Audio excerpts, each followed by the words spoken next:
I am Kibble. Wash my belly.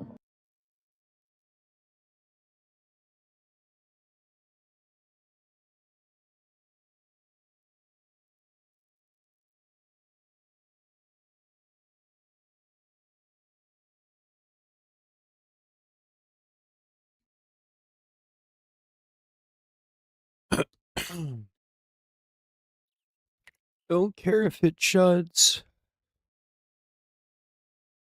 Bro. Shut Crump up. Guys, I just woke up. Like, I just woke up. But I'm here.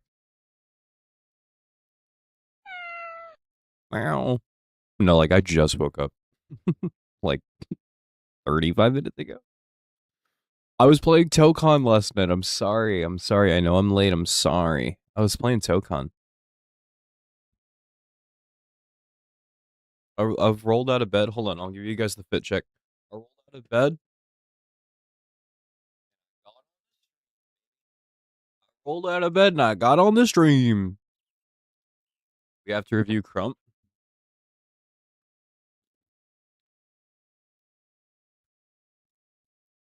Stayed up super late to review my goat Joey's game. Okay, dude. So after, like, all right, whatever. Man.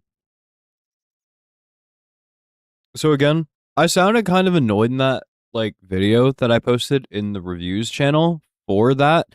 That won't happen for everybody. The only reason that I was actually kind of tilted and a little bit, like, annoyed is because this is the fourth time that that person has asked people for advice and better players in the Discord have reviewed it. And then rather than taking that criticism, he was kind of just didn't care and then just complained and then pretty much told them that they didn't know what they were talking about.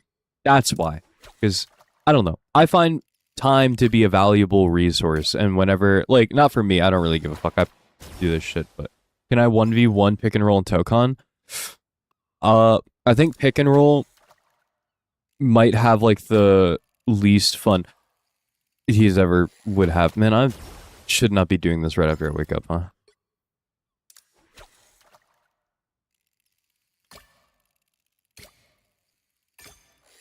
I was playing Tokon last night. Guys, I D-ranked. I'm back in. I'm a plat chud again in Tokon. He's getting obliterated by Carnage. It's kind of funny. I'll wait for some people to get in here before I talk about, like, how this works and stuff like that. I guess I can do it now. I'm gonna try to get to as many as I can today. What's up, Hash Brown? I'm doing okay. I'm gonna try to get to as many of them as I can today, right? The only way that one is, like, guaranteed that I'll be able to look at it is for like 1,000 bits or a $10 tip, but I do not encourage you to do so unless you have the means and you legitimately think that you need it in order to climb. Otherwise, don't. Because you know. Guys, I'm missing all of these. I'm missing all of them, man. But I didn't want to...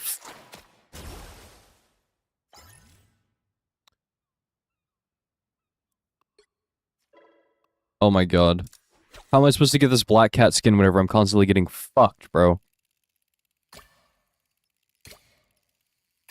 Ooh, now I get it on the silver, baby. Silver.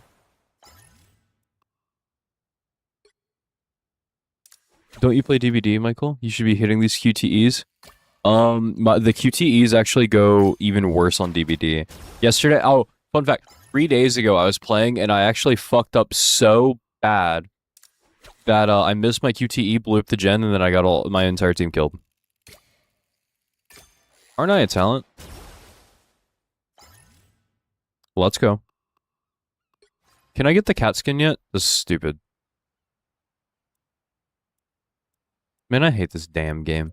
Fuck this shit. I'm out. Alright.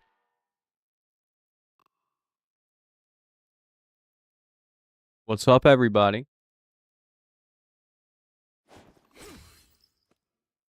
Oh! My eyes are crusty, man. I should have woken up earlier. I should have gone to bed earlier. I was too busy playing Tokon, man. and then doing a review. But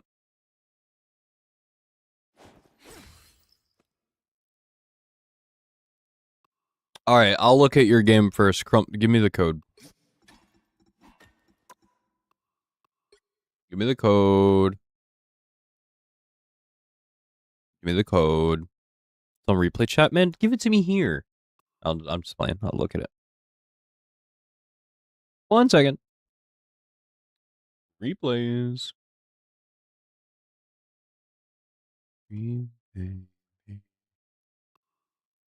Alrighty.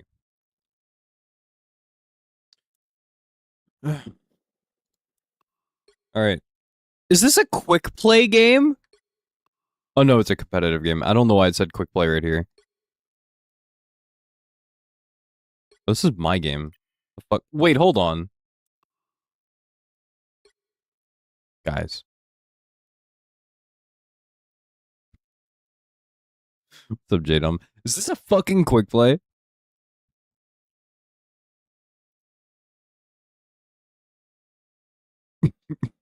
Yo, why did you rage quit this quick play? It's above the quick play one? What? Oh, okay. I just grabbed the first one I saw. I was about to say, what the fuck are you doing? Alright.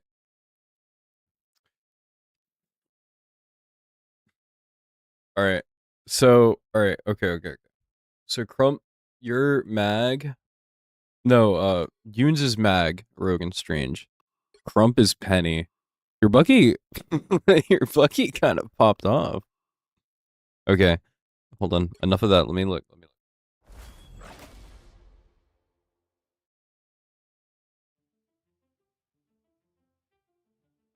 All right.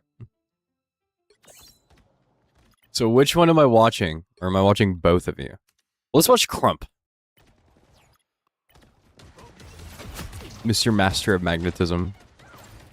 All right.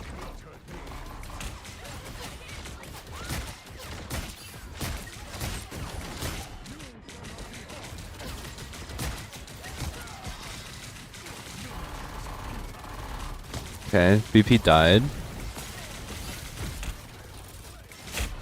Okay, so already though, I do kind of, alright, other than the fact that your aim is atrocious, Crump, I do dig the fact that you're not just shooting at their Magneto and you see that their other people are low. This is good. That's good eats. That's good eats. So other than the fact that you can't land a shot to save your fucking life, this is good. This is good that you're actually shooting the other people on their team rather than shooting at Crump. Crump is on 200 ping, by the way.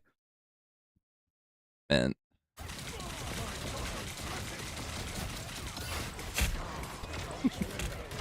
So this is making a little... Okay. Sure. So we're playing Mag and we're on 200 ping. Did you see my BP die after you gave him the bubble? No. Hold on, turn off the speed music. Hold on. Actively choose to play on Northern Virginia servers. Why? Okay, so BP's still alive here, so he dies here? Whoa, what is this guy doing? Holy shit. Holy shit, brother. That's just a man. Damn. Okay, well, yeah, but to be fair, that guy, you are on 200 ping here. Holy shit, dude. Yeah, he was already dead, though. I would have just let that guy die, personally. Save the bubble. Distraction Kitty, max value.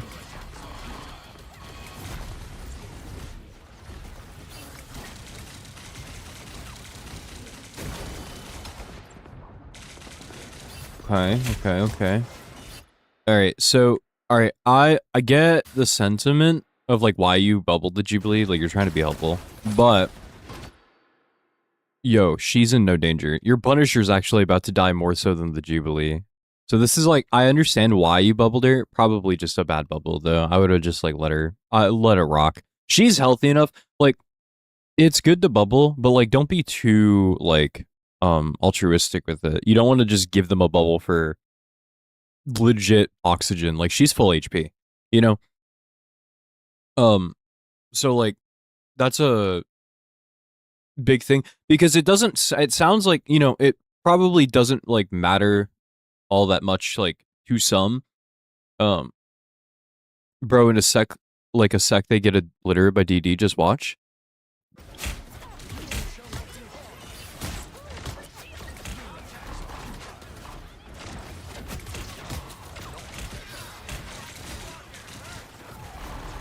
Yeah, but what if you okay, so your rocket does get obliterated by DD, but what if you had that bubble that you used on air? Huh? Thoughts? What if you had that bubble that you casted to preserve the skin cells on Jubilee's skin? Thoughts? Then she wouldn't have died. Or then Rocket wouldn't have died. Your rat would still be alive. Maybe. So that's kind of what I mean. Like, it's fine. Like, the idea of you buffing, like, I like the idea of you helping your Jubilee and, like, giving her a bubble. It's just way too early. Like, you're being too altruistic with it, trying to, like, help a problem that hasn't presented itself yet. Because, like, you know that Sergeant Dan Fart is going to dive, right? Like, we know this Daredevil's going to dive. So you want to be, like, you want to balance being, like, conscious about that, but you don't want to, like, burn your shit too early. Because on Magneto, like, your peel for the most part is in the form of your like your rock thing that you throw that knocks people back and your bubble. So it's really, really, really crucial that you actually end up landing your bubbles, because if you don't, then your shit like that happens, right? And you don't want that to happen. Because bubble's like one of the best abilities in the game, obviously. Because now you're down and you only have a rocket, and like so you guys only have a rocket, and notice how their team is now just like full pressing into you guys, because the understanding now is that you guys don't have enough healing. Because Jubilee ain't healing this shit. Like they have Mag looking at you and they have Hood looking at you, and once he hits 100 stacks, it is going to hurt pretty bad. So it's just gonna be a problem, especially because you're already down Yoons. Like they're already dead. But then they oh, your Jubilee pops ult. Lucky. Lucky. But you guys end up winning, which is good. But you guys, it was kind of a bailout by your Jube. Punisher dies, it's fine, it's a mistake, it happens. Well, it's not fun, that guy just kind of got fried because you didn't bubble him, but... Was he low, though? I think so, right? Yeah, he was already low. You could have bubbled this, but... It's a quick moment. It's kind of consensus so far is Crump is getting carried. Hey man, sometimes you just press bubble and it doesn't work. Oh, okay. So they jubile. Okay. Ooh, I need to. Where am I at? Right here. Where did Rocket die? Right here. What is Rocket's ult charge at? Before he dies? 40%? Okay. So he was at 50% when he died, and then... Right here is where we were? Okay. What's up, Agent?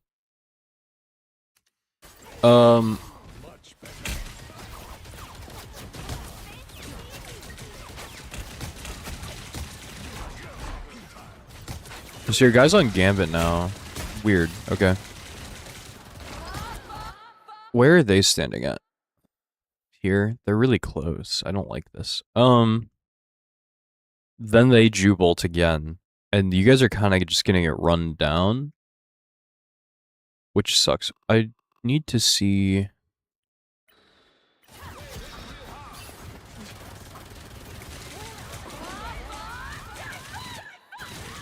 Okay. Press tab. What about it? I mean, your BP is like 1 and 3, but like... Yeah, that sucks. So they press Jubolt because your Gambit dies. Or because they have the advantage because the Gambit doesn't have ult yet, and they know that because you just swapped a Gambit. Close game. No, I'm doing VOD reviews today, Agent.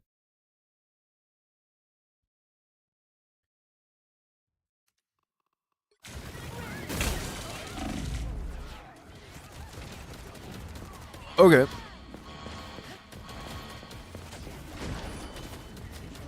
I wouldn't say it's particularly close. Yeah. That sucks too. The other thing to kind of take note of is this isn't like me like shitting on you or anything, but because you are missing a lot, your ult charge is lower than their team's. Ideally, by this point in time, you should be probably a third of the way to your next ult after you pop Magrock. And you haven't gotten your single rock yet because you haven't been able to, like, you haven't hit really anything. Like right now, what's your accuracy at? 6. No, that's catch up. 43%. Which stinks. A big thing that I recommend doing that, like, because right here, so you're doing fun, like you're shooting at people that aren't their tanks, which is good, right?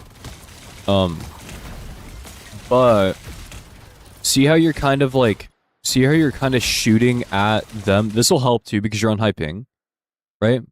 So you are on high ping, so I understand that, but you are playing a character that actually, you know, you can kind of give yourself some wiggle room with if you just shoot at the floor and shoot their feet, because it's not like you're losing any damage, so just let the ground do the work for you. Just aim in their general area at the floor, and then it'll hit them, right? Because the problem here is that this fight is actually kind of winnable if you have Magrock, which you should have at this point, right? Because we are about a minute and a half into the game, almost 2, and you're pretty damn close, but their Magneto has more ult charge than you guys, you know? Which shouldn't be the case, because you guys won the last team fight, right? And it's not like he's doing a whole lot. He's 2-1 with 0 final hits and a death, right? So you've actually been on the court longer than he has, but you have less ult charge. So, that stinks. It's alright, though. And I understand why you inside. I don't know what this guy's doing. This guy thinks that he's Jesus or something, but... Wagwang, Crody. Yeah, he died. That's true. What's up, Kamba? So, I understand, like, why that went bad. Did you try porting? Or other? Yo. That Uber is not coming. What's up, Blackjack?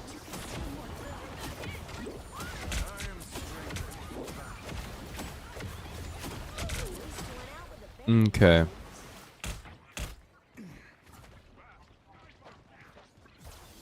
Hey, where are we going?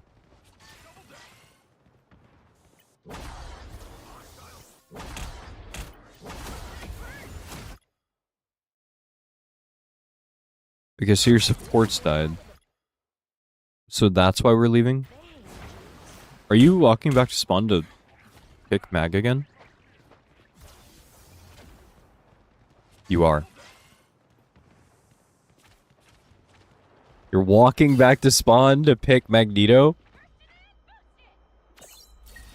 Brother. And now, okay, so now the other issue, by the way, because, alright, so because you tried to portal way too late, hi Tate, because you tried to portal way too late, you now, I want you to look at your ult charge again. You're at 50. You almost had ult. You were like 10% away from having an ultimate. You are half of what your bar was now. Emma Frost's boyfriend. You've legitimately just, now you can't stop another ultimate. So you can't counter Emma ult or Hela ult. You can't counter Rocket ult. You can't counter, their Jubilee's gonna get ult before you probably, you know? So that sucks. And you can't use this ult aggressively. So now you're down another piece of utility again because you walked all the way back. You could have at least played it out on Strange, gotten your ult, and then just tried to win, but... Tried to win next, but this is fine, I guess. That portal in general was just bad. So they rock it all. Okay. Okay.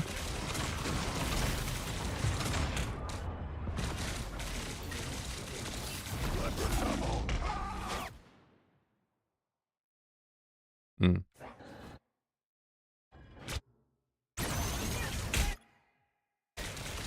Hmm. I want to see what Yoons is doing here too. Where did my mouse die? Hello? No. The fuck?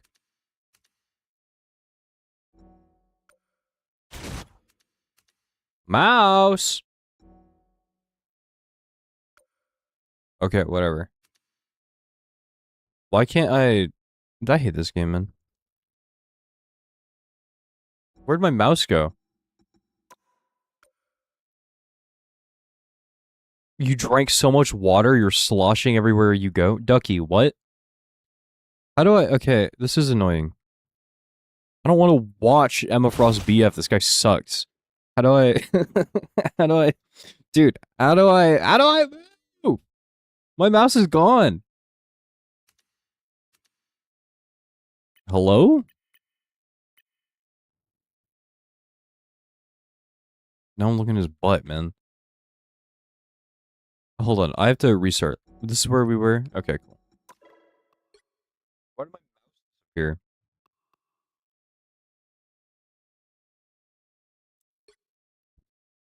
What is up, everyone? For those of you that are joining the Twitch chat, if you're able and you want a game reviewed, put it inside of the replays channel, in my Discord. From there, I will, be able to, like, take a look at, your stuff. If you want it reviewed, I will try to get to everything as much as I can. But I'm reviewing them kind of at random. Where are we now? Oh, yes. Grump walks back to point as Magneto.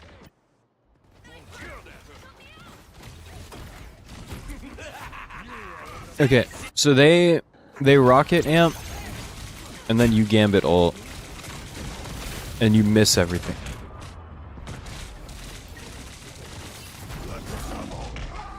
Okay, so I wanted to see kind of what Yoons is doing here.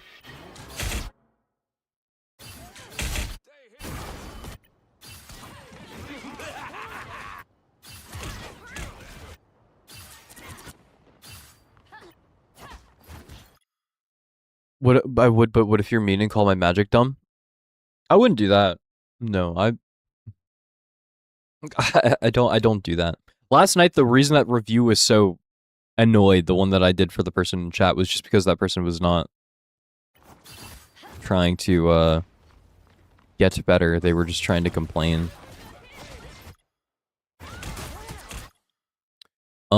Okay. So kind of in the same way. So, like, because you're playing a tank, your job is a little bit more, like, especially as Rogue, a character that can get to these, like, elevated spots and stuff like that. Your job is a little bit more, in the same way as, like, Magic, where you need to take space. It's important, like, so this Hela's holding up top, right? It's kind of important here that you go up here and you challenge her, not the Magneto, right?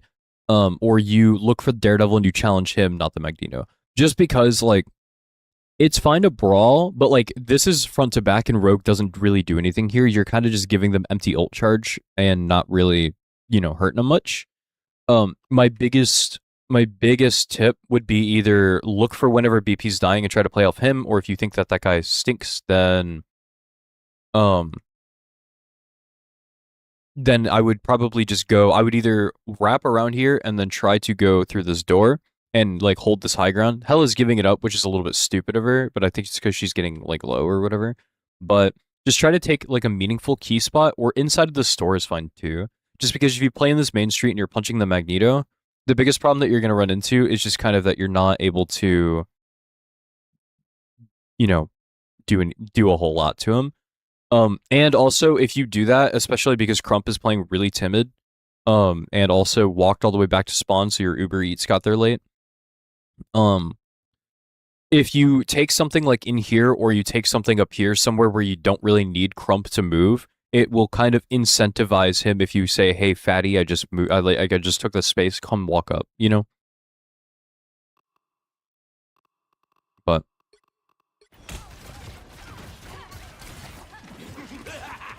then they rocket ult, that sucks. But you guys kite it back. Your Gambit does a kind of a bad ult. Gambit ult is almost never good if you're trying to respond to an ultimate, I feel like, because it's an offensive ult.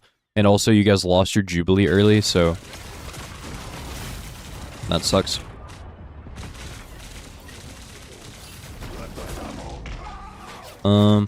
Yeah, that's a pretty big tragedy. And again, Crump, you're still only at 65% ult charge and you haven't thrown a single rock, bro. Crump, we are 6 minutes into the game and you have not thrown a rock.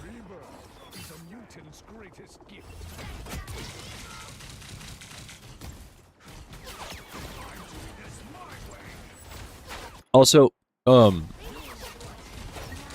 it's fine that that you're shooting down main and stuff like that, but try to actually line up your shot a little bit because you're kind of just firing and firing and firing and firing and firing.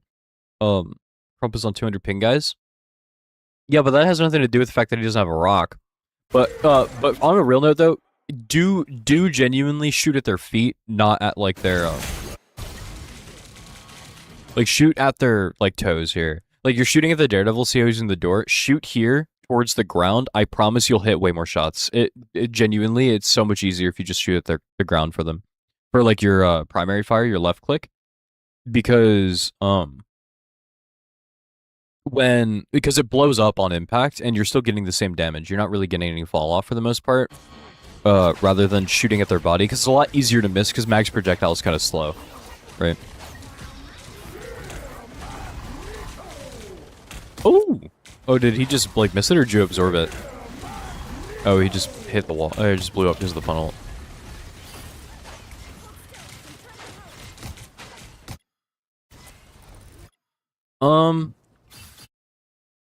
Okay, so this is actually your fault. You guys actually, okay, so the mag on their team whiffs rock and your Punisher is still ulting and you're backing up. You really, really, really need to just walk at them right now. Just walk at them. You and Yunes, because your Widow is low-key selling, but this isn't bad. Oh, thank you, Lex. Shout out to Lex, please, by the way. Super duper good. That's the lawyer of Marvel. Daredevil IRL. It's all good, man. But a big problem that's going on here, this pawn is ulting, right? And their mag, he does rock, but it, implodes. It hits oxygen pretty much. And after it pops and nothing really happens to it, rather than walking at them, you're still backing up and kiting, right? So you're being real timid. So you have to take space. And I know the cart is right here and their spawn source right here. But if you can kill 1 or 2 people and slow this down, that's not a bad thing, right? So don't hard commit and get yourself killed or anything like that. It's not a hill you have to die on. But use the fact that Punisher is ulting this door in their spawn for some reason. You're lucky you be bald and that's why you have no chem. Your shiny head would blind everyone.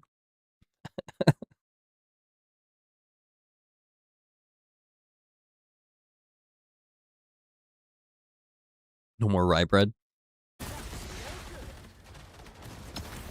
But yeah, I actually don't know what your Widow's doing. This guy's 1 in 6 for funsies.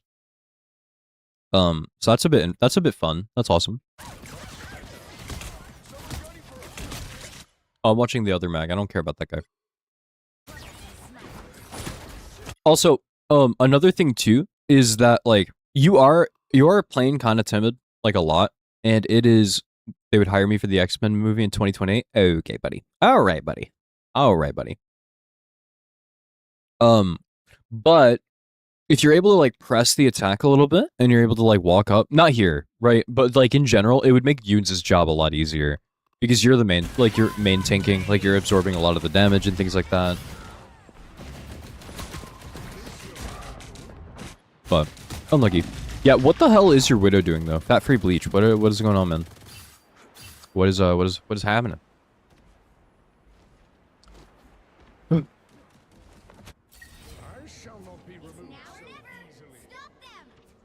Hey, one of my tanks have no agency and never push in. They haven't cooldowns for it.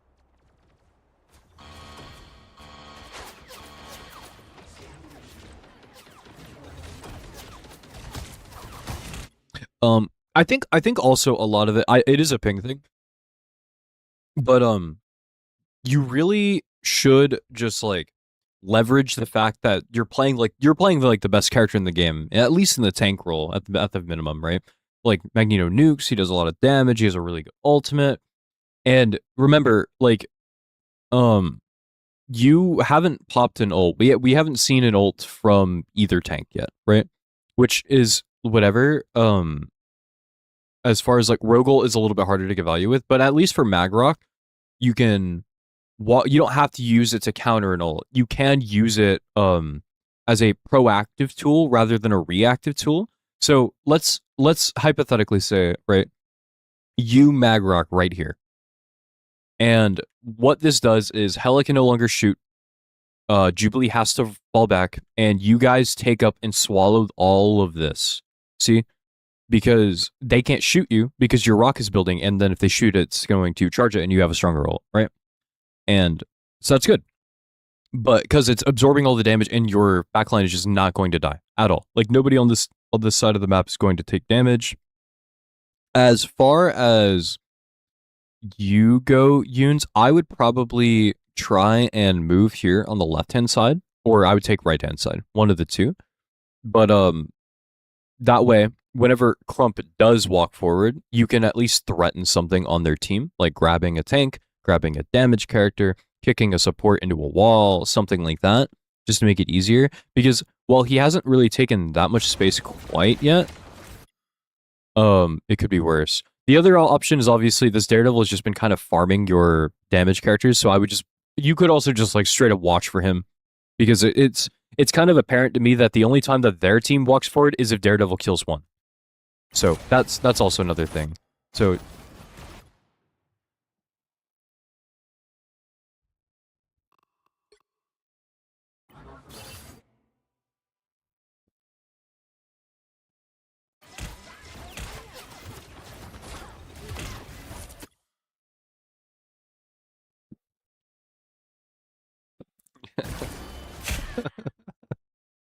damn.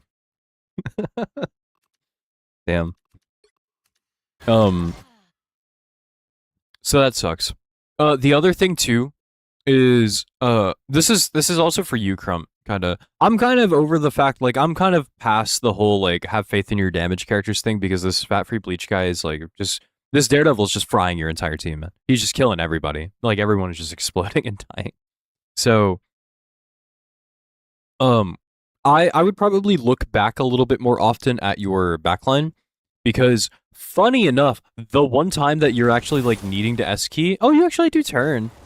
It's a little late, but you do. You know, that's kind of a hard thing. As for you, Yunes, I would, like, straight up, if this Daredevil is just going to kill your backline over and over again, I would just follow him around, grab him, and kill him on repeat. Just run at him in a straight line until he fucks off and goes somewhere else. Because every time you guys have lost, it's because Daredevil dives and kills somebody on your team, and then you guys just get walked. And that's kind of the way to do it. Like, if you're Sergeant Danfart's, like, he's doing the right thing right here. Because, you know, for the most part, he only really, like, he just hides, and then I'm, like, watching this on the right-hand side, and he's waiting for his team to walk forward, and for some reason your cloak regresses on him. He actually... Wow, he doesn't die. That's crazy. But yeah. I would probably just go out of your way to, follow him. I need to practice more landing my grabs. You missed too much. Yeah, the best way to do it is either do your Southern Brawls to, like, punch at them and then grab, or use your Fatal Attraction, like, dash towards them with your Fatal Attraction, pull them in, and then grab them on the way that they're pulled in.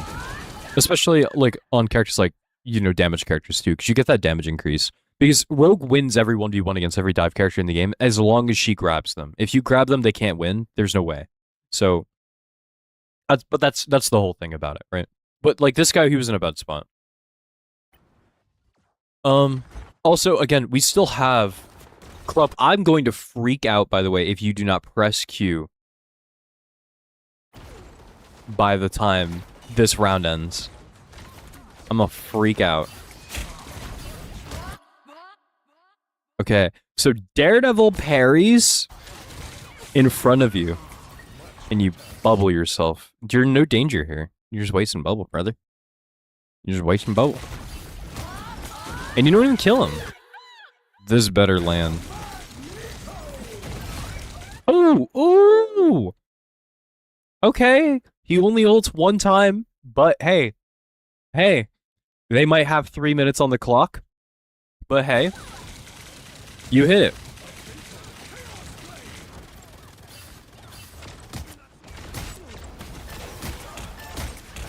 Okay, now you're getting aggressive. Okay, so you guys seem to, both of you seem to not have an issue if your team is winning a fight. But the problem that is kind of like being run into is it's taking like a miracle to get there.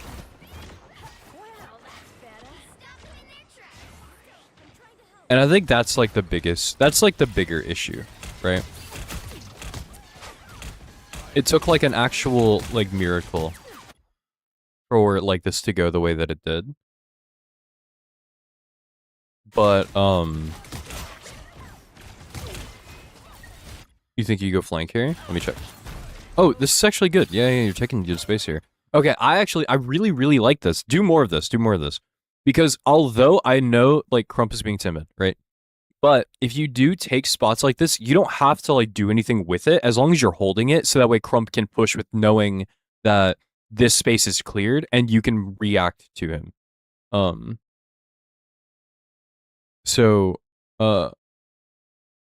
But this is good though. This is good. I really like this. I think it looks like you're setting up for an ultimate. You calm for Yoon's the rogue ult so I can bubble? Okay. So this is good, but don't like give it up though. Like hold this confidently because like if you look at your cooldowns, you pretty much still have you have your Southern Brawl and you have Fatal Attraction. So you got two abilities that you can just leave with, and if only Hela challenges you, you have a grab and you can kill her, right? So Daredevil's up here now. This is fun though. Like yeah. Hells yeah. Next time, just throw a punch in there right before you Southern Brawl, you'll kill. But that's not bad. This is good. This is good positioning. That's a lot better. So here, I probably would have. So right here, what ends up happening, or is it because the Daredevil comes in that Crump is backing up? Yeah. Okay. So that's whatever. Okay. Okay, so this is a problem. This is a problem, particularly for Yoon's just came back. They're low, right, and they have no cooldowns, right? So that's fine. You Crump need to like walk forward though. Like you need to walk forward. Like your Widow, you just saw she finally got a pick, which is really good. And Daredevil just died, so she just she just killed Daredevil. He's getting res, whatever. It doesn't matter. Your Widow is ulting though. Like you gotta walk forward here and play to that advantage. And just make space. Because right here, especially whenever you turn to the left right here, is just rough. Because although, so you did bubble Yoon's, which is really good. But now look where you're standing though. Like walk with them. Like don't be like, all right, you're not, this isn't like a Vegeta, go handle it for 5 minutes. I'm gonna chill in the back. Like you gotta be there with them because after this bubble runs out, Yoon's is going to be food because the rest of your team is not there.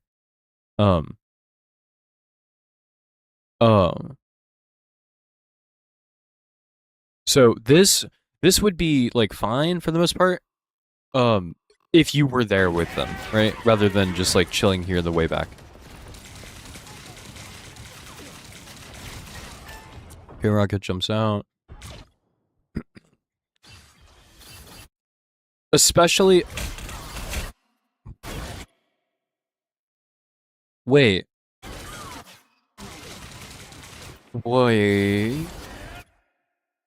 Hold on. Yes, okay, you're the slow one here, actually. Your team is doing the right thing. You're actually the slow one. You're the problem with this fight. The thing is... So, your Bucky ults to react to Yoon's ult. That's fine, that's good. The problem is that, like, the assumption is that you are also here and you're not. Like, you are up in Yucatan while your team is fighting. Like, you just, like, be confident. Like, you guys are popping your utility. If you're going to lose, you're either going to lose hard or you're going to win hard here. You're not going to it's not going to be like a situation where, you know, it's a mixed bag.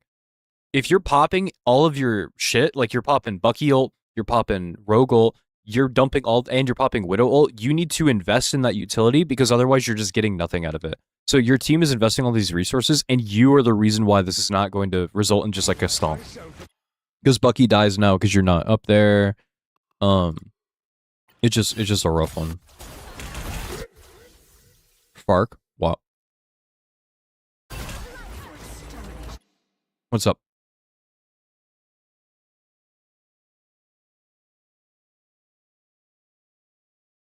Oh, you can send it in. If I have time to get to it, that's fine. Alright, now I want to watch Yoon's ult.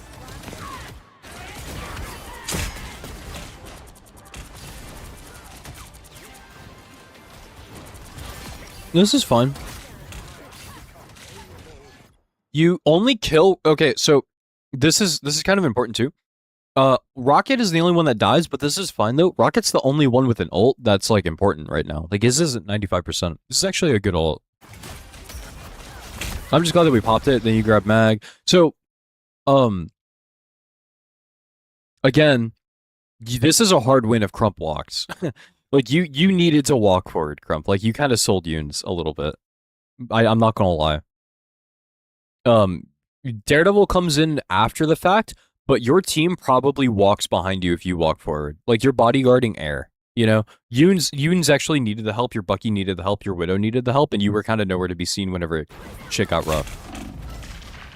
And as a direct result of you not walking forward earlier, Yoons also dies because you guys were not able to...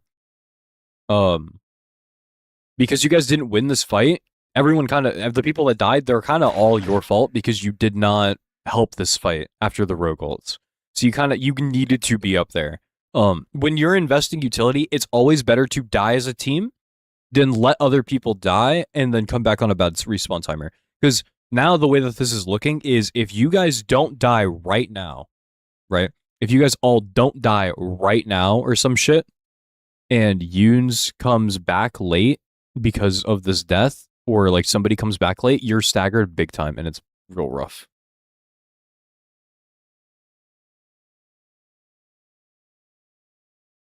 Especially because you calmed with Yoons. This is a question I have. What's up?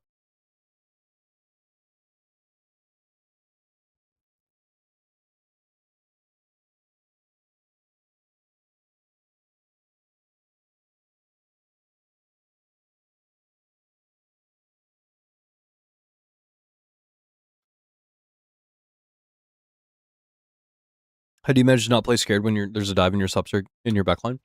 So that's a good question. But watch how long it takes. I want you to watch how much time you have. So Yoons is ulting now, right? And you bubble them from here. Watch how much time you have before anything happens. And the honest answer is you have to balance it, right? So you have to be able to, on the fly, divert your attention away from the front and the back to understand, like, when is an appropriate dive timer for Daredevil to come into your backline, right? So, two things right here, right, that are kind of important. One, you guys are dumping all of your shit, and Daredevil is actually on your screen here, right? So if I'm looking at you, you see Daredevil right here. You know what I'm saying? So you actually see him, you make eye contact with the fact that he's here. So immediately you're like, okay, he can't dive my backline because I know where he's at. So it's kind of a thing of you're trying to track where the Daredevil goes. That's why dive is so good after you win a fight, because then they can, so like they win, so let's say they won the fight instead of losing it, right? And this Daredevil sets up here. You don't know where he is because you couldn't see where he walked to, but you do get a chance to see where he's at. And then look at how much time he's spending over there before he actually finally comes to fry your backline. And even more so, he walks down main. You know? So the problem was more so that if you guys, so if you just walk and W key at them, this hell is 1 HP in the back. If you just walk and W key at them with Yoons, like being able to get the kill, like on Rocket here, they're down to support. So look, and you look at your top right. Oh, they're down Rocket. Let's walk into them now, right? Because Yoons is still here. Yoons is really healthy, you know, and you're coming back up on. You have your bubble again right now. You have bubble for Yoons again. So now Yoons can re-dive and kill the Jubilee that you just got low and the Hela that just got low because they're both 1 HP. But because that doesn't happen, you're already pretty much like out of the fight. Like you're just considering, oh, do I want to stay? Do I want to go? And then you're backing up now. So it's kind of on the fly decision making that you just kind of have to know, right?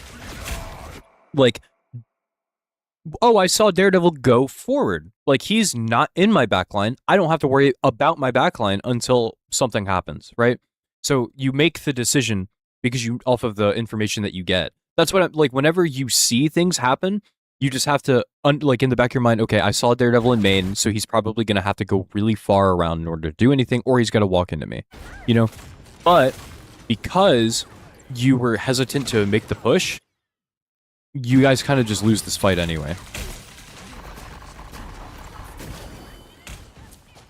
Because the Royal was good, and you guys ended up killing Rocket. But now the problem is Rocket's coming back and they have ult, and you guys kind of just didn't. You won the fight for nothing. Like you spent all that utility just to lose. You know what I'm saying?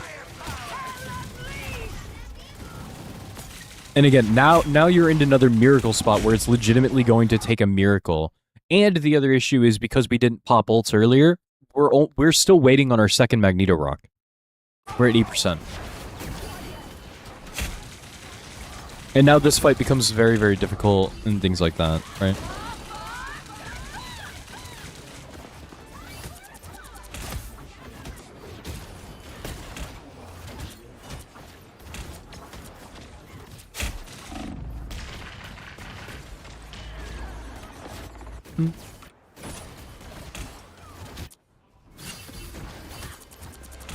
I see what you're doing here. You're trying to kill the Rocket and Magneto shows up. Yeah, you don't have any movement. I was about to say maybe you should try to challenge something else, but you have no movement. Hold on, somebody's at my door. I'll be right back. 1 second.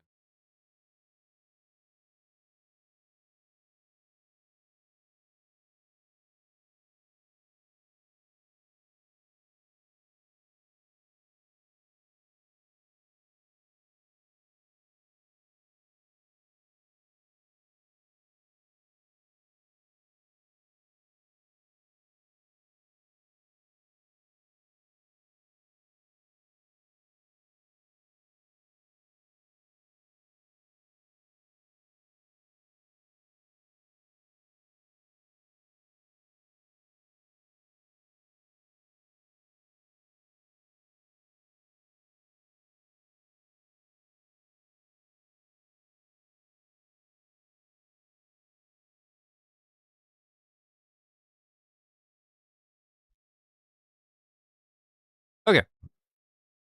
People asking about pest control. Okay. All right. Cool, cool. Yeah, here there's not. I was gonna say maybe you could like try to challenge the people up top, but you really didn't have any cooldowns until after you died because you tried to go on the Rocket. And Crump was dead too, and Crump is back now, but...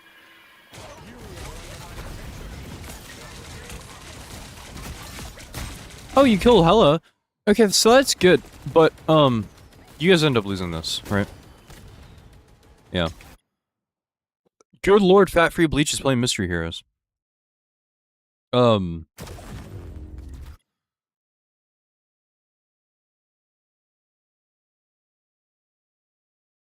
NT.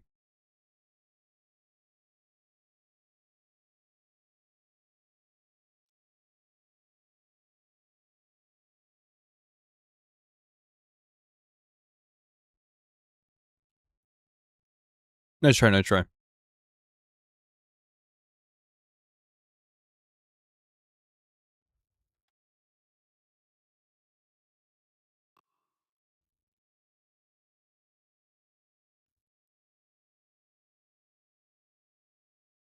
Some amazing Spider-Man gameplay.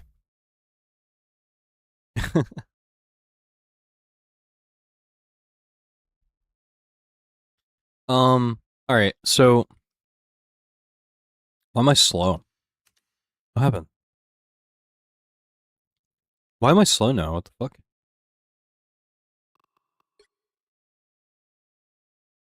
What's going on, man? Yeah, I actually can't move. I actually can't move. Why am I slow? Hold on. Hello? Speed up is number up? What?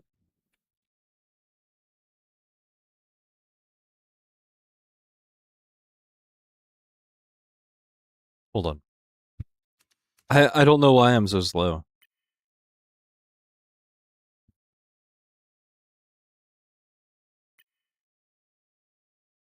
Why am I so slow?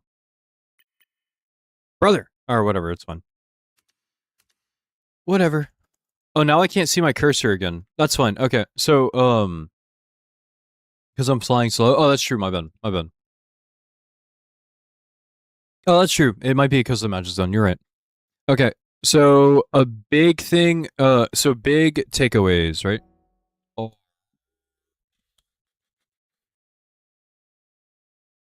For one, you've got to try to build your ult faster, man. You had legitimately one mag rock in this entire like 10-minute round. And that's a problem. Left alt, homepage, I love you, man. Thank you so much. That's a big problem. You only having one ultimate really blows. Really, really, really sucks hard. Kind of a both tank situation. I understand, like, you guys were getting kind of pushed back. Use your ultimates proactively to like make plays off of that, not reactively. That's like a big part of it, you know? So by doing that, you give yourself a bit more wiggle room with things like that, instead of kind of just waiting for something to happen, then pressing Q, especially because like Magrock is so strong, man. Magrock is so good. You can take space with it, you can defend space with it, you can kill ults with it, you can do all of that. It can help counter the Hood, the Hela, and the Jubilee, and you can even probably maybe kill Daredevil because we're in plat, right? So big, big, big things. You turned around a lot on offense though, apparently. So let's take a look.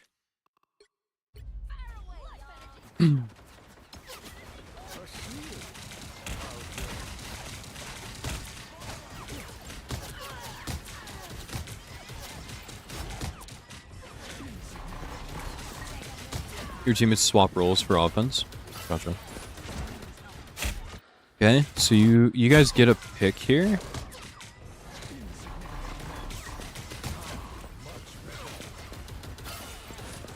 Okay, so Hela gets a Jubilee, and you guys walk after it. That's good. She gets rezzed. How do you submit? In my Discord, there's a replays channel, Ivy, and then you just you put it in there, and then I'm just gonna try to get to them as best that I can.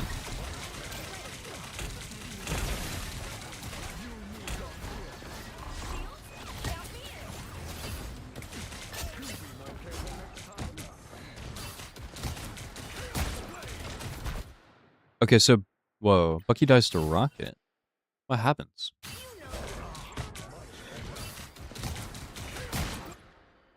Oh, he's just face tanking their team.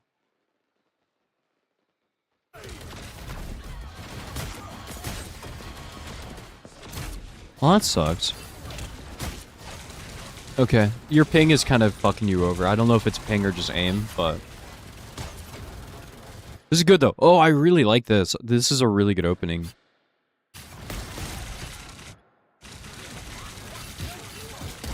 Okay, so you start pressuring their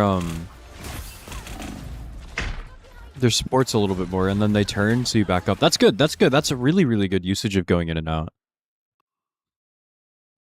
No, it's just aim. That makes sense. I see. Thank you. I won't lie. I probably am the worst player of the game. I came from Yu-Gi-Oh! Master Duel. I love Master Duel. Oh, you're fine, man. I'm pretty.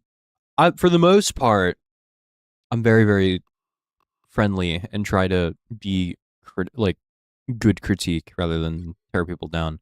unless you're Crump. But that was pretty good. This was a good dive, I think. Actually, I like the idea. Their whole team turns, and then you make the decision to turn away. That's also really, really good.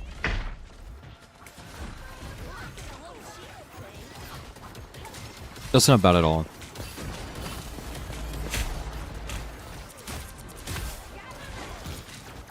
Okay. Oh, okay. So right here, you're kind of tunnel visioning a little bit too much on the rocket. How do I get on this VOD review? Inside of the Discord server, there is a replays channel. And okay, so I like this. Don't tunnel vision too much on the rocket though. Like if you you're doing your job pretty well, but don't get yourself killed because you're running out of cooldowns, right? Because you could have died right there. If they had better aim, that could have gone really, really bad.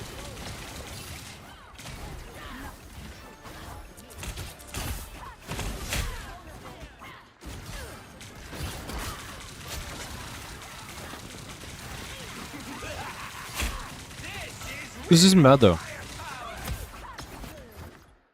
Alright.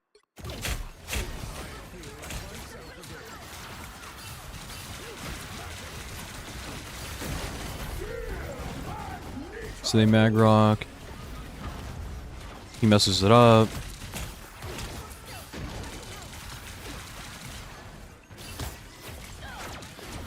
Okay. So even here, make sure you're like making some taking some space up. Don't just like default to sitting like in front of your supports the entire time. God damn it. Make sure that you're like moving forward with purpose because it's good here, but you want to help enable two people that are diving, right? It's gonna just help you way more in the long run. It's just gonna be a lot better for you. So I really do recommend just walking forward a little bit and then like maybe challenging the Magneto, and you're challenging the people up here, which is good. You can get a little bit closer for it though. Maybe just to kind of push them off because Yunes is doing a lot back here and kind of is forcing them to either look or not. They Cyclops ult and we died? Ah, what happened?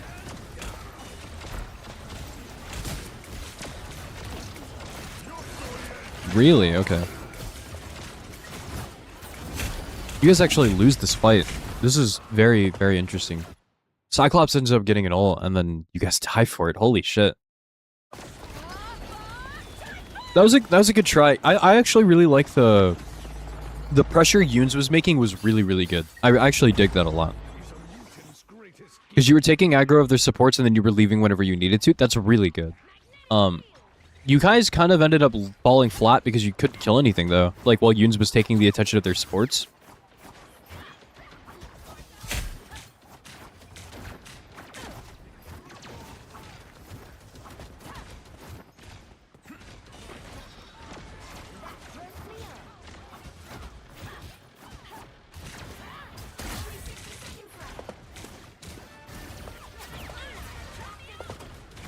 Okay, you guys are on crunch time. Ooh, we wasted dash chasing her. Nice, good rock.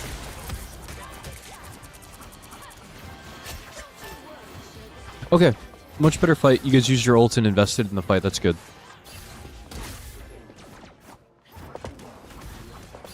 That's good. That's really good. That's a lot better, actually.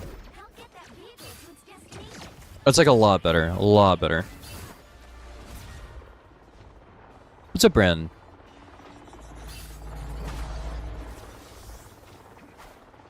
Oh, so now you're going to second shield? Oh, I see, for the double poke.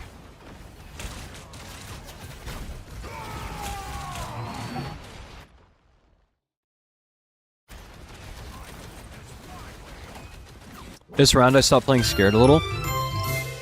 Real bad takes. Thank you so much for the sub. I appreciate it. Thank you so much for the prime. I hope you're having a good one. Thank you so much. Yeah. So I think that right now, Crump, from what I'm like looking at, the problem that you're running into is use your CDs too soon. Yeah, I wasn't even going to talk about that. It's yeah, probably. It seems like you have an issue of if they're playing dive, you kind of get scared. Like if they're playing dive, you're a little bit too scared to like move forward. And on defense in general, you just don't. Just because you're playing like on a defensive side doesn't mean you can't take space to fight over it, right? So don't just back up the entire time, right? So whenever they're playing dive, try to balance out your attention span and just go off of visual cues and sound. Like, so, oh, I see Daredevil moving left, or I can't see Daredevil. A better way to do it, right? Where is your team at? So where does he have to be? So like, obviously, so Daredevil isn't on their team right now, but let's say that he was, and let's say we see your Bucky through the wall fighting in this room. So we know Daredevil's not in this room because Bucky's in there, right? We would know. So he's got to be left if Daredevil was in the game, right? So kind of try to play off of like your understanding of that just based off of like where people are on the map that you can see. So things like you see like Bucky off on the right. That means Daredevil would only be able to go from the left. You see that Bucky's on the left. Daredevil can only go on the right. Kind of things like that.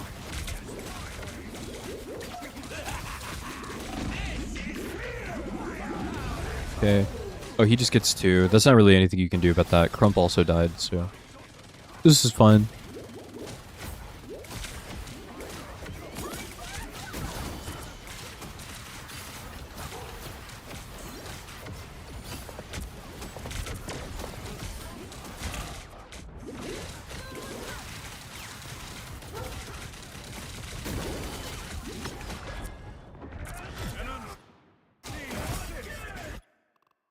This is a lot better.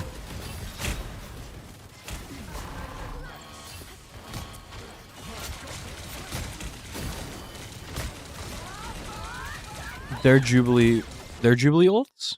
She does.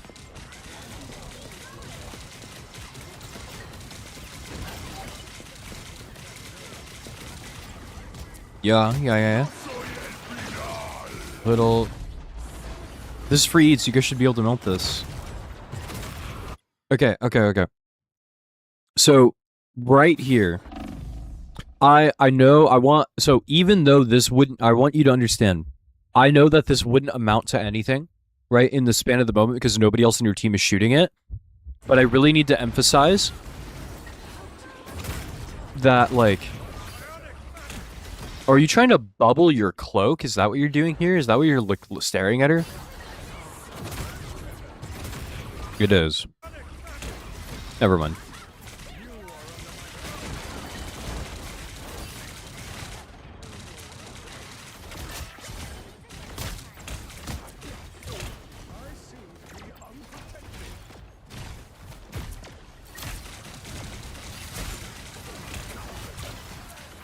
Okay. That mag should not live, but it's fine. The Wanda one is better, but it is, you can use the upgraded Emma one. It has its uses, like if you're good.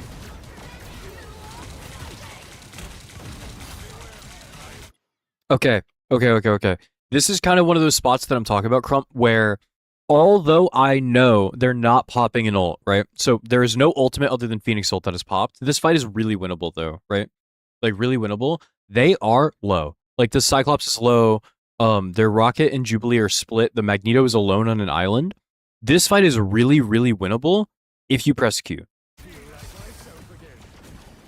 Like if you pressed Q there, there's an actual world where you guys are fine. I know Gambit died, or I knew Jubilee died, but there's actually a world where you guys win this fight, and that's kind of an important one to win. If you win this fight right here, you make up a lot of lost time.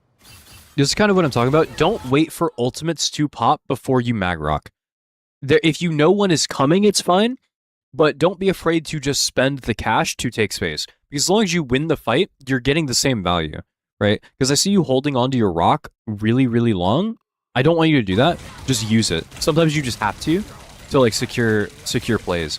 Because you really, really, really, really want this to be a win. I know Bucky dies, but like, you really want to win this point because you see so many people that are low. And also, if you think about it this way, when you mag rock, this guy can't get healing because they can't shoot inside of the ball. They can't shoot inside of your like magnetic field or whatever. This guy just dies for free, or should anyway, at least. And Phoenix can't shoot either, so they're fine. It works out in the end that you didn't because your team ended up dying anyway, but you guys could have taken space here. But now the problem is they're coming up on another Magrock, and they're coming up on Rocket Ult, and Jubilee Ult will be pretty much right after that. So you guys are getting into scary. I'm going to coin flip the fight because now it's just who's going to use all of their ultimates better than the other team. And Yoon still kills Rocket, you know? Like, this fight is so winnable. Like, look at how winnable this fight is. If you would have pressed your Q, you guys probably win here. Because their positioning is so shit. It's so butt. Like, you guys probably win pretty fine. Yeah, Yoons is literally on the... Yoons is having their LeBron James moment, bro. Like, if you would have just hit Q, this fight is a dub. Like, it's a straight fucking win. But you didn't. So don't hold on to it so much. Like, if you know... Okay, so let's say, right, that you know that they don't have Jubilee and Rocket Ult, right? You know for a fact because you saw them use it earlier and you have Magrock. And they are running, like, what they're running. Because you're not counter-ulting shit. Like, you're not using it for any of their utility either. Pop it and just let it rock and throw that shit down and kill them, right? That's like the best thing that you can do. Because then you're winning the fight, you're taking the space, it's really, really good, you know, everything like that. So, unlucky that you guys lost the fight. But Yoons actually went on a career moment right there, got 2. Pretty much alone, too. Okay. How much time is on the clock? 20 seconds? You can wait a second. You can wait a little bit. I think Yoons is porting here, right? For sure. Yeah, you guys are rushing really, really quick. This is rough. This is really rough. Okay, that could have been terrible. You kill Rocket. Okay, so you get bailed out here. Bad. You get bailed out real bad. You guys rush the fuck out of this fight. Bucky dies. I don't really give a fuck about that guy. You might not have portaled. Oh, okay. Well, okay. You guys have 25 seconds. That is more than enough time to wait this out for Yoons to come back and Gambit to come back. Because if you look behind you right now, Crump, your team is a little bit far. And you're going away that there's a giant object in the middle of their line of sight. So you guys can't move forward until everyone's here. Unless you guys go over the top. Right? So, with that being said, a large problem that is kind of going to take place here is...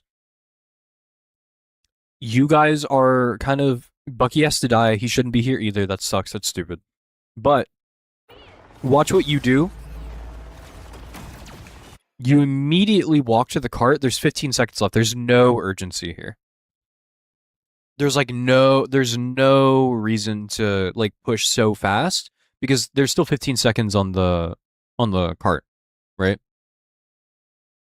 So because of that, you guys don't have to do this because Gambit Mag is open. Yeah. So that's kind of unfortunate. You guys jumped the gun here. Even if you win this fight, this is kind of what I'm trying to like emphasize. Even if you win this fight by you walking the way that you're going, you're kind of coin flipping the fuck out of this because all it takes is for their team to shoot you a little bit better and for them to like all target you right now. So if Rocket shoots you, if like all 4 of these guys fire at you right now, you will die. You know? But they miss, thank God. And it works out. But this could have gone really terrible.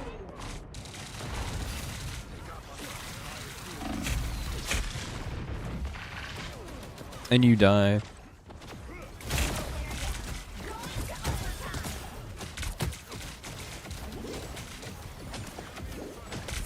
How do you guys win this fight? Oh, Yoons, you did portal.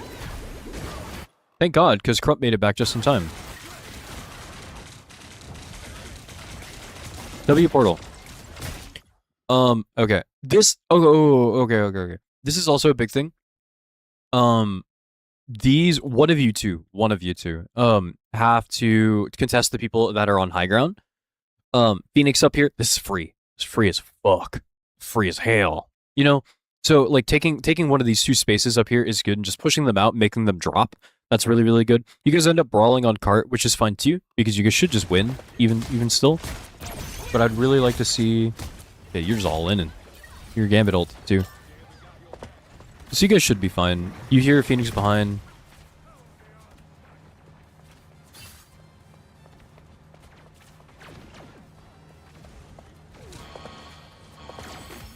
Nice.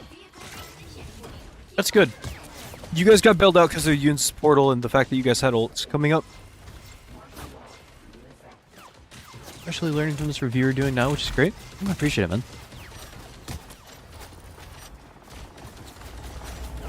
Pause it. At this moment, Yoon said, "Whoa, we have a Spider-Man?"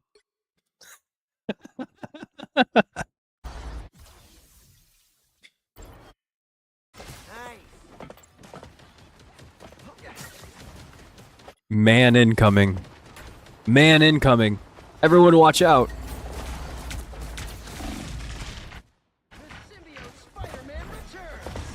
Shit from butt. Let's go, baby. Shit from butt.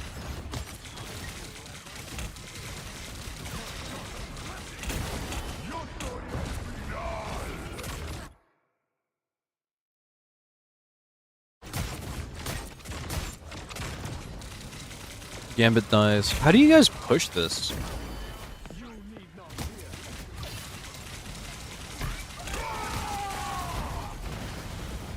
You Jubal. Okay, where are we all at right now? Hold on.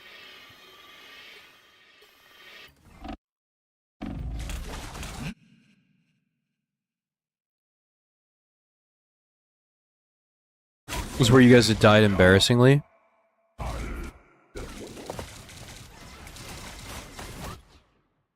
Okay. So this is kind of your job here, Yoons. They are all like, you do contest this for like a brief second, but you end up falling off. My tip would be to just stand here for a second, hold your shield up, and block this for your team. Just because you have a fly and Crump can't really get up here, you know? So this would be really, really helpful for that. Your backline is getting pressured. Crump goes to save them. They end up living, thank God.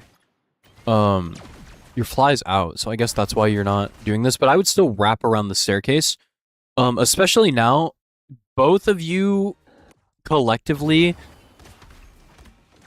like, this hood just, like, kind of walks right past you guys, and their poke characters are shooting. So, what's important is that, remember, whenever you're playing as a tank, even somebody like me that only plays rogue for the most part in tank, support's positioning is terrible. Yeah, but just because they are doing something that's stupid doesn't mean that we can't, like, play around it to win, you know, and do better, right? So, because even though support's positioning is terrible here, love it or hate it, both shield tanks are not shielding right now, right? They've got 4 people walking at their backline right now, and we're kind of chasing Doctor Strange. Yoons does walk over to fight the Jubilee, but look at what Cyclops and Phoenix are doing. They're just melting. This isn't like babysitting work, right? So this is like, we are moving forward, which is good, but we're not taking space that's important. Because if one of the two, if Crump or Yoons walked up these stairs and tried to push them out of here, or both of them even, this is fine. Because they're holding this space up here at the top, very pivotal high ground space, where look at where their supports are, though. Like, in a world like this one, where they have 3 people, what is a good spot to stand with where Crump and Yoons are standing right now? You know? Like, where for the Cloak and Dagger is this a good spot to stand? Because if they go here, the Hood is still walking at them, right? Sometimes it's better than just bodying up on point. Exactly, because what the problem is that since Yoons and Crump are both playing on main cart, since they're both on the cart rather than, like, going anywhere else and holding something, a big thing to understand is that as long as somebody is on the cart, like an opponent is on the cart isn't moving anyway. So the fight will not progress past a certain point until everybody around it is gone. So it's like a series of small fights that are segmented throughout the point. So this cart is legitimately not moving because it's being contested this whole time. Your Gambit gets fried because Cyclops and Phoenix are looking at your backline with Hood.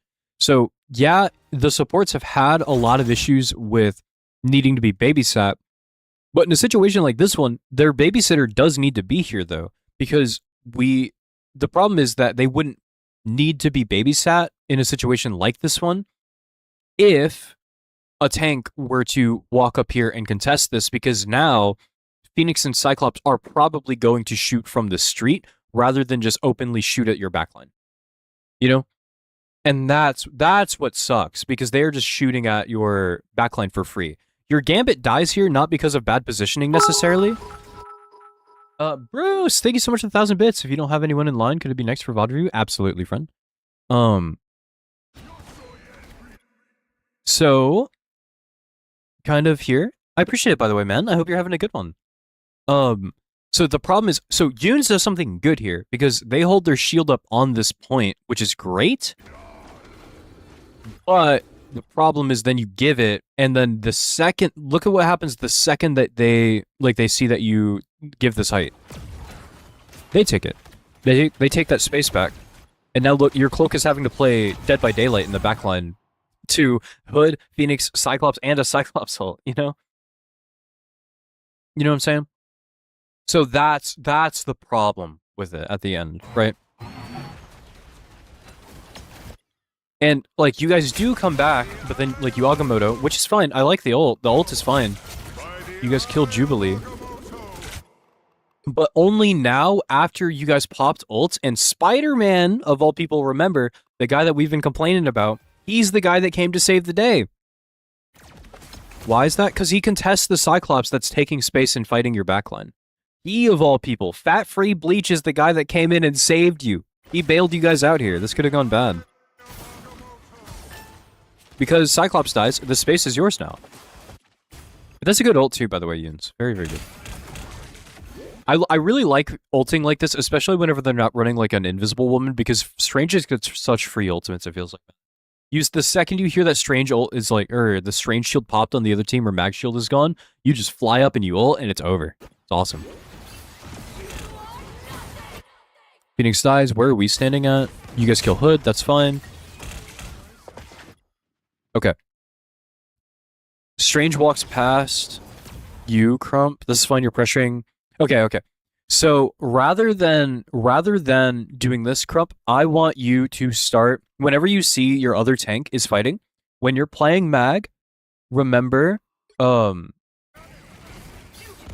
guys block the Strange ult? Wait, hold on. Yeah, I can glaze. Hold on.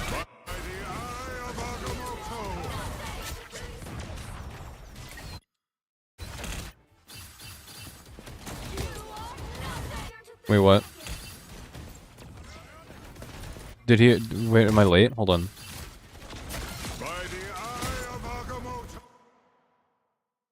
Hey, buddy? June's blocked everybody. You're blocking air. Nobody's behind you, dude. You saved their Phoenix. You didn't block shit. I blocked it for real hitting me?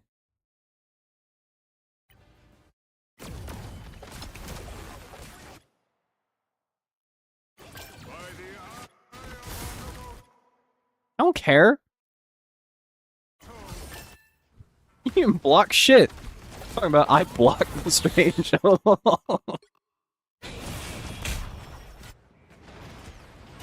Okay.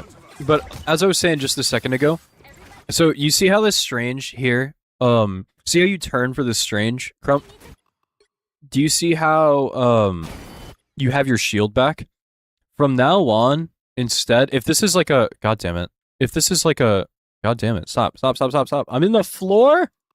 Fat-Free Bleach, save me. Okay. So... I want you to get into the habit. I know he flies away here, but... when you pop a shield up, you see me do this on Rogue, especially like if I grab like Doctor Strange or something.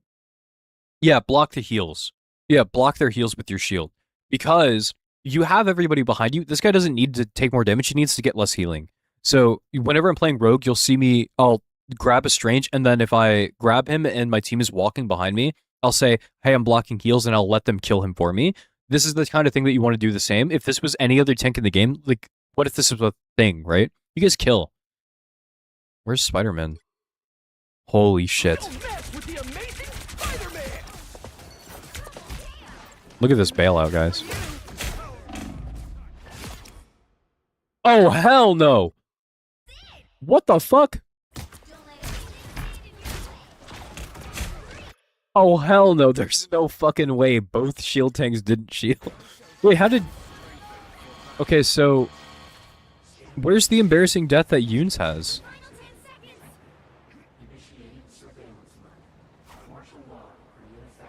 What's up, Uni? How the fuck did you let that happen? Talking about I blocked some Strange ult earlier, by the way. Yoons did not... Did you not die there? No, Yoons isn't a chud like you. What happened? What happened, dude? What rank is this? This is, Diamond? Nice thinking. Normally I hold my shield for, like, a DPS Winter Soldier as Rogue whenever taking Strange, but blocking heals is goated thinking.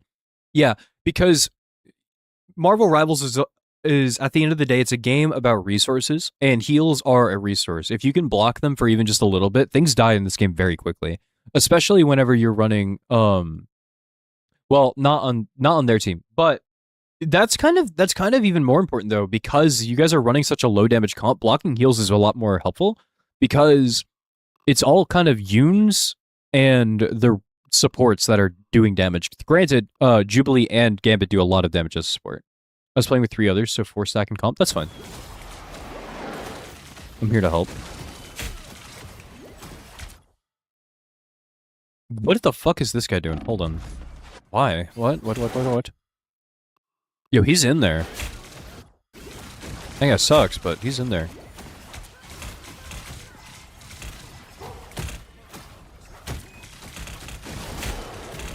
How are you doing, Uni? How's your day going? Okay. You're just hitting the Angela, that's fine. What is Crump doing here?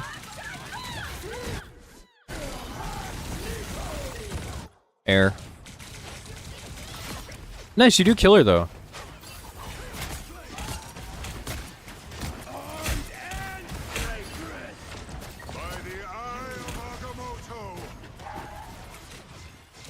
Okay, you live. Came back from the gym, you've been locked in. Nice.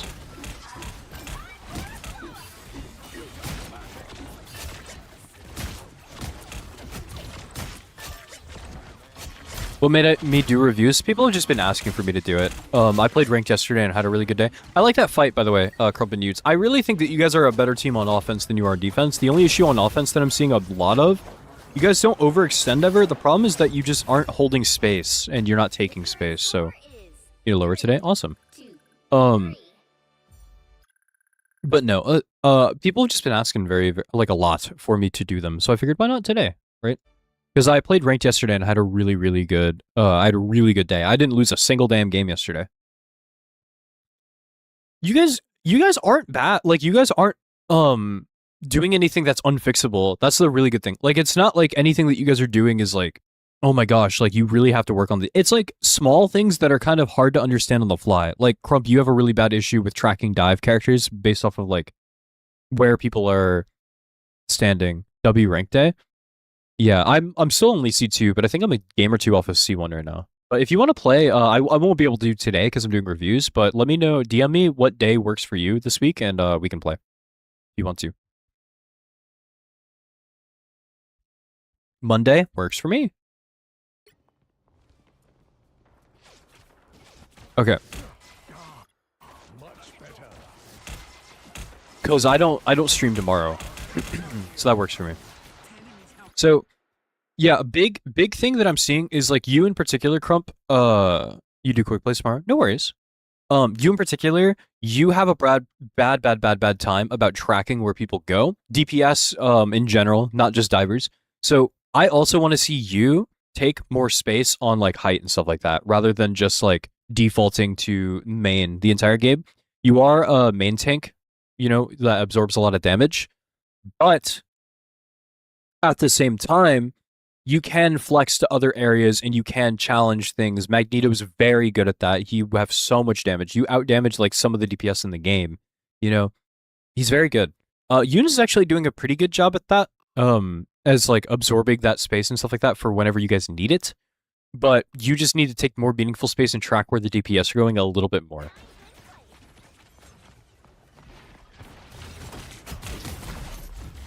This is good. You walk around the penny mines. Oh, just commit to breaking the nest. Damn.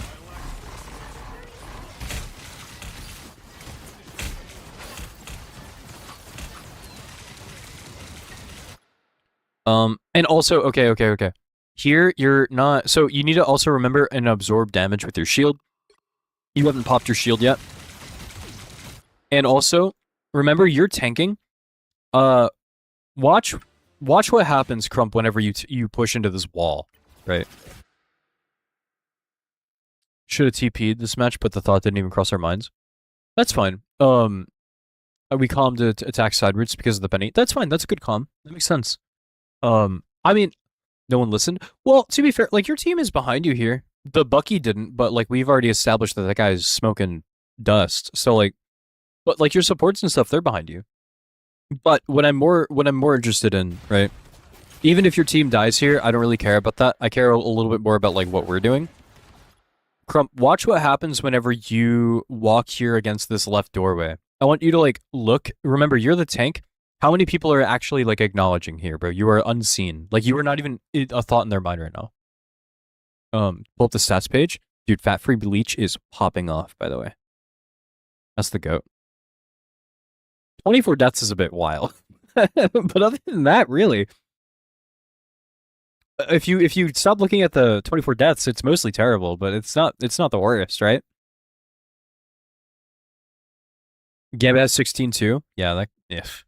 Oof. He tried to get his he's trying to get his for real. But I want you to Crump, look at how many people here are like actually acknowledging you in any capacity, right? You guys are both shield tanks. And your supports, like, you guys calm to take side angles, which is good. But you aren't, like, shielding shit, you know? If he died half as much, I'd say he did great. That's a good way to look at it, Bruce. I like glass half full type of guy. But kind of like look at what's happening here. They still, until right this very second when Bucky punches at you, have chosen to not give a fuck that you're there. Right? Because you walked into this wall. You have a shield, dog. Like, put that thing up. Absorb some damage, you know? Absorb some damage. Trust in the fact that you're on triple support, that you're going to get healing. You can move around. You can strafe left to right. But you took this wall, and immediately after that, you completely closed off an angle. So, two things happen, right? One, whenever you're here, right? Look at what happens, right? Your supports can no longer play on this corner and watch you here. They now have to swing wide to heal you standing here. This is bad because look what happens exactly the same moment that this happens, especially because they choose to make a dumb decision. They come here to heal you instead of coming all the way to this back angle, expecting that you're going to shield. But you didn't put up a shield this entire time. So from their perspective, you just let them die. You know? Kind of both of you, actually, because Yoon's also is, you know... That's a big problem, especially whenever you're running Mag Strange. Emma actually just walked into this room for free and then murdered everybody. Like, Demon Slayered that shit. Like, it's gone. Like... And even still, Crump, you haven't put up your shield a single time yet. Like, even, like, that entire time before you died, you didn't shield. And that's your whole point. Like, you're playing against, two poke characters, and you didn't pop a shield at all. You know what I'm saying? So, while, yeah, I do agree, like, oh, they should have taken a side angle with you. They did follow you there. You somehow made that connection. He died 24 times because he was on triple heals. That's so funny. I realized way too late that MO's back there. Yeah. And like it happens, you know, mistakes happen or whatever. I'm a little bit less concerned about the Emma walking back and a little bit more concerned with the fact that they're like Hela and Bucky just actually shot at your backline for like 2 minutes. It felt like. You know? So they like, yeah, oh, like we should take side angles. Like this Bucky is like doing his own little thing. But your backline did come there and they did show up whenever you needed them to, but they didn't really get the shielding they needed to live. Especially whenever you're playing in a small, tiny room like this. They don't have really that much space to walk through.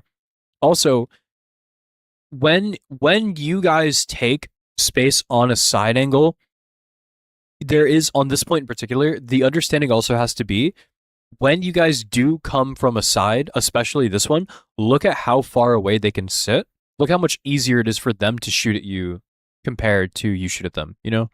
So that's kind of another big thing. Next round, you guys gave up. Why? You guys could have tied this. They only have 1:20. You guys actually gave up here? Time for some fireworks. Oh god. You guys got Crump on Penny, I would give up too. Not literally? Oh. Oh, okay, they just run into you. You're up, little ones. You should have put your nest here, right, instead. That would have been better, but it's fine.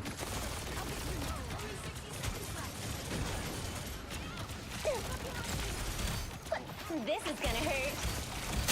Also, kind of the same thing as earlier. You're having trouble, like you're playing a little bit too close to this door. Your tank and your whole team's in front of you. You know?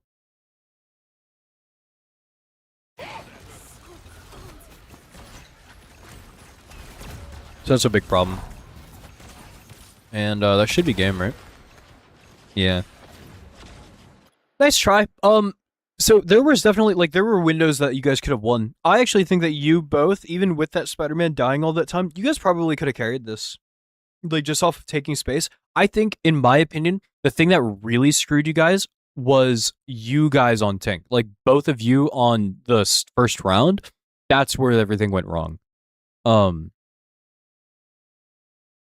So I think that's actually, because remember, like at the end of the round, we had 2 tank ults used that entire first defensive round.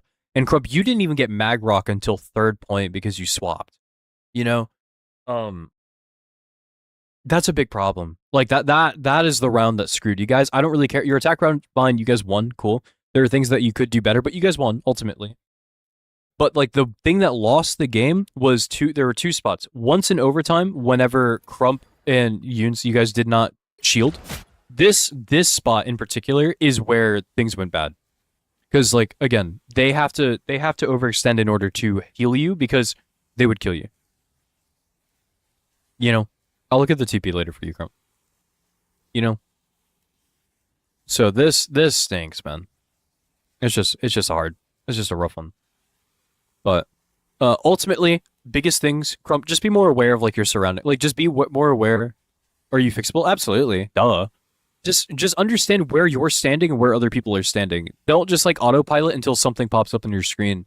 Walk with like move to places with purpose. Like I don't understand. I think you're trying to break the penny nest, which is fine, but that penny nest isn't hurting anybody. You guys aren't even playing anything that needs to worry about it. You know? How much you gonna pay me for Celestial? 100 gifted, but it has to come out of Crump's wallet. So that's the big thing to me, right? Because like you just gave up all this space, your team dies, and then on first round you guys didn't even pop a single like tank ult until the one fight you won, and then you didn't even get another one because you guys lost. And also we established after Yunes' ult happened, Crump, you didn't walk forward enough, so you just need to be more. It's gonna take you dying until you understand. But I would have rather you, Crump, tried to do something here and walk forward and then it not work, but not instead of pressing S key. Take space and then figure out what space works for you. Whether it's here at the top right, just walk forward. Sometimes you're just gonna lose because you're trying to learn. It's better than as a tank pressing the S key the entire time on defense, because this was the biggest failure, aside from the fact that your Widow was throwing, pretty much. Is it better to lose harder than to let my teammates die? Exactly. Yeah. I'd rather all of you guys die than like, and you try a play and be like, huh, why did that not work? What did I do wrong? Than for you to hit S key and be like, oh, my team is selling. You know, because it just doesn't really do anything. It doesn't really help you at all. But good stuff. I'll review. I'll look at your thingy later for the Jeff and Strange TP because I gotta look at Bruce's. First time.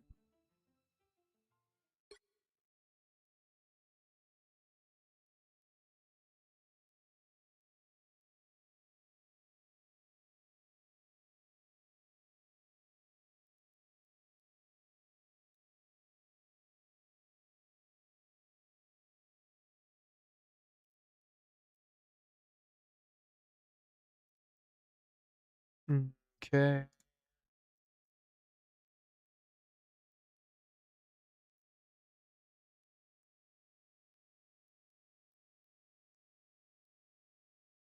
Alrighty. Oops. That's not what I wanted.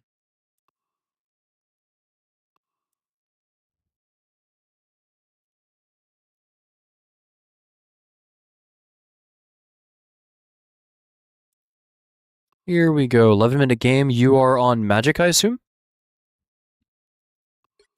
Thor, Magic, Fest, thing.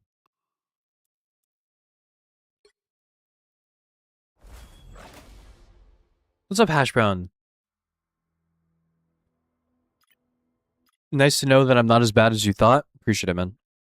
Oh.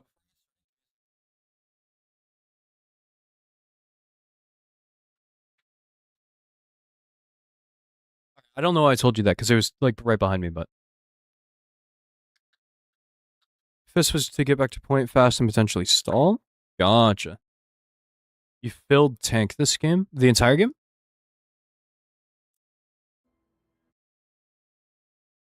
No, because you were... This is you? Right?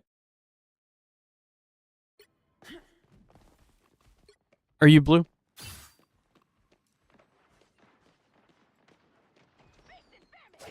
Or are you Thor on the other team? Which team are you? And what rank is this? That is me? Okay. And what rank is this?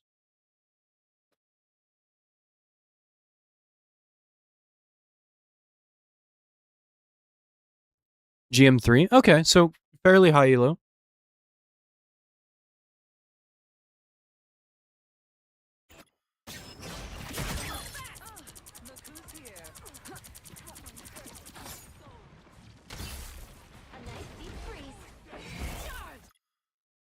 Okay. That's fine. I see why you're doing this. Okay. So you're trying to peel for the Thor here.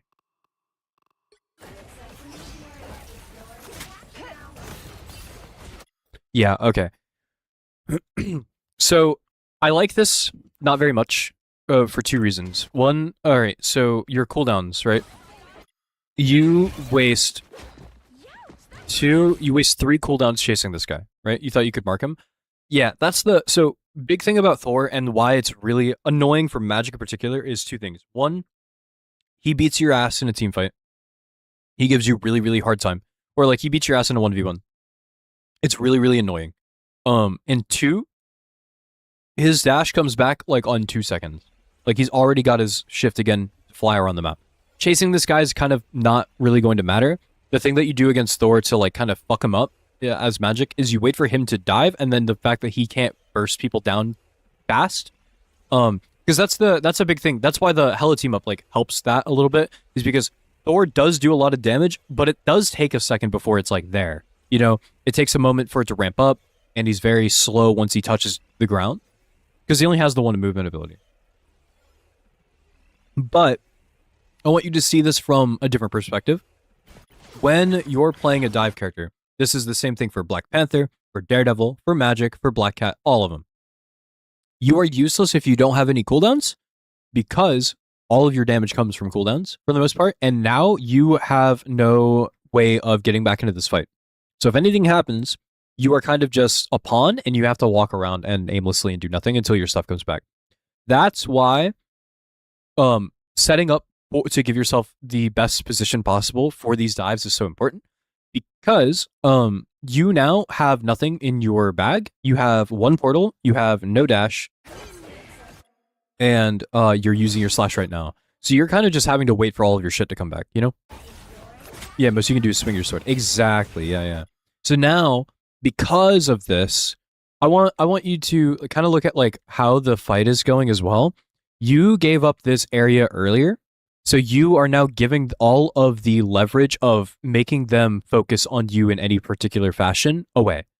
Also, their Thor, it didn't even do anything. So you kind of chased around a guy that eventually pretty much did kind of nothing, and that's a problem. Because now you guys end up losing this fight, which stinks. So it's a tough scene.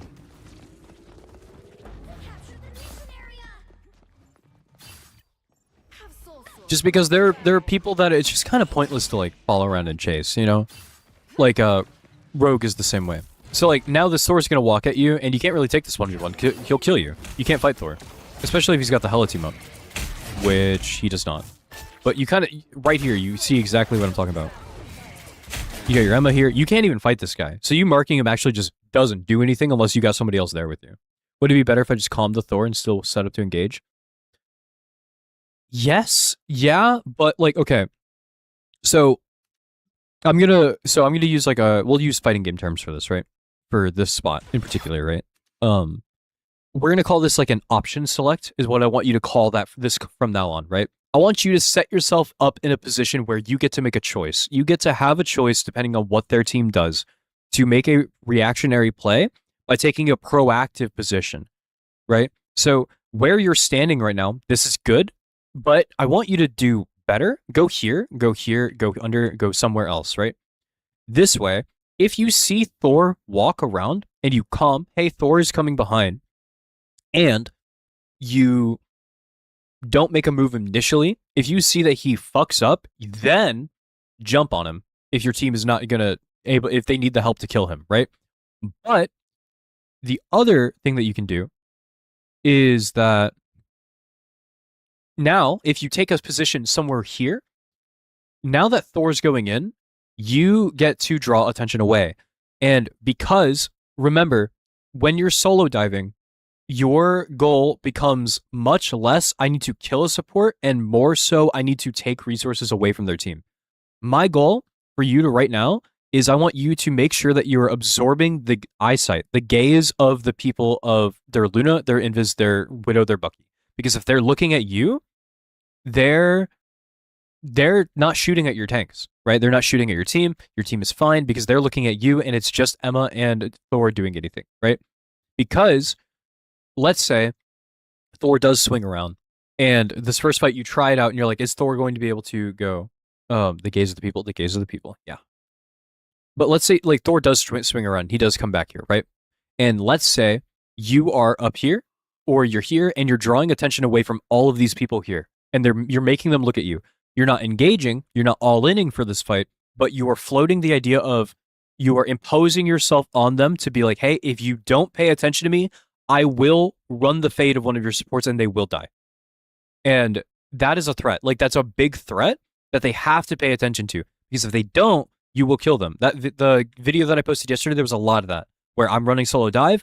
My goal is a lot less of me going and killing everybody on my own, and it's more so of possessing resources that they have and taking them away.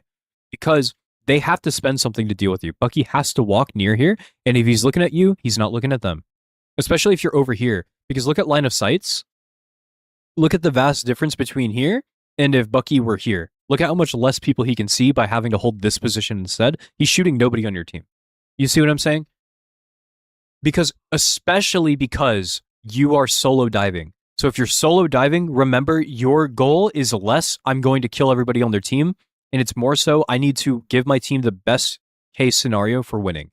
Because if you pull aggro of all of their team, like if you come here, further in and deeper, and you start walking, you still get to make the decision from this position of, am I going to go fight the Thor? Or Thor chooses to fight you, and now he's not on your backline anyway. And then you go back to your team regardless, because then you don't spend any cooldowns. Thor turns, and you're like, okay, cool, that's fine. Let me swing back around and go back to my team, and we'll try it again in a second. You see what I'm saying? So lather, rinse, repeat over and over and over again, because you're trying to set up your team. Because playing solo dive is not about, oh, well, C&D's got 8 things that make her not die. I don't give a fuck about that. I care about her healing their team, because at the end of the day, whether she's alive or dead, as long as she's not healing, that is what is going to win the fight. Because everything runs on heals. So it's less about, I don't know why I don't think about it that way during the match. I was doing better in the previous matches. You're fine. Like, shit happens, you know? Because at the end of the day, alive or dead, it doesn't matter. The fact is, as long as there are no heals going into their tanks will die. You know? That's kind of what the whole, like, idea is. It's less about, like, I need the final hit, more about I need their tanks to die. Because once the tanks die, everything falls over. Same thing. If the healers die, everything falls over. So it's really, really helpful. Because from up here, this is like, okay, this is like I understand why you're here, because it's safe, you know, you're not in any kill danger. But the problem is, now you limit yourself to, you aren't imposing yourself on anybody, because their backline, they see you. You know, you're showing your entire deck of cards right here before you can even go in. And you see the Thor go in, which is fine, but the issue is, you don't even give this a chance to see if your supports are going to be okay, and if this guy's dog shit or not, you know? Like, what if this guy fucks up? And you kind of see, you chase him for a second, but realistically speaking, your dinosaur turns for it, and he's more worried about that guy than you. Like, you don't threaten him at all here, you know? You make your presence known to him, but overall, nothing he does is impacted. Like, he does the same play with or without you. Chat, help me out, please. I'm new to Discord where I thought my D. It's in the replays channel, Truce. You see what I'm saying? But I want you to look what happens as a direct result of what you did, right? Because you didn't take up this space earlier and you didn't impose yourself on these people. Look what their team does. The Thor comes in, your team has to move, the Bucky gets to freely set up, and he gets a free pull on 2. So that's a big problem, because you didn't give yourself enough options, right? So that's the big thing that I want you to think about, because even though you're playing dive and everybody and their mom wants to be like, oh, your job is to go kill the supports. I don't care about their supports. I don't care about if they die.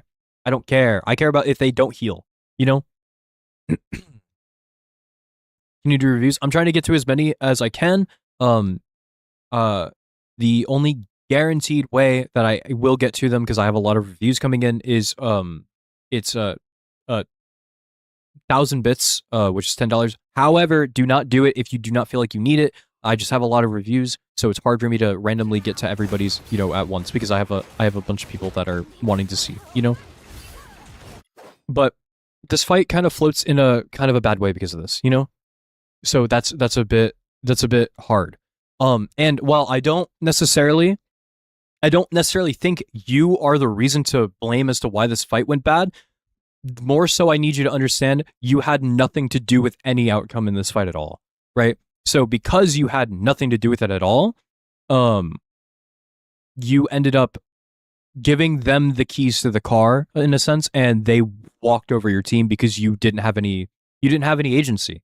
You just left it all up to chance, and it kind of turned into a coin flip by it, you know? You played a part. Yeah, more so what I mean is, like, your lack of having any engagement in what happened became engagement in like an outcome of a loss. You know what I'm saying? So that's tough. And that kind of thing, that goes for like any dive character. That's not just a magic thing, for all of them, you know? Like that, if and I'm kind of glad you did a domination point, because this is actually the easiest one to do, because if you can understand how to attack on domination, you can understand how to do it on push the card too. And then here you just dash to your team. Taking this 1v1 is like really, really pointless. There's not really anything you get out of this. And also, you know, Thor doesn't lose 1v1s. It just doesn't happen. So that's just unfortunate. He dies, which is good, but he dies, but it doesn't matter though, because they already have the point. So a trade is worse for you. You most staggered from your team? Yeah, exactly. Because you came out back on a bad timer as it was. Okay, so same thing here. You have all your cooldowns, and they're really, really, really over pushed, and they are in prime dive territory, right? So, especially because your spawn is way closer than Thor's. You guys died at the same time, you know? So, if you are here, then like by logic speaking, he's here, right? He hasn't even gotten back to the fight yet. You're fine. You can just go do whatever you want. So, whenever you go into the fight, especially if you dash in like that into the Bucky ult, I understand that you're trying to stop the Bucky from killing your team. You're now making yourself another target, you know? Because, like I said before, you're playing a solo dive character, and you're playing Magic as a brawl kind of right now, which is okay. Magic can brawl, but Magic only starts to brawl after she gets income on her passive, which you have none of. You have nothing into your passive right now because you haven't hit anything. So you're weakest. You're at 275 HP, not 400, right? So, again, everything is a resource game. Marvel Rivals is a game about economy, whether that be ult economy, utility economy, healing economy, whatever, right? So, when you choose, especially because your Luna's already dead here, she's coming back up off a respawn timer. Look at where you're doing. Remember we talked about options? Look at how many options you have by doing this. You can only walk into their team, but if you let their team walk in and you guys are fighting and you take a better angle and you come from up here, and rather than portal swing dashing, if you just portaled on top of them and dropped a demon and saved your dash to leave if needed, Magic in a 425. Yeah, you just didn't have that. Well, that's awesome. So rather than giving it a chance and coming up here, you portal on top of them, drop a demon, and see how their team reacts. Because if Luna, Widow, and Invis all turn to fight you here, and Bucky too, if all of these guys turn, Emma probably dies. You know, Emma probably dies here for this, especially if she turns to also fight you. But instead of that, you didn't give them a chance to mess up, because in the best way to put it is the times where people make mistakes are the times that they're not comfortable feeling uncomfortable, right? People don't like to deal with dive because dive is annoying because you don't like to babysit, but it's also annoying because it's the time where the people are going to mess up the most. That's why dive is so good inside of ranked. Often portal and drop a demon chain and go from there. Exactly. Like if you did that here, even if you choose, I'm not going to engage, I'm not committing to this fight. Drink some water. Bro.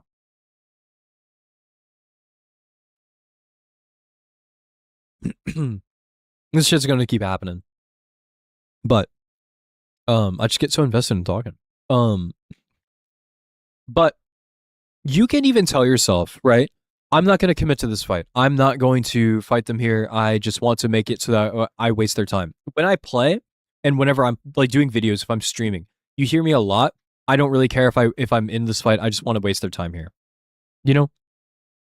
So easy to see the play now that I'm low-key unsure why I didn't think of that. I just want you to kind of always give yourself a good angle to see as much as you possibly can. Look at how little you can tell it's happening right here, right? You're kind of you're working on blind faith, you know? But if you come from here, even if you're 3-peeking this corner, look at how much more you can see, right? You can see their whole backline. You can see their Bucky. You know Emma's there. You just saw her because you passed by, right? So give yourself as many opportunities to kind of get a good look at everything that is going on. This game is an info economy game. The more information you have, the better chance you have at making the right decision or the right play, especially on a melee character where you can't impact anything other than Emma Frost and Bucky right here because everybody else is gone. And also remember, you guys have numbers advantage right now. If there were ever a time for you to go in, it's now, because they have 5 people, you have 6. Because their Thor came back on the same respawn. He's here. Your respawn's way closer. You're already here. By the time Thor is even considering coming back, you're already up there. You can make a decision. Am I going to distract their supports, or am I going to help my frontline? You know? But sadly, you kind of do neither. You dash in, and you gave up all of your agency. And now you guys, Thor's back. It's a 6-on-6. The game is losable again. And what happens? They kill 2 of your teammates immediately. You know? So, and granted, you know, of course, there's always the argument of, oh, well, my team could have. There is, you know, your team could have. And I know you're not saying that, but other people will. I'm worried about you. You're the constant. You know, you're the thing that can sway these games. If you would have done those things and you would have just drawn attention, you're taking away the attention of that Widow that just blew the top clean off of your teammate, So the big thing is like their supports are untouched. They haven't lost HP in like a good 3 minutes, What's up, Loco? So just kind of set up in a spot up here or even over here if you wanted to and come from behind. Just regardless, pick a spot, get as much info as you can, try to distract. If you don't kill anything, that's fine. As long as you're taking resources and attention away, that's what we want, right? Especially because, again, you're playing a solo dive character. Because now you're here. And again, this is also scary. You're setting up for next, which is good, but you're doing it from a spot. They saw you come here. You already gave away where you are. This image is seeing you right now. She's invisible or whatever. But look what happens. The Thor ends up collapsing on you. Or now you're on point, which is fine. This is also just kind of a rough time, though, because now you're going to die in a bad timer. See what I'm saying? Now you're dead on a bad timer, and the people that died in your last fight, Bucky's off respawn. So now they've got to wait another 8 seconds for you to come back. That's 8% more on the point, plus the 10% it's going to take for you to get back. So it's just kind of it's a hard thing to do. So now you're on thing. Okay, you hit the Thor. That's fine.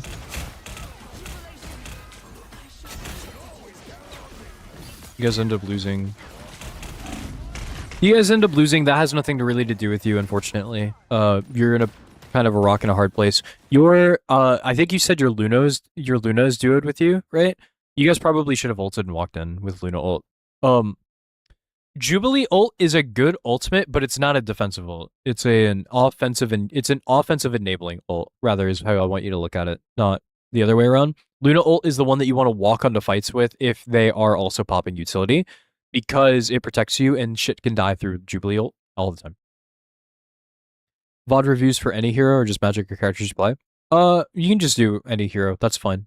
I'm randomly selecting them. I have a lot of people, so the only way it's like guaranteed is 1,000 bits or whatever, the equivalent of $10. That form of fashion. Just because I have a lot of them, and I want to make sure the people that did, pay to get their scene, they, don't waste their money or anything like that. Luna, Emma, and Jube, who swaps, I think, after this round. Yeah. Okay. So tell your team from now on, especially, walk in with Luna ult instead of Jubilee ult. It's safer. Just because Jubilee ult, the healing on it's fine. It's just not that great. It's like whatever. So here you go, Thor. This is fine. I'm not like a Thor professional the same way that Uni is, but at least for in like taking space and diving and stuff like that, it's similar enough to Rogue.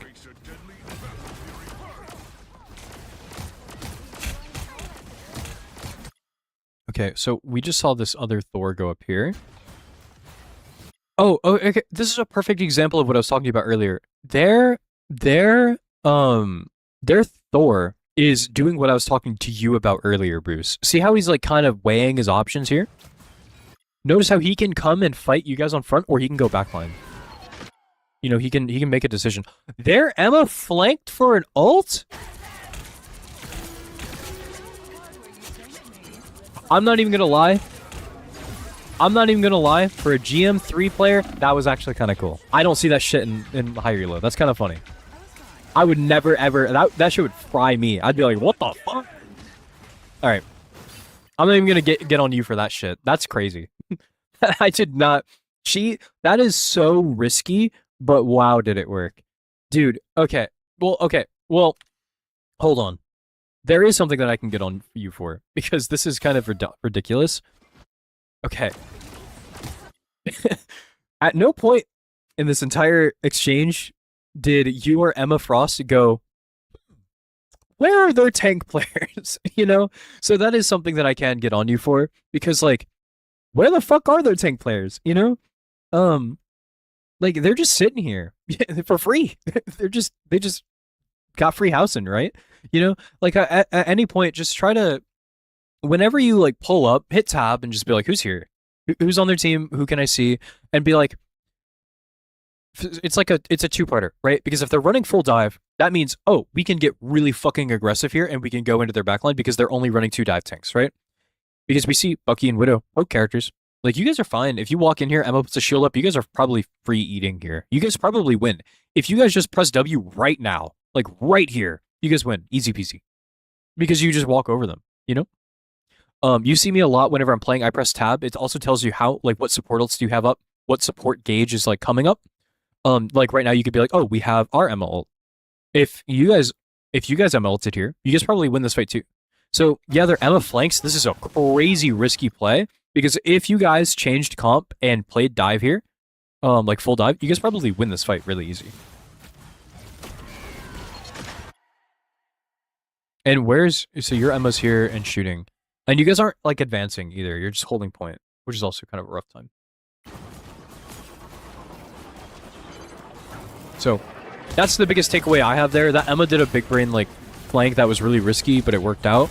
But like the biggest thing is like why didn't you guys acknowledge that they didn't have a tank there? You know?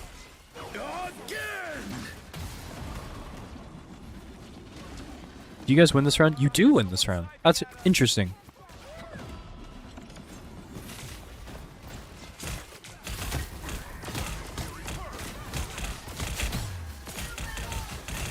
Okay, lots of grabs. If you're in passive, you probably die here. Yeah. So, alright. This is kind of a hard problem for... This is more of a situational awareness problem, right here in particular. Because, yeah, oh my gosh, there's so many seasons in the game and I know you get pulled by Bucky. You should wait for your Emma before you do anything. Because you need to wait for the shield, because this shit happens, right? So hit tab, oh, when's my teammate coming up off cooldown? And then wait for them to walk, you know? You thought his hook would have been used by them? That's fair. That's a reasonable line of thinking. My counter argument is, what if this was an invisible woman pull instead of a Bucky hook? The same shit happens. You know what I'm saying? So even though you got pulled by Bucky, practice good habits even whenever, you know, they're not there. Because even if Bucky didn't pull you here, if Invisible Woman did, and she will in better lobbies, you could have died here. You know? And that could have been bad. You still get grabbed, you still die. And it's just hell for you. It's a big problem.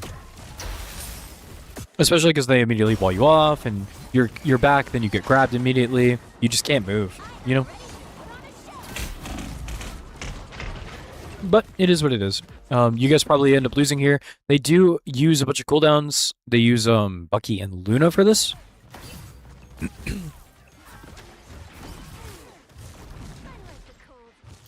What battle can continue without thought? Did you even train for that? There's a shooter on the scene.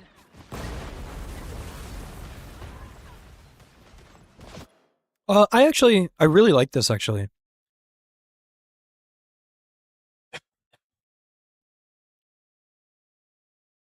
Oh, that's how you take point, is your Jeff gets an ult. Really? Okay, interesting. I like this. I like you going up here and challenging the Bucky and pushing him off. Because he shouldn't be allowed to do this. So this is good.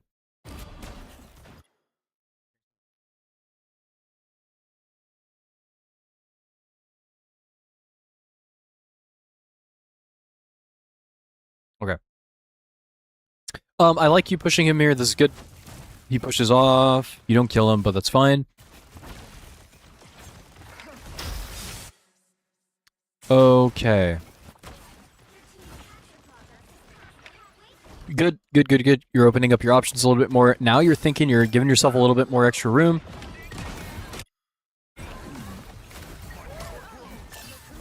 That was good.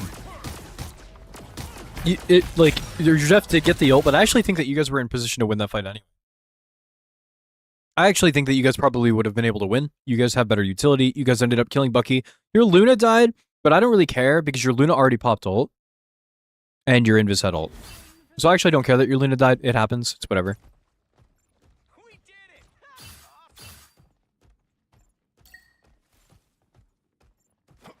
But that was good positioning. I think you guys win that even with Jeff not ulting, but he did, and that's great.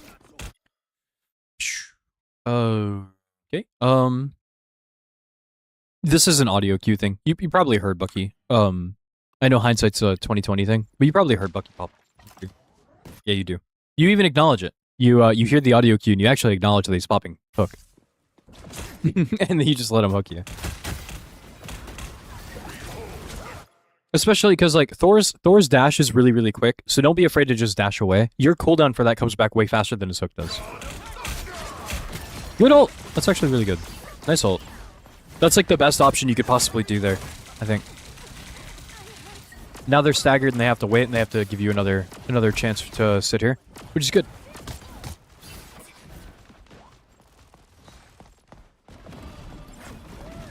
Did you a favor hooking you in? Yeah. It was a good reaction to getting hooked, for sure. Their Thor ults and you dashed into it. Yeah, this is a bit rough. So the dashing upward thing is a bit interesting to me. I understand it's because you want to challenge the Thor. You could just dash after he lands though, because you can't really do anything to the guy. And also, like, you know, he's just gonna live anyway. You know, even if you do get up there and you do not get stunned by this, you could wait half a second to go back, you know? Because now the problem is you're dead, right? Yeah, you die, which sucks. So just wait it out. Thor ult sucks. That thing is terrible. So just like let him land and then kill him afterward. Because now you're dead and it's just hard. Because you could have lived there and you guys could have been a part of this. Your Star-Lord had a good ult here and your Invis had a good ult. Like potential if you just waited half a second for him to do that and you did the same thing, you probably kill that guy. So, mad unfortunate. But you guys hold it. So, that's good. Here we are, coming back.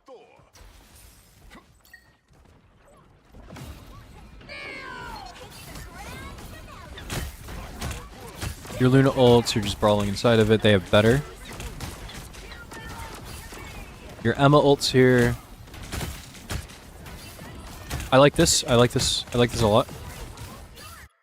Maybe targeting their backline would be good too, but at least you're not following. I think let me look at their backline really quick. I want to see. Do you have any information about where they are? Not really. You kind of dash in. Yeah, not for the most part, not at all. You didn't see them at all, so that's fine. It's better to do this. It's better to, in this situation, I think, make a commitment for somebody rather than aimlessly look around for a second, because this could have gone really bad. Bucky could have stunned you, so I actually like this. Patience is in the cards. Yeah, have discipline. Don't like think that you have. Don't think it's all or nothing. Like you do have time and like before these fights start. But I like this. I like that you committed to an option, and I think it actually ends up benefiting your team.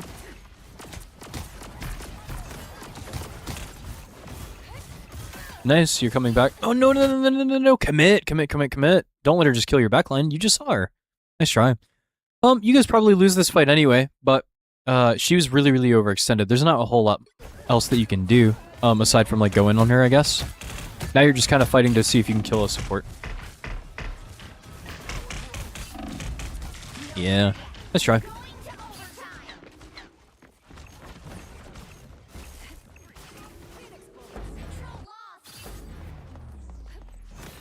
You guys end up portaling, really, very early. Very early. And so what do you go? Do you say Thor and you guys run... Oh, you go back to magic here.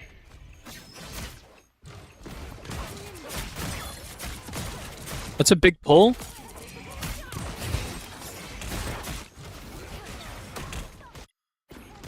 Were you having ping issues here? Is that what that happens?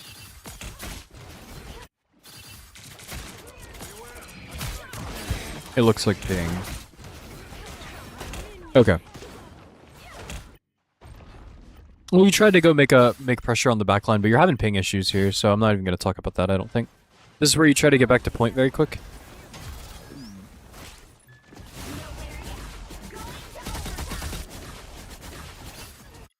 Tip for Iron Fist, the way that you fly, just jump before. You'll take flight. You just gotta be in the air first. You'll be fine.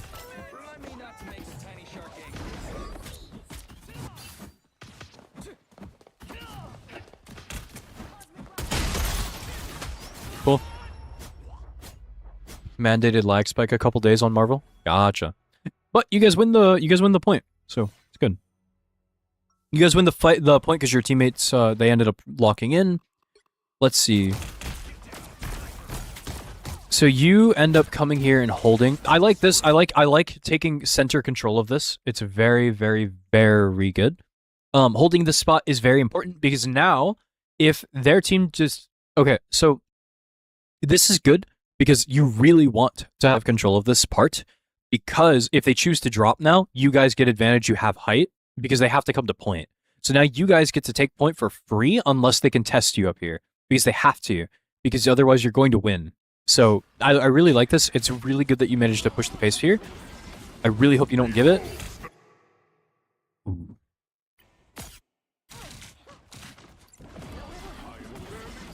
That is... Okay. So my kind of issue with what you're doing here is you're holding this wall, but look how little you actually can see. You know? I've learned dropping early is always terrible for this one. It depends. It depends. If their team if your team is fighting down below, you want to drop after, but you want to take high so that way you can make a decision. Going low can work. It's just that you guys have to be very quick, very, very, very quick, so that way you can immediately take this spot. Because if you take this position right here below, they can't see you. You know, that's why it's that's how it would work. But I don't like how you're holding so close to this wall, because you're not. You're holding really close to this wall, but if you backed up and you just played this wall, you're seeing more from the same angle with the same protection. So I'm fine with you standing here and holding this, but back up further away from the wall, because look at how much less you can see whenever you get here. So this is the reason. Check out what their Thor does. It doesn't even proc on your screen other than a trail because of how close to the wall you're holding. See? He just completely just gets inside. If you were holding further away, I'm going to show you what that same instance, but like look how same angle, but further back from it, right? I just saw him walk forward, but you didn't see it on your screen other than like a trail. And this guy, granted, your invis has no business being here. This is really silly. I don't know what she's doing. This is a bit funny. It's okay.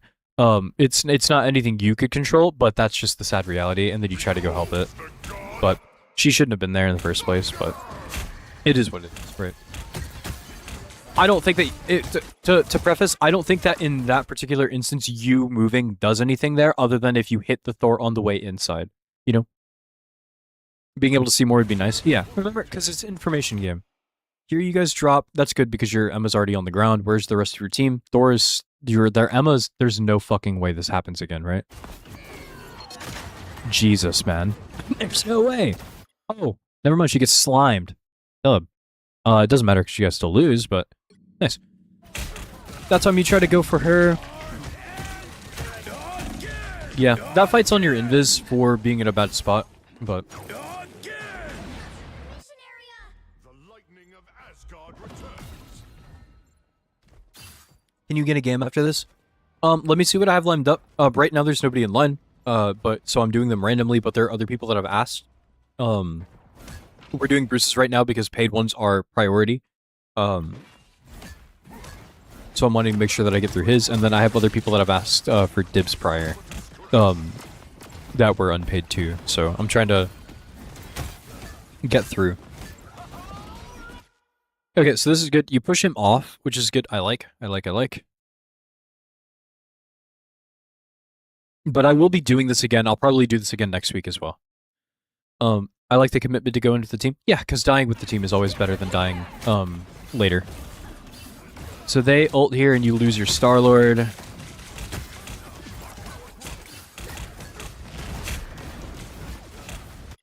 This is a really awkward spot for you because their spacing is super frustrating for you to handle, but their tanks are just like watching your backline. The good thing is, you have an opportunity here to pressure their backline without having to die. So I have to see what you do. You get bursted. Okay. Mindset was to go into the Star-Lord? Yeah, I see what you're saying. Reviewing every Saturday? I could make it every Saturday. Sure, I could do it Saturday again. I'll put an announcement. Saturdays can just be the day where I do this. That way I can just have people put the reviews in, and I can do it that way. That way people can get ones that they're interested in having reviewed ready. This is bad. I think, yeah. Can continue without thought. Your Emma's dead.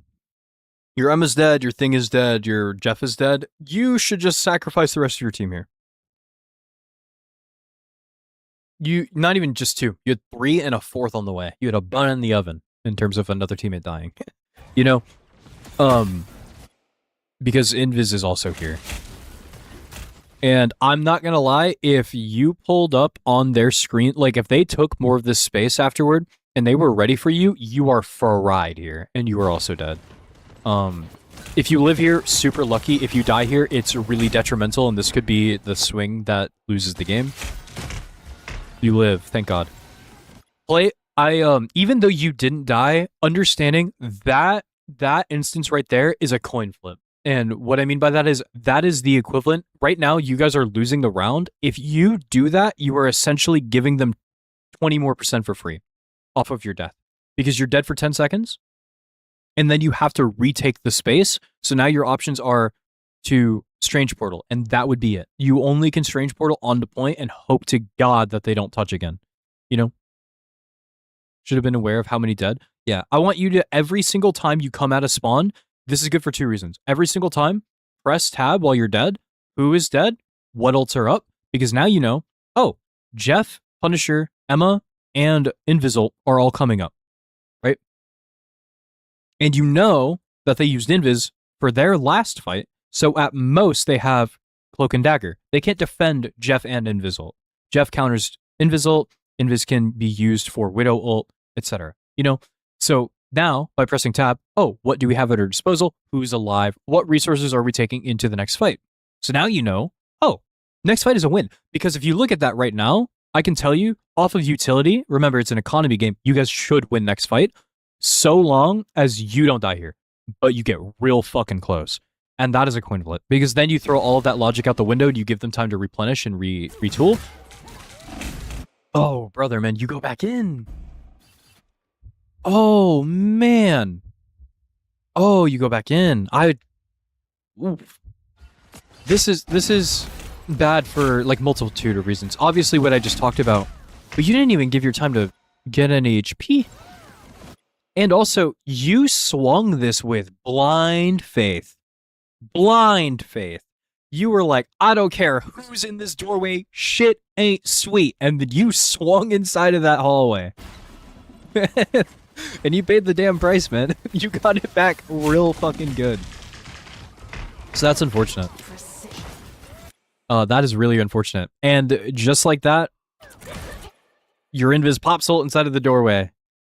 And while I think that there are 2 individual people that kind of made this game end up the way it was, I think that it is you, and I think it's the Invis in particular. I think Invis died way too many times on really, really, really bad timers. I'm assuming you guys lose here. Yeah. Bad timers, and I think you... So what I mean here is, like, even though I don't think that you, other than this play, destroyed the game, in terms of, like, actions you took, it's your lack of action in the first round that you took that did cause this issue. Because in my opinion, aside from the one play where Bucky hooked you inside of the hallway, we can go back. I'm assuming you guys just lose from here, right? I don't think there's much else to talk about, right?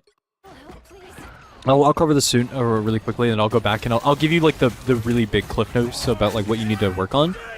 You kill here, that's good. That's a good engage. You caught Widow out of bounds. Jeff eats you. That's a good Jeff ult. This could swing the game. Don't tell me he dies to Thor. No, but you guys do die, though. Because your cloak is too far. Oh, that's their cloak. Yeah, you guys end up losing. And now, like, on individual, as far as an individual goes, I actually don't think this fight, after you got inside of the fight, I don't think that you were the reason why this fight goes so shit. The problem is you are still the reason because you caused this domino effect by dying early. Or late, depending on how you want to view it. Over here, right? So while from a glance, I actually think that you did more good than bad in this particular fight, this instance. overall, because of what you died to earlier, that shit don't matter. It doesn't matter. You did a really big bad and then tried, like, after that you covered it up with like a teeny tiny good, and that's a problem. So you guys end up losing this, obviously, off of resource. Especially because now, look at the state of the game. Remember earlier whenever I was like, oh, well, their Invis doesn't have ult. She's got it now because remember I talked about replenishing resources? She has it now because you guys took that extra 20% to get back to point. So she's got that ult now, and that's the nail in the coffin. You guys lose. Crazy how a butterfly. Yeah, exactly. And that is these plays right here are why in low elo, shit is never over. Like, games are always winnable because, like, I know you guys were already down. If the opposite happened and you guys won one team fight, that is exactly how they lost the second point, right? This point right here, this shit, same thing happened, but on the other team because that Bucky hooked you in and you killed them and then they were on a bad timer. Same thing. You saw it, like, you saw history repeat itself just on the other team. Bucky hooked you in, and earlier you ulted him, and you guys fried their entire team because of it. Remember? So that's crazy how shit like that happens, right? This one right here. Bucky hooks you in. They have no business being here because the rest of their team is back here. No reason to be up here.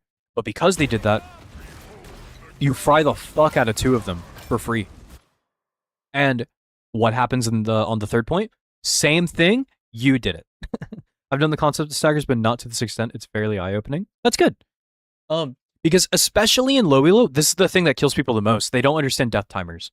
Death timers and ult timers are very important. Ultimates in this game are everything. And whenever you died earlier, your Invis shouldn't have ulted anyway. I don't know why she did that, but she did. Where did you die at? You died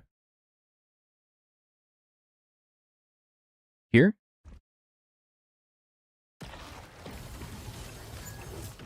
No, further back.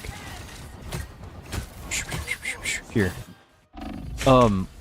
Because again, like, just looking at it, there's no reason why this next fight should not be a win, because even though they have all of their DPS, they have 2 DPS ults coming up.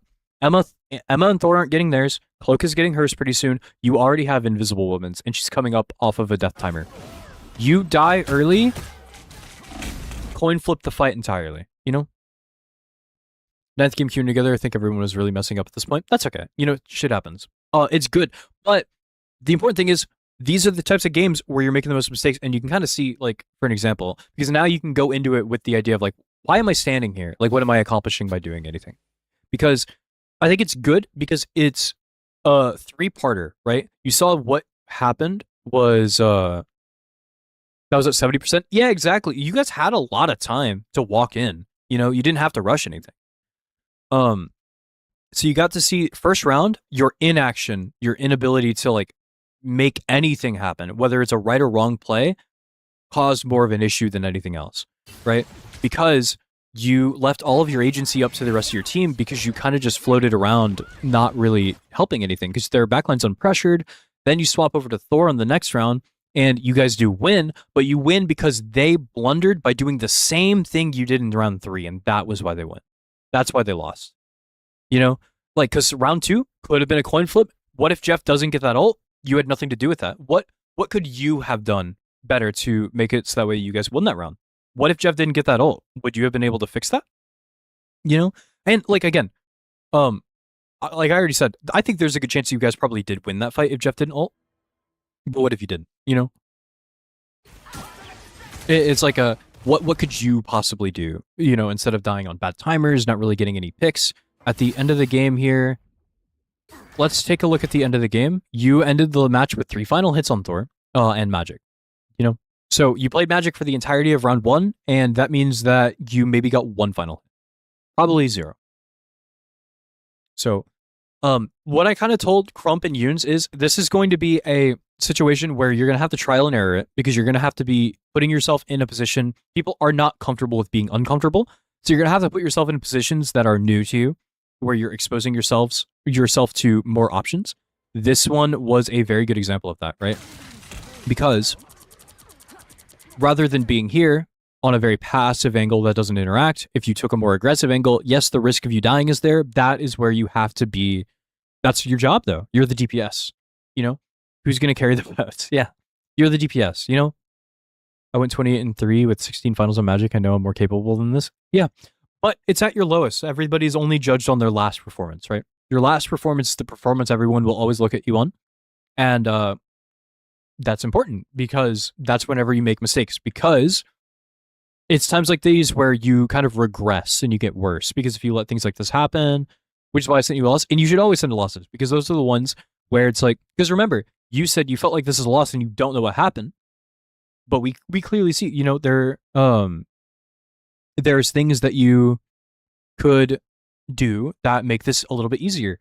Because it's really easy to be like, oh, well, I do, like, not you, but people in general. It's easy to be like, oh, well, I do all the same things and my gameplay looks very similar. So why doesn't it work for me, but it works for that guy? It's the small decision making that isn't verbally articulated, right? Why, like, you know, you're in the right area of where you should be, but you're not in the right mindset of why you're there, you know? So change your mindset and then like change like what you're doing. And remember, especially, I want you to, if you are playing solo dive, I want you to really lock in on understanding where am I standing, you know? Because if you're playing solo dive, this is where you will see the most mistakes from you in particular, because it is just you out there. It is just you. You are your own boss and you are making your own plays off of the information that you get. So anything that goes wrong, I don't give a fuck about their supports. I don't care if they have 80 CCs or anything like that and support is a broken role.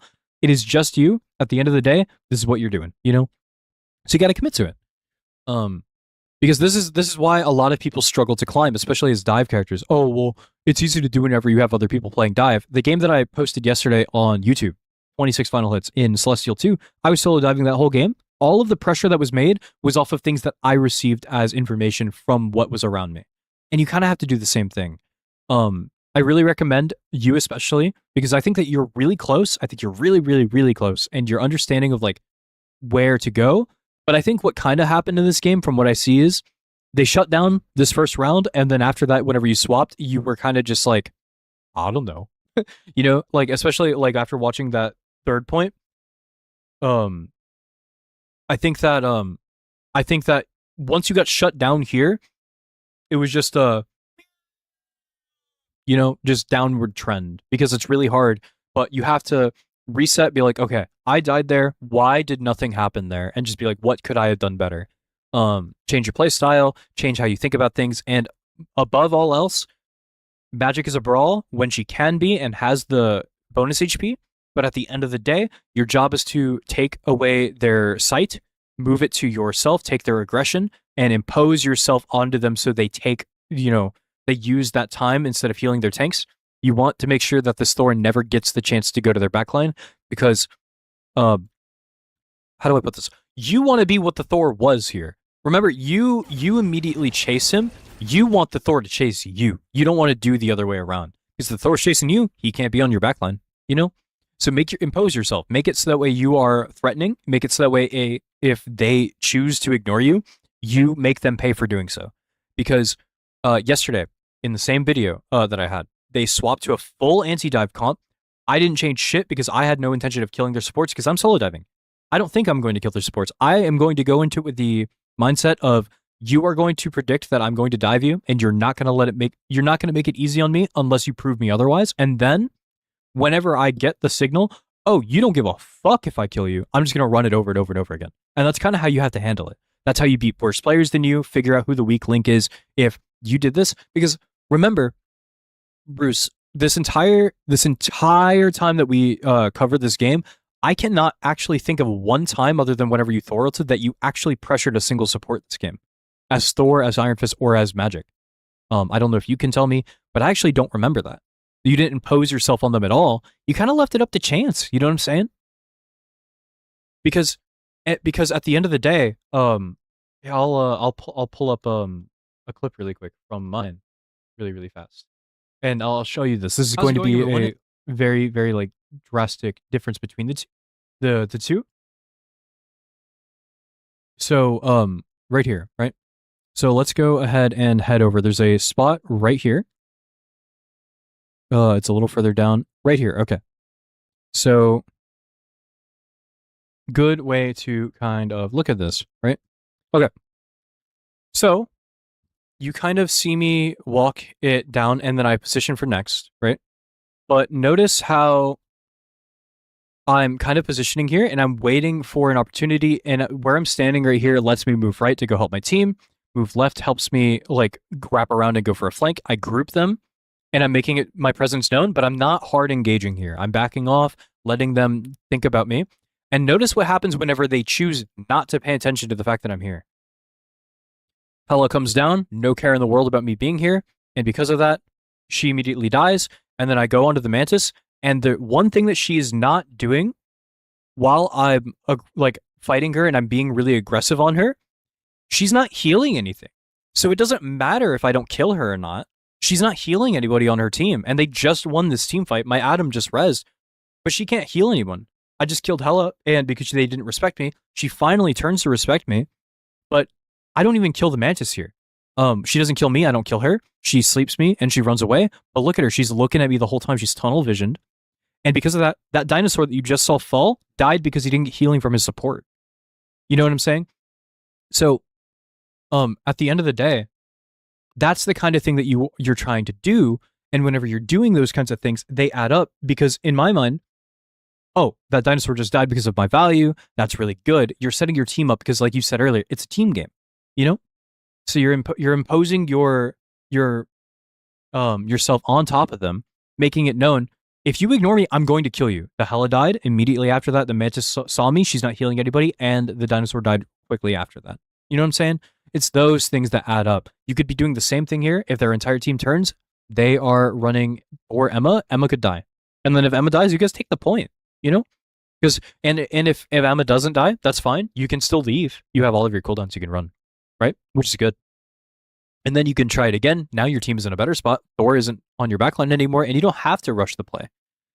But you can't do that from where you're standing. You know what I'm saying? So take off angles that have purpose and are safe. Here's your tips that helped me ages ago to get out of Plat and into Diamond GM. I'm happy to hear this so I can learn for Celestial. Yeah, I'll tell you right now, if you're able to win in GM3, you can get to GM1 and probably make it to Celestial 3. But the problem is it's going to be much longer of a wait, and the seasons are only 2 months long. It's going to be way harder if you don't try and... you have to... Sometimes it's okay to be a background character. You have to win games by being productive, not by getting kills. You know what I'm saying? So the two biggest things, I call it people watching when you're playing. Watch the state of the fights and where people are standing and figure out, I know they're running a Bucky here. Is this Bucky good enough to actually mark me, or is this guy dog shit? Because this guy actually didn't once anti-dive you while you were playing Magic. He just shot down Main the entire game. You know, it wasn't until you swapped to Thor that it was actually a problem, because you made it a problem, because you're huge. And two, hit tab after you die. Just make sure that you're looking at what your team is doing and everything like that, and then adjust accordingly. So position, people watch, adjust accordingly is like the three best things that I can tell you. But I think that you can definitely hit Celestial. I think you'll have no problem with it as long as you like take into consideration for this stuff.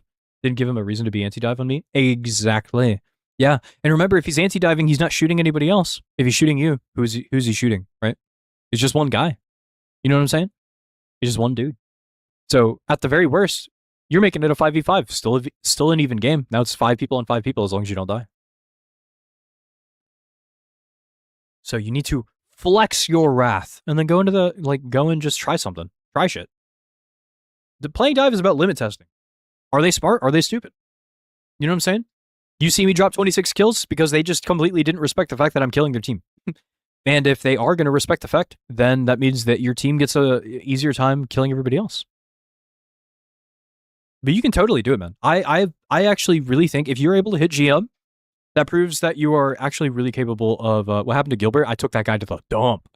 But if you're able to hit GM, that means that you are definitely capable of learning and getting retaining information, and especially because you don't have an ego like that, and not having having an ego in terms of like, oh, I can definitely go out there and kill, but having like a lack of being selfless of being like, oh, you know what, I'm not doing anything, I'm going to swap. You know, that's good. I say if you force the other team to switch how they play, you're doing something right. Exactly. And then you can adjust accordingly too. Just because you're playing into anti-dive doesn't mean you can't get value, you know? It's a big thing. A lot of people forget.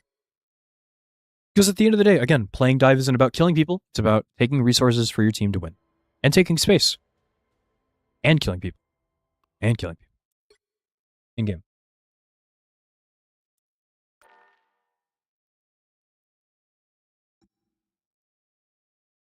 The dump, it's the new bar across town. True. I'm gonna go pee. Oh, let me turn some music really quick. What are you drinking? I have a white monster. Thank you very much again. Absolutely, Bruce. No need to thank me. I appreciate it. You paid for me to watch it, man. You don't gotta thank me. It is my pleasure. And shake that ass? Okay. I gotta pee. I'm also gonna go say hi to my sister really quick, so I'll be right back. W Speed ass audio mission.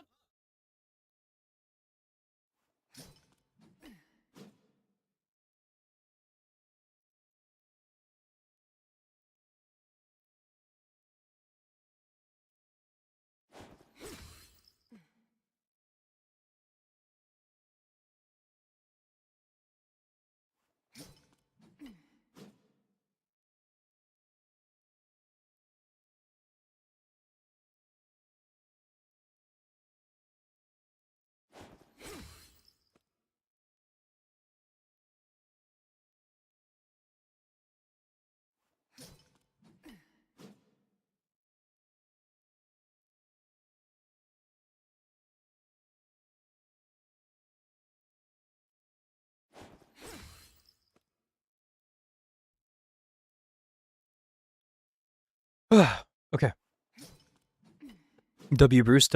Hey man, thank you so much. You're gonna be here. Thank you, and you're gonna take it. I appreciate it, man.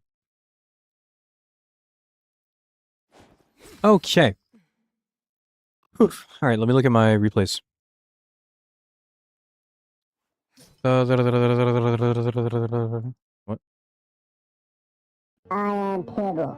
Wash my belly. Wash my belly.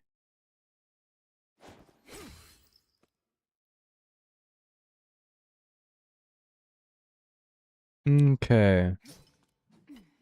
The next one that is available in here is Prison Shot. You're up. How are replays going? Pretty good. We just did Bruce's, the goat. Another W fence. The W friends. Competitive. Okay. Yeah. And so you are the Magic Prison? And what rank is this? I am on Twitch, enjoy gameplay. Teach me Sensei Spark. Oh, so you're Blade, right? You're Blade Magic on the winning team? So you guys won this game. You're Hydro, right? And what rank is this?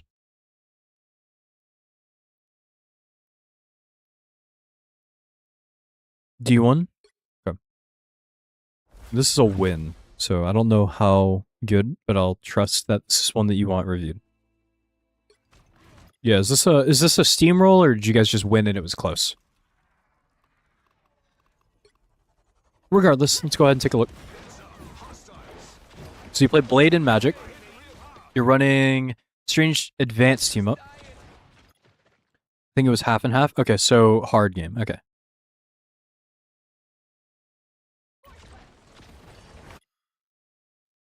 Okay. So Venom's in your back. Okay. So off the rip. It's fine that I'm cool with this. Just do me a favor from now on. Before you consider going in, right? Turn around a little bit and just see what is your team doing, right? So, how do I word this? You have wall hacks on your team, right? You can see your team through the walls, right? They have outlines for you. Just look around, because if you waited a second, I have no idea if you get a good dive here or not, but against better players, you know, in GM or something like that, they would all turn and kill you, right? If you do this alone. Remember, you're solo diving here aside from Hulk, and Hulk doesn't really do all that damage. So just turn around really quick, you'd see, oh, my whole team is like fighting a Venom. Because you go in a little bit early and your team is not ready, and your team is actually also getting dove by Magic and Venom. Right? You see what I'm saying? So you go in and you miss your chain, so you fall back. This is good. This is good. You miss your chain, you fall back. Now you're helping.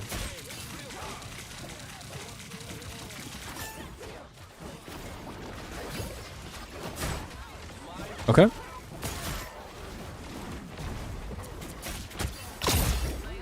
You go Venom. You guys are cutting back. You kind of have to here. That's fine. You didn't really have anything to do with the fact that that went bad. They just ran dive. You guys weren't ready for it. That's all that happened, really. Good. You're setting up for next. That's good. You see Star-Lord challenge you. And you fall. Good. Really, really good. Gonna take pictures. Mirror. And then leave. That was good. Really, really good. Good work killing them. I want to see what you do here after the fact.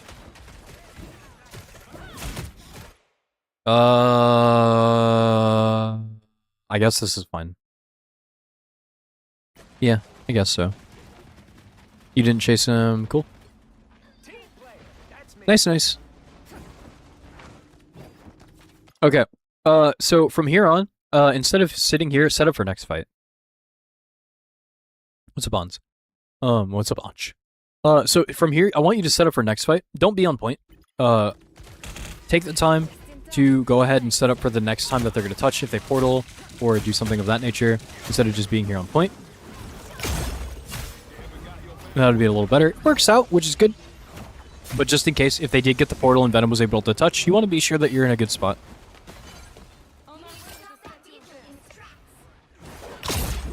This is good. You're marking the magic for your team.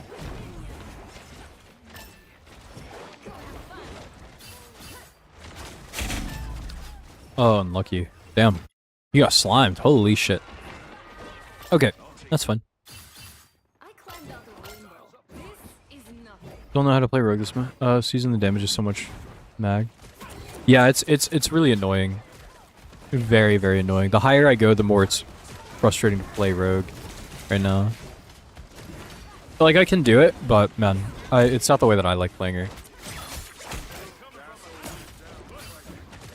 It's fine, you're coming at a spawn still, you're just trying to make it. You dash onto the invis, that's good because she was out of position. You guys should just straight up win. So far, you guys are stomping this out pretty good. This is Diamond 1 on a console.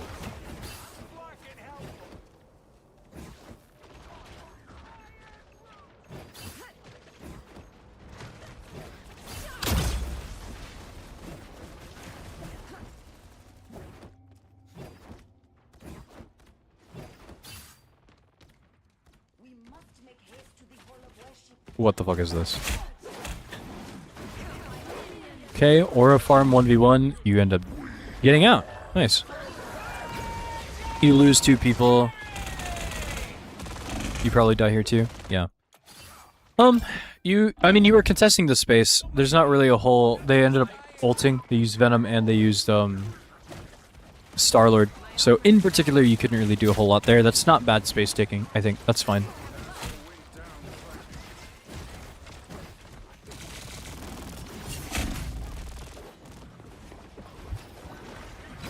That's kind of scary.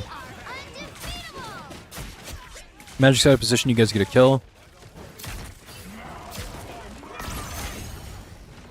Okay. Okay. So you're on console. So you still VOD reviewing games? Yeah, I won't be playing actual matches today. I won't be doing that again until Monday. I'll be duo queuing with I Draw Uni and then playing Tokon after. Okay. Prison. I want you to start getting in the habit. You're in console, so it's gonna be even harder. So you're fine, man. We'll say that. I want you to get into the habit of portaling and then after it, dropping your demon and using your giant dash as a way to clean up kills that are low, right? Because look at where you're at. Do you see what I'm looking at? Like, this can go really bad. You know, they have 1, 2, 3 people looking at you. This can be a loss, but you're demon down, so this way you can have your dash to disengage if you need to. Especially in like brawl environments like this, you're not diving right now, you're brawling for the most part. You know, they're all looking at you. You guys have been like tussling for a second. You don't have enough bonus HP to really sustain this. So if you were to put a demon down, you give yourself a little bit more time. You don't have to rush this play, and you don't have to miss the mantis. You know, thankfully, like your team is here, and then things go good. Their venom turns around because your Punisher wins his 1v1. But this could have been bad. You could have died. You know, you want to make sure that you're playing consistent, practicing good habits, because what if this fight was closer? You know, that kind of thing. Especially in like groups, because people are gonna walk into your demons a lot easier, right? Other than that, not bad. That was a good idea. I like the fact that you wrapped around during the support ult and came back. That's good. Your magic is top left. You make it known that you know she's there.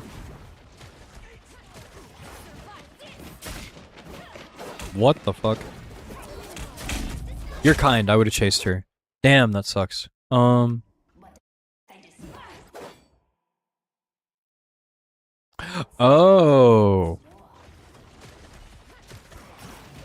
I see what went wrong. Okay, so magic. Damn, did you get these twice by her? No. Okay, hold on. Okay, so magic, we're gonna call this magic 1v1 etiquette, right? You lose if you miss dash, because now you have to fight and you can't leave and you can't finish them off. If you miss your dash, you lose. So don't use it. Don't use it unless you have to or you know it's guaranteed, right? Because you dash in. Look at this like display of events, right? So you dash in and you miss. Even if you land this, she could react in portal and you miss still, right? So, also then you also still hit this demon, which is bad. Now, Invisible Woman cannot be chased, right? So she walks out, and you can't chase her, right? Which sucks. And now, magic uppercuts you, and you die, right? Because it does so much damage, and you fall. And now you're dead, and you're coming back. Thank God you had a rocket res, but if you did, then your team would be out of person, right? Why is Invis even there? I don't know. But that's why he should have dash, because then he could have killed her. They pop Dark Child. I really want to see you pop yours. Okay. New problem. We still have ult. We've had ult for 3 team fights. We gotta pop it. Just rip it. Don't wait for the big touchdown play. Pop your ult. Pop your ult, win the fights that are worth winning, because this fight could have been a W. It's close enough. If you popped ult, you guys might have been able to win this. In fact, I would go as far as to say is, right after you died to Magic and you got rezzed by Rocket Amp, I'm popping ult. Because now I know Magic doesn't have cooldowns.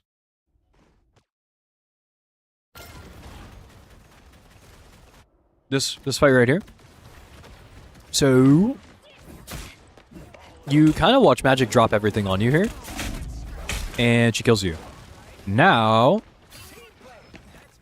what if you pop ult right here and you run at them, right? Now what? They have to pop a support ult. Oh wait, they don't have one. You guys win. They're also down to support. Remember? And if you're pressing tab, like we were talking about earlier, you know, oh, they're still down one. They're down their invis for 9 seconds. They don't have anything. I should be able to kill here. You pop your ult here, right now. Right here, right now, while your Punisher's popping ult. You use 2 DPS ults, you get the point though. You get the point and you get like 2 minutes back. So you're like confirming a win here. You know what I'm saying? Because you guys could win right now. Like right here if you just pop ultimate. But you don't. And because of that, you actually end up dying because their magic pops ult now.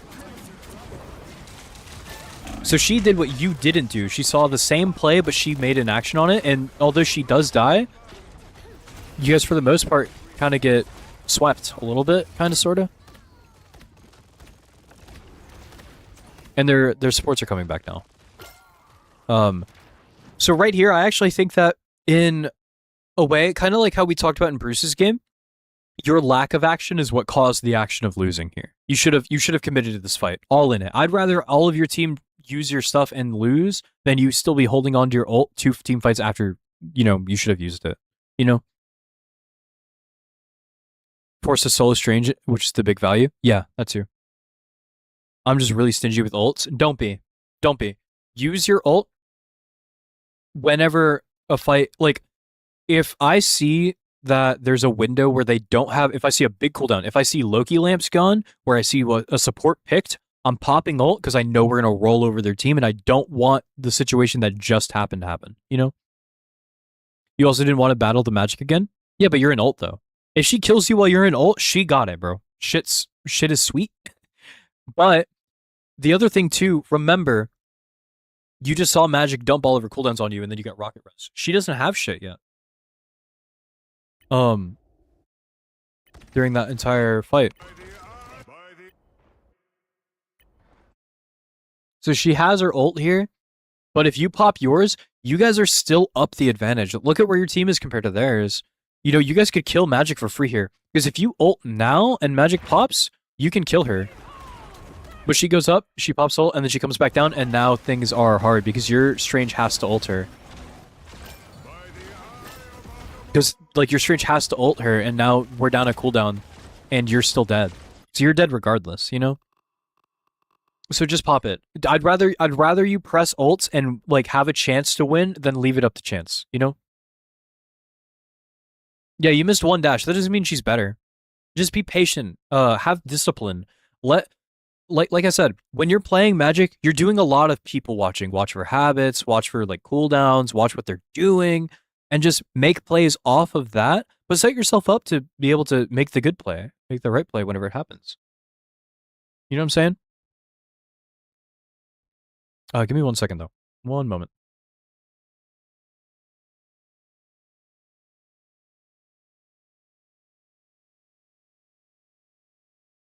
Hold on, chat. I'll be back in 2-3 minutes.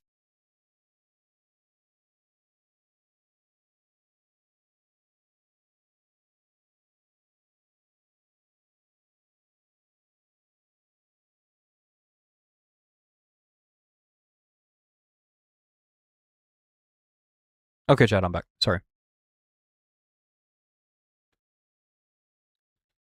there a queue for a VOD review? There is. If I have a queue right now for people that are doing it. It's completely optional, but if you want to guarantee it, it is $10, but do not do so. Please, if you do not have the means, only if you think you need it. But.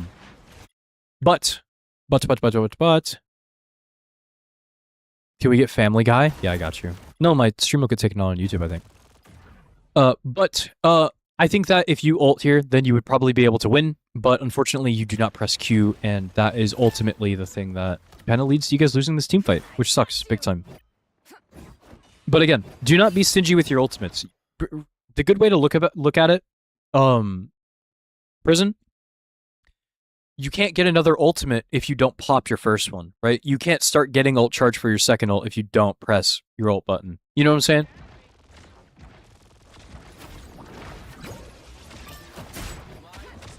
Oh my gosh. You guys end up losing in your pun?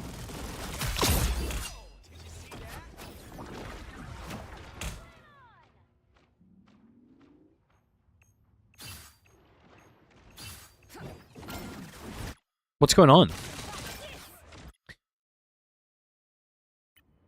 What?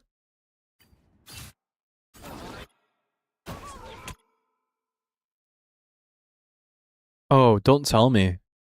Brother, your team's portaling. And you still haven't popped an ultimate. So the Star-Lord's looking at you, but the problem, it's nice that you're...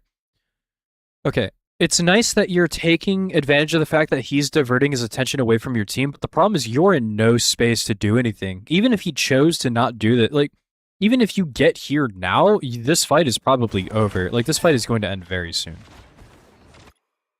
And now he challenges you because, and also, again, do I sign up for it anywhere?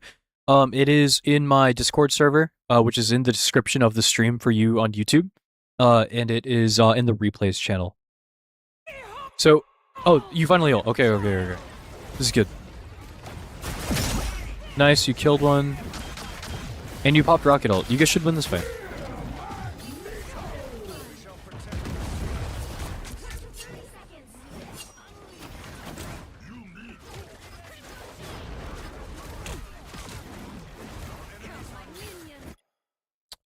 Here you should go on their supports.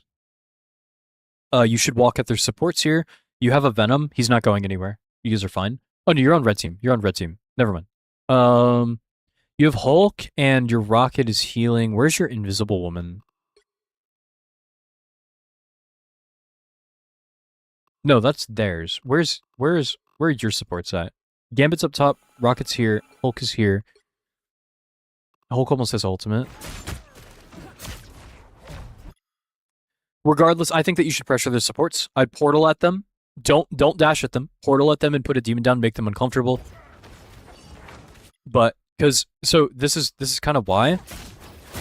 You dash on them, which is good, but now you have no way of getting back to your team.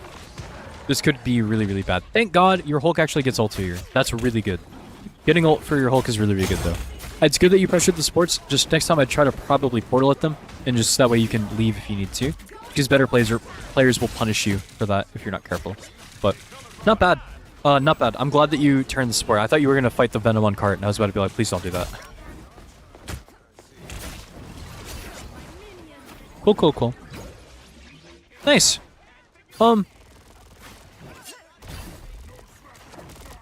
So I think holistically, I'm cool with you like engage. Like the engages on these fights, I'm actually fine with for the most part. It's how you're doing it though. I think that you should demon first a little bit more often. Because like if you get stunned or like if you need to leave and things go bad, you know, you don't want to be like we saw it earlier with the magic. You don't want to be in a spot where you don't have your only good movement tool to like retreat if you need to. Because demon is really, really, really strong.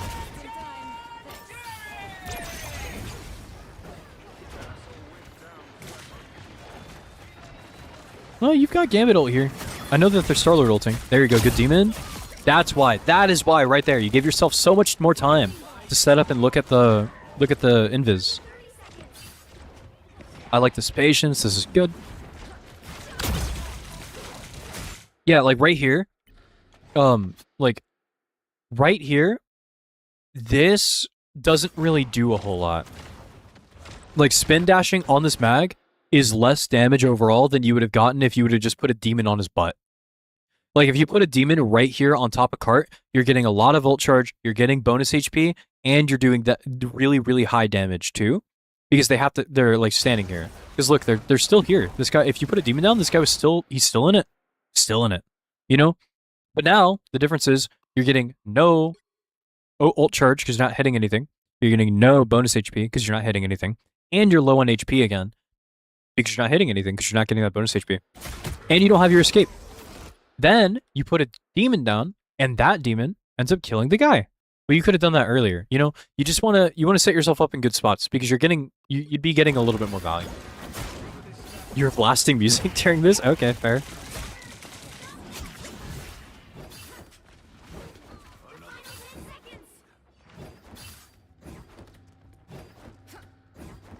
Cool. Rather than pushing cart, you only need 3 people. Go set up somewhere else. Just go set up and do something so that way you can punch their supports. Whether it be in the smoke over here or the smoke over here, I don't really care. Probably the better one is this one since you're closer to their spawn. But just anywhere but the cart. Because the biggest thing, again, is if I'm their magic, and I walk out, I see you right there.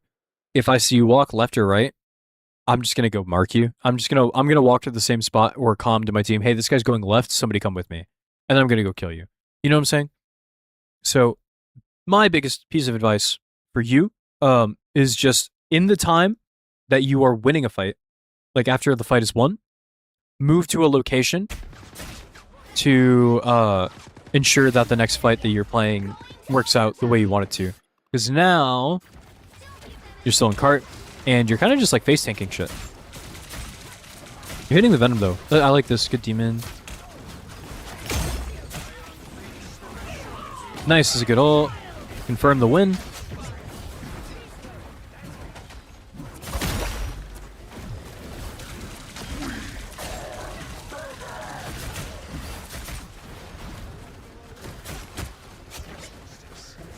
Okay. Yeah, overall, I think it's a good round. Wait, hold on. Holy shit, they win.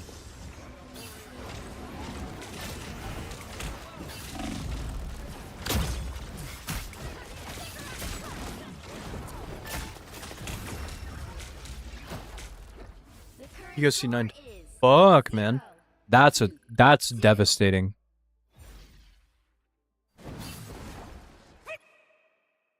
That just sucks, I'm gonna be real.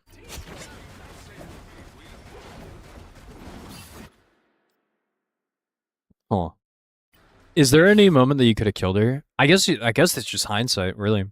That sucks, man. I thought that was a good ult. I actually thought that was a really good ult. I really like the timing of that. It secures a win. I guess the other thing is that you just let your guard down a little bit, but so did the rest of your team. I thought that this was a win. I didn't even see the magic, so I think that I probably would have had the same issue. Your Punisher, no. But and then their invis ults. That's just unfortunate, I guess. I guess you guys just let your guard down a little bit too early. I thought it was a win too, and I'm watching your replay. So unlucky. Let's talk about like round takeaways, I guess, right? So for one, please spin dash a little bit less. The deaths that you did have for the most part were because your engages sucked a little bit because you were using your like Magic's dash is her best cooldown. Like it's the best cooldown that you can ask for because it's her engage and her disengage. It's her finishing kill. Like it's her thing to kill a target immediately if they get low, and it's her thing to leave. Just get into the habit because better players, the higher you climb, will punish you for using that over and over and over again. It's why whatever you see Magic players in like Celestial,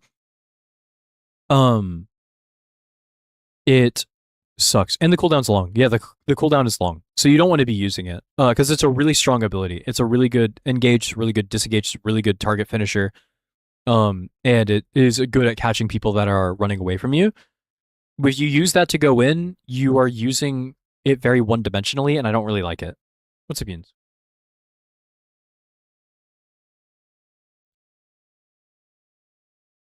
Just because, also, that's me saying it from somebody on PC, where my sense is way higher than yours. You know what I'm saying, Prison? Because I think that the times that you actually missed your dash, I think that was actually a product of you're on console and it's just harder to hit. It's just harder to hit the dash on console. You know what I'm saying? I think that's a reasonable thing to say. Like on console, it's barely more difficult to hit it than on mouse and key. Console people that have played on PC, let me know. But I think that's how it is. I play on max sensitivity. It's less about that, and it's just more so that the sticks are slower. It's always slower. Like my low sense on PC is still faster than the highest sense on console. You know what I'm talking about?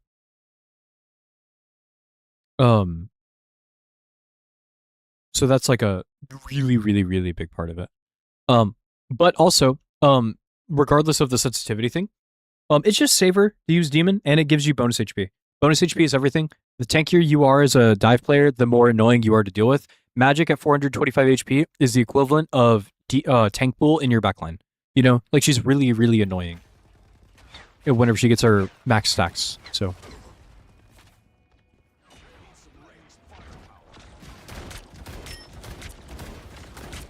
This is good. Just be using your Moon Knight team up off cooldown for the most part here. The reason being is because it gives you free ult charge, and Blade has a very fast charging ult as well, like already. You have 2 dashes, so you don't really have to be as stingy with your Moon Knight one. So if I were you, just Moon Knight dash out, throw your shit back up again, rinse and repeat it over and over again until something opens up. Because it's a really good ability. Like you know, I've shown like in the last video I did, Blade team up does so much damage. Here you don't really react. Their magic just killed your rocket and you didn't move. I know you said you're blasting music, but you still haven't even acknowledged it, bro. You're still just shooting down main. Yeah, you turn. Now you chase the magic. You should kill. Very good. I like the silver bullet here. Silver bullet on 1v1s is super duper strong. Very, very good. Like it. Like it a lot. Good Moon Knight team up. It doesn't really hit anybody. That's fine. I like it. Yeah. You were just slow to react here. You and the rest of you and your other tank, in total. You get two options whenever you see something like your rocket die, and one of them is way worse than the second. Your first option is your rocket dies, and you immediately walk forward with these two, and you're like, hey, we're going now. And then you push into them really quickly and you kill them. It's the risky play. I don't really like it that much, but it is a choice. The other choice is to fall back and go help your team, because now you are at one support, and if Rocket died, then Gambit is probably going to die pretty soon, you know? And what happens? Does Gambit die? He pretty much does. Kinda, sorta. He's in a very bad spot. He's not going to live. There's no way. Yeah, he dies. And you get a kill. See ya, chicken. So that's really tough. What happens then? You respawn. You got good spawn though.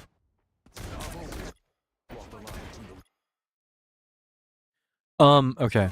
You're fighting down main. I'd prefer if you took an off angle up here, this way. You can hold the space, and if magic comes out, you can mark her, or you can give a comm, and you can give like intel, and you can understand like where you need to be. Also, Blade works better at high ground anyway, because his gun is easier to land at high ground, because it's easier to shoot somebody that is their hitbox is the only thing that you can hit for the most part for their head, right? Because you're above them. So I would prefer if you'd be up here rather than on main, just because you're limiting a lot of your options right here, and you're shooting and not really getting any meaningful damage. Like, shooting from here, you're never ever going to put yourself in a position with who you're running on your team to really kill Magneto, right? You slow Venom. You slow him again. You tend to play Blade like a Brawl sometimes. That's fine. Even Brawl characters take off angles, though. Even Brawl characters do. Punisher, who is a Brawl character, he's not poke. Punisher's Brawl, he also takes off angles. So you're kind of in the same way. You know? And it's fine to play Blade like a Brawl, because he is a Brawl. You know, he's not purely dive. That's fine. Alex, thank you so much for the 100 bits. Go ahead and put your replay code in the chat if you want to replay reviewed after this game's over, and I will go ahead and get to it after this is over. All right, thank you for the 1,000 bits, friend. I appreciate it.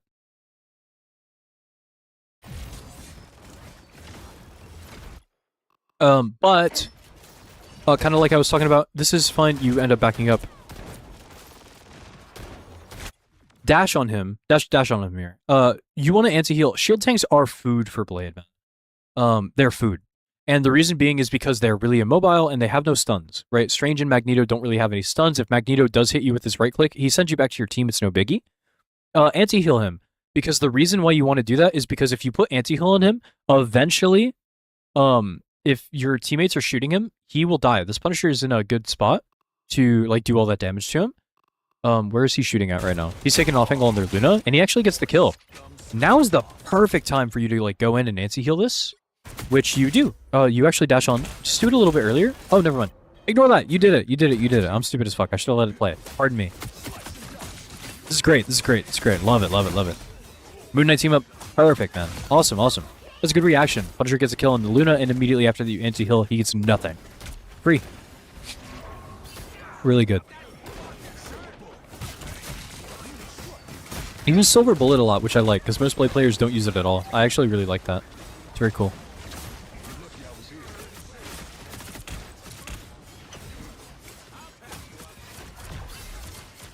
This is a good Brawl. You should dash on him a little bit more. Yeah, there you go.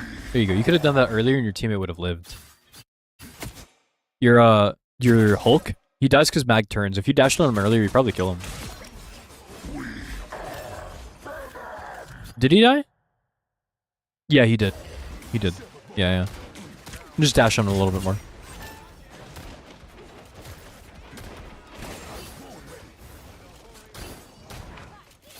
Oh, I'd chase that. She's going for your support. You know that a lot. So you get one of two options again. You have to dive and help your Doctor Strange, or you have to go after the magic, because the Punisher's also turning. I'd prefer you to like all in a play. Oh my god, Miss Midwest Alex, I appreciate the raid. Can I get a shout out for my boy Midwest Alex? Thank you so much for the 27 billion people stopping in, man. Appreciate it. How was stream? What are you guys up to?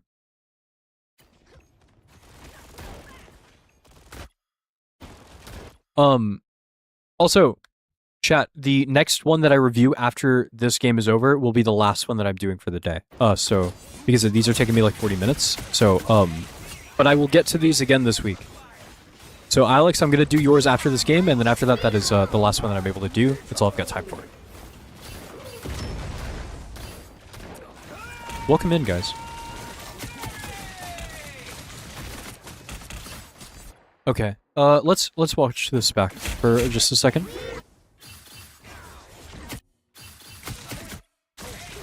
Okay. So your team is all up, and you choose to go in. I kind of dig this, though. I think it can go bad, but I think you taking aggro here is actually not that bad of a decision, because you live and you're on Blade, and your rocket ults. I actually really like this. Just wanted to say hi. Oh, you don't have one? You just wanted to say hi? Well, do you want one? I mean, it's up to you, man. It doesn't matter to me, but I appreciate it. Thank you so much for the 1,000 bits anyway, man. I kind of like this. So you took aggro of 2 people, and now your rocket is able to get a free ult, and Magic died. I actually think that you're a big part of the reason why this fight goes good. This is a good dive, man.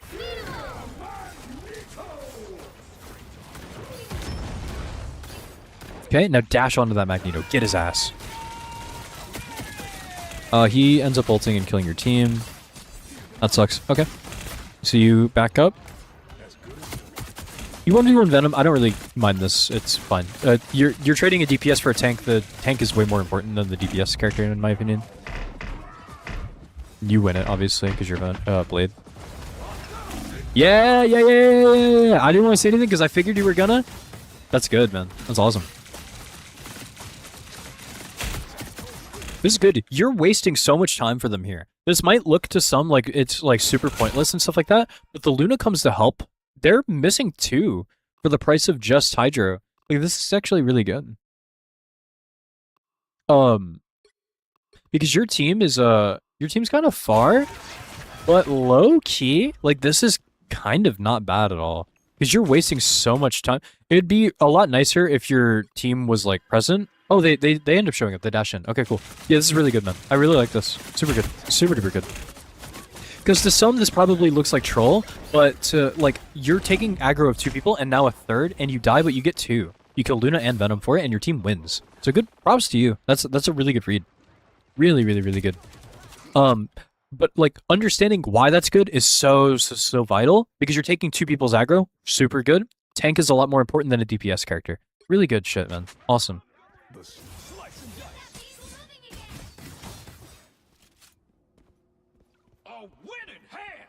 Why? Wait, what?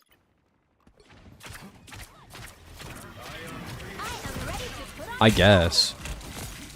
I mean, it forces out Luna ult, but like this is really weird. There's 2 minutes and 38 seconds left. This is a dumbass ult. What the fuck? That's fine. Whatever. Nothing you did wrong about that. I mean, I just think that's a really weird ult. Just for you guys to lose? Brother, what? Yeah, honestly, there was nothing you could do about that. That was actually... you weren't even present for the fight. I don't know why he did that. That was silly. Okay. Well, let's see what you do after this, though. So here, I think that you should take some level of high ground. Again, it makes your job a little easier, and you would be able to mark the magic. You win this 1v1. More than likely. I'm burping, sorry. So I think that you should probably go up there. I'll take a look at your TP after this crump.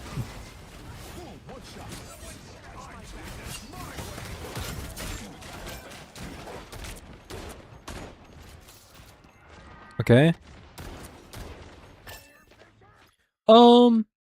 Meh. I understand why you're doing this. I mean, your team is losing regardless. It's really weird. I have to look at like what is going on here. Is it worth it for you to join this team fight or not? Is kind of what I'm looking for. Probably. Your pun ults. It's probably worth it for you to go to your team, I guess. But magic is there. This is really weird. I don't know.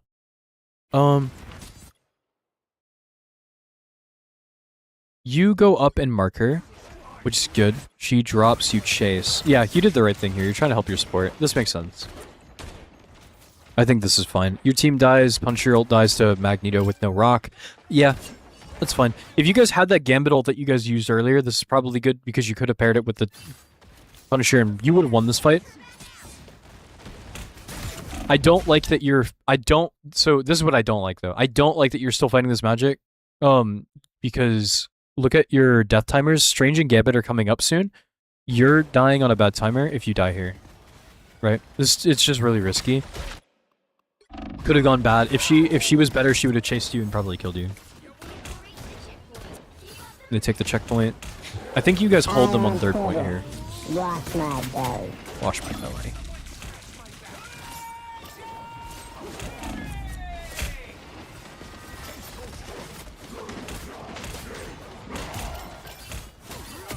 Okay, you guys hardcore lose this fight. If you're gonna die, die quickly. Yeah, okay, so this is a big problem, right?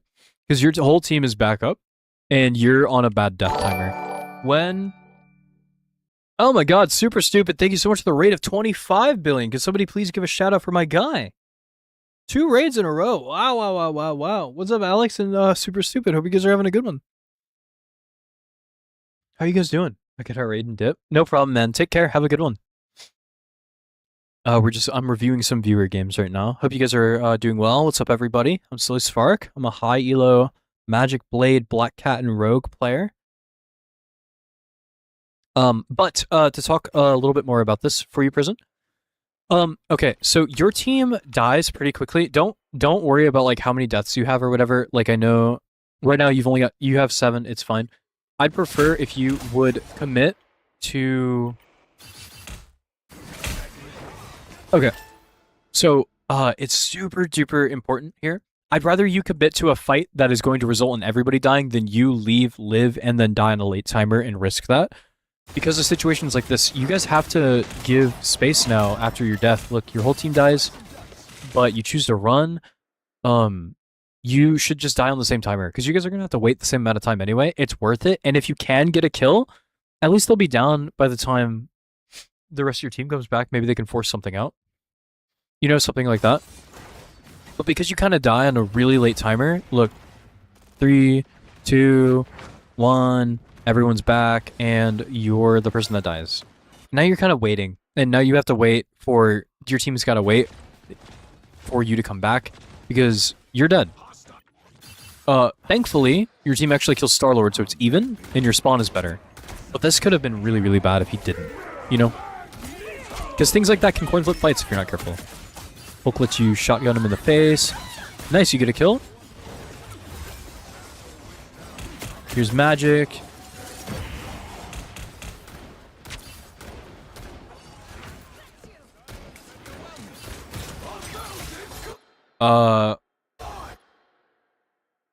Yeah, I don't know about that one. I love the confidence. Oh, you fat fingered here? Okay. I was about to say, I love the confidence, like Jennifer Aniston. But, like, at least you killed her. If you would have died, that would have been really bad. But you seem to be a lot more okay with ulting on Blade than Magic, though. Which is good, because Blade ult is worse than Magic's, but you need to rip Magic's more, for sure. You seem more comfortable at the very least, because I figured that you were probably going to press ult soon, but you fat-fingered, which is fine. It's unfortunate, but... Nice anti-healing the tank, making sure that the shield tank dies first. Cool, cool, cool. Magic in your back. She lost her big swing. You guys should be able to chase and kill her here, because she just used it. Engage, help your Hulk. I know you're trying to look for him, but... Your Rocket's 1v1ing Spider-Man. Does he win? Barely. Because you helped, thank God. Magic lived? What? No, she died, but she killed your Gambit. Jesus. This is good. This is okay-ish. I'd prefer, again, I'd prefer if you take an off angle. I know you like to brawl on Blade. It's still important that you kind of just waste their time and resources here.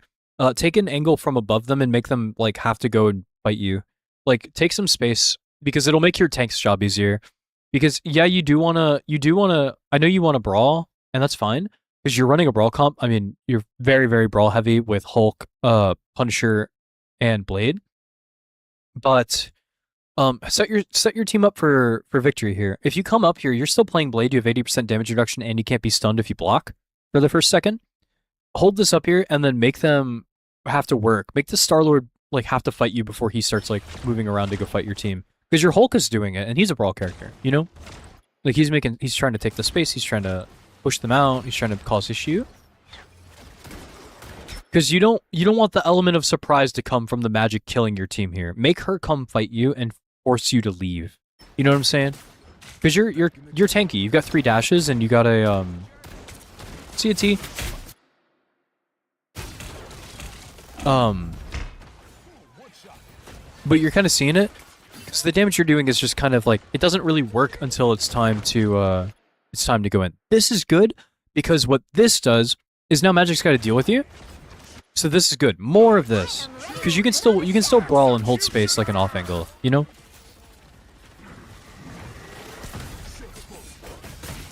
This is good. You're causing a lot of issue for her, and she's having to rush her play a little bit more. And like you're missing a little bit, but it's console aim, so it makes sense.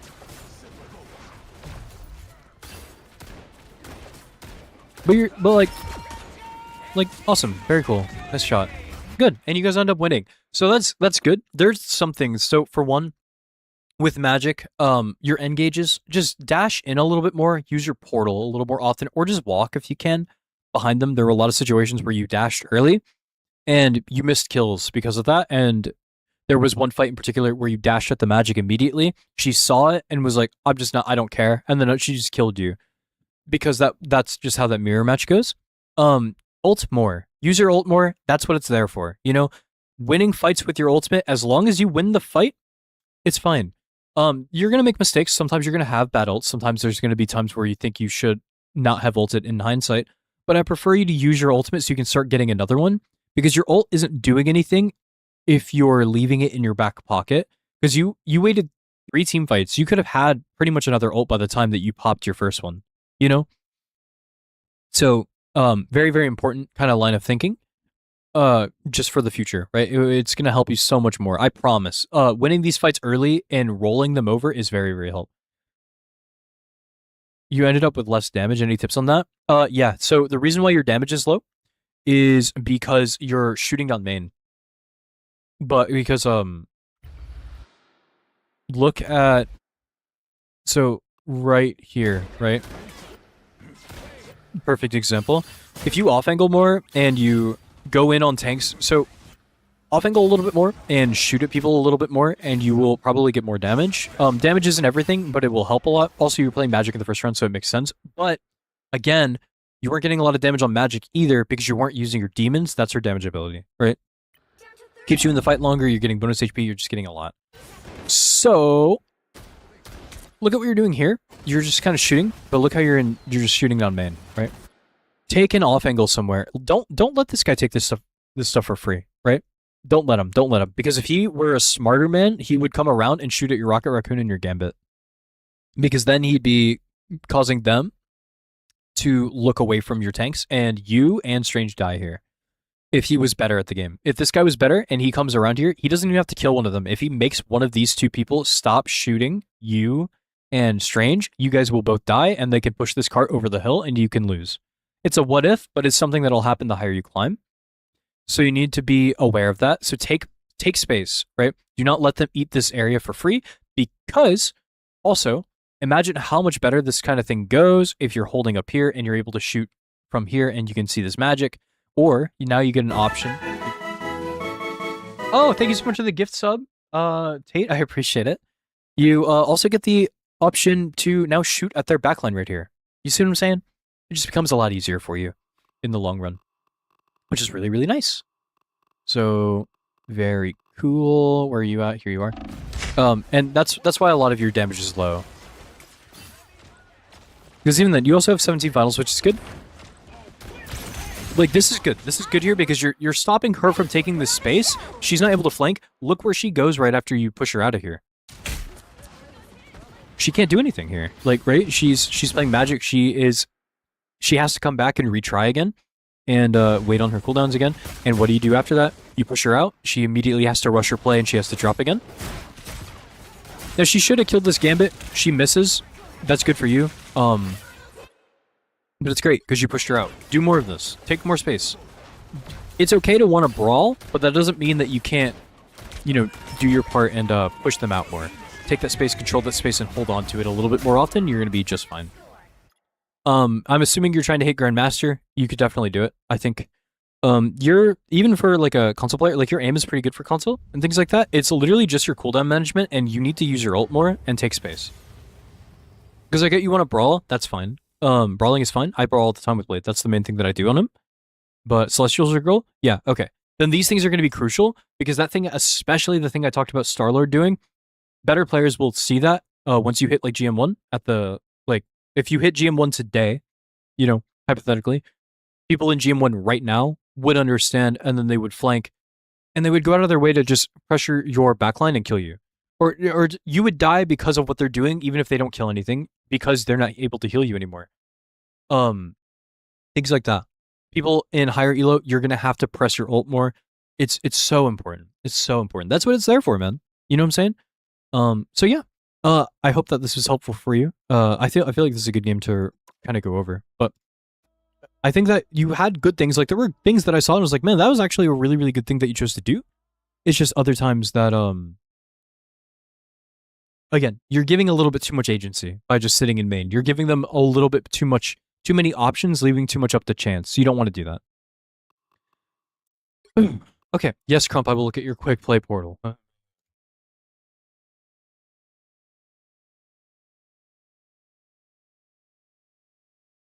Where's this thing at? This one?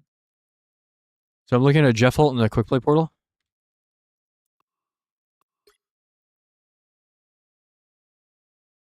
And then I'm going to do one more quickly. Can I show it to chat? I'm showing it to chat. Where's your portal?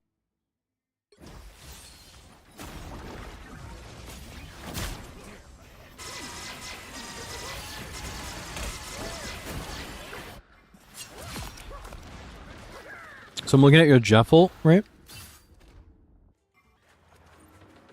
I'm assuming it's coming up soon, right?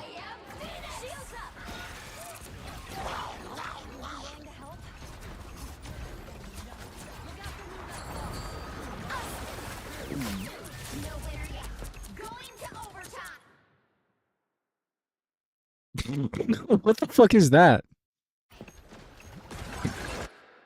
What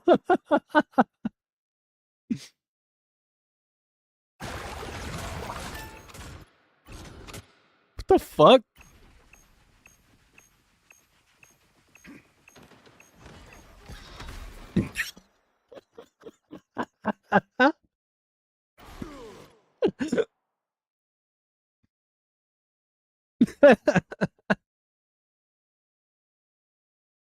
Yeah.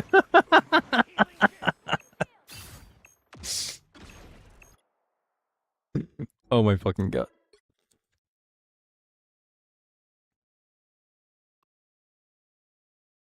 Crump's portal was worse, if you can believe it.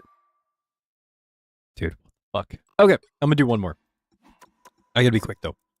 Alright, let me see what to do. So I did yours. Real bad takes you up.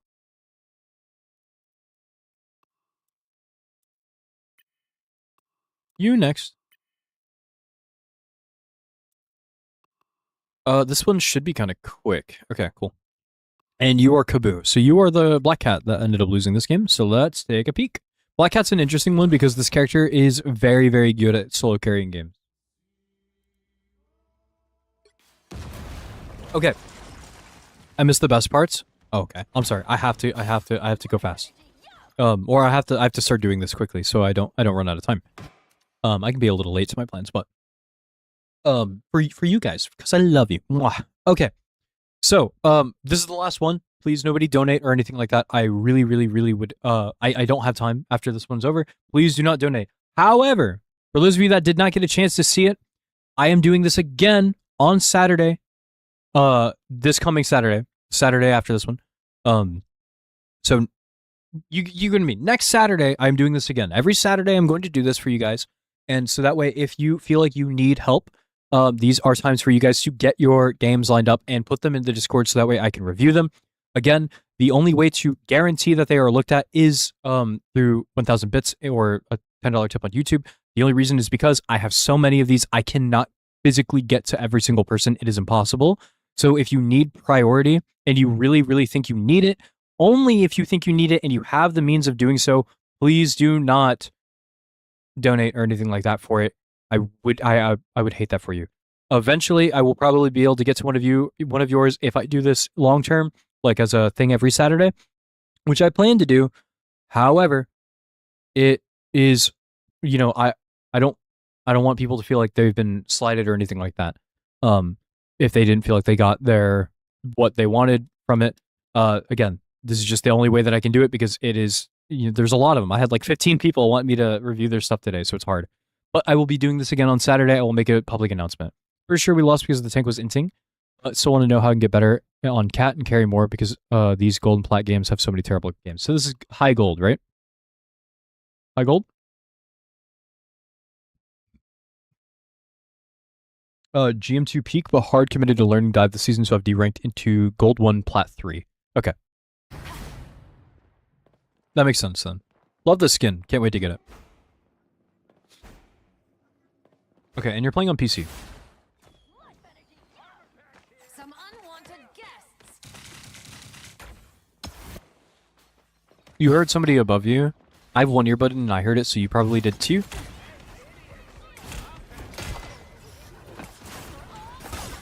Okay, you get 300 gold. Okay. So I don't like this I'm gonna be real quick about like why I don't like this. I'm not gonna like drone on it because it's a pretty easy one to understand. Remember how I told you earlier you don't want to show your whole hand if you're playing dive because you want to impose yourself? You're imposing yourself, but you're giving away everything. And you're early game black cat. So while they have to respect you because you're still black cat, you don't have a whole lot of cash. And also, not only that, you just use your dash. And it's on a 2-second cooldown still. So you're still kind of waiting. Thankfully, they don't turn to fight you. Better players will. Better players will see that you're walking at them and they will kill you. Thank you, Pen. Appreciate it. You see what I'm saying? So rather than that, break this window or something, come around and then try to do that. I think this works out because they respect the fact that they don't respect you at all. So they let you do this. Also, do not enter with this. Here's why. This is meaningful. This is meaningless damage, and there's nobody here else to pressure with you.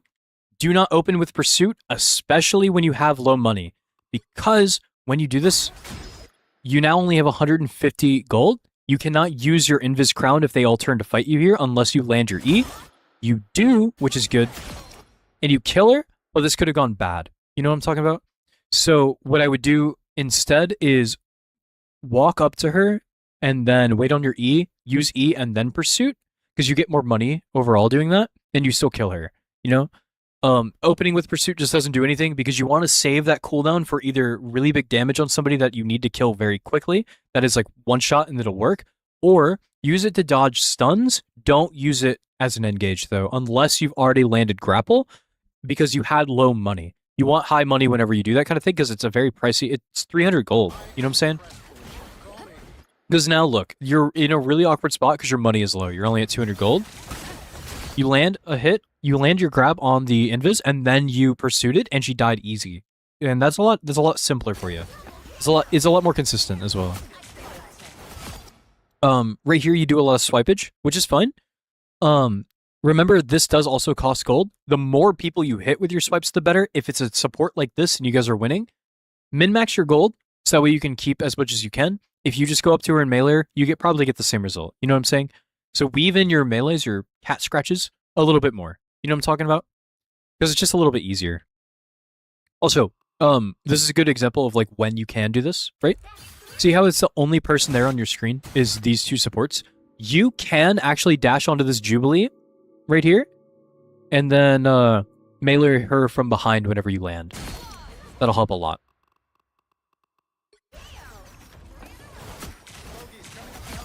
But not terrible. This is a good dive because they didn't look at you, thank God.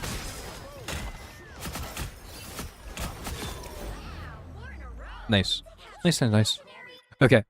From here, that thing off my screen. From here, okay, you're going to set up. Cool. Where do you set up at? You're marking BP. I like this. I think this is fun.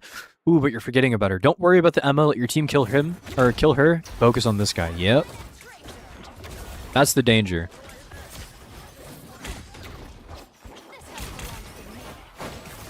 Yeah, see, right here. So this is a problem, right? When you don't have a lot of gold and it's just one guy and you're not in any danger, I don't like using your big swipe. It's 150 gold and the damage on it is pretty decent, but you don't always need to use it because now you don't have any money again, right?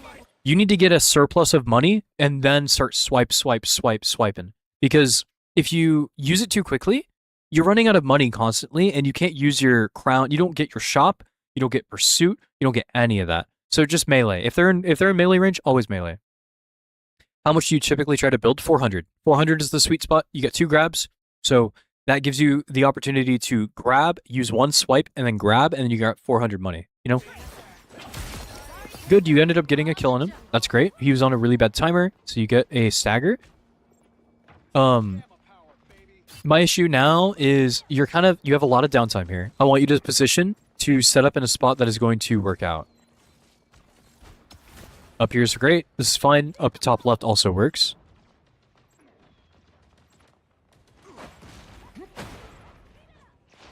This is good. When you're at 200 money and you have downtime, don't be afraid to roll your gamble until you hit at least 300 money. Sugar Daddy 101. Exactly.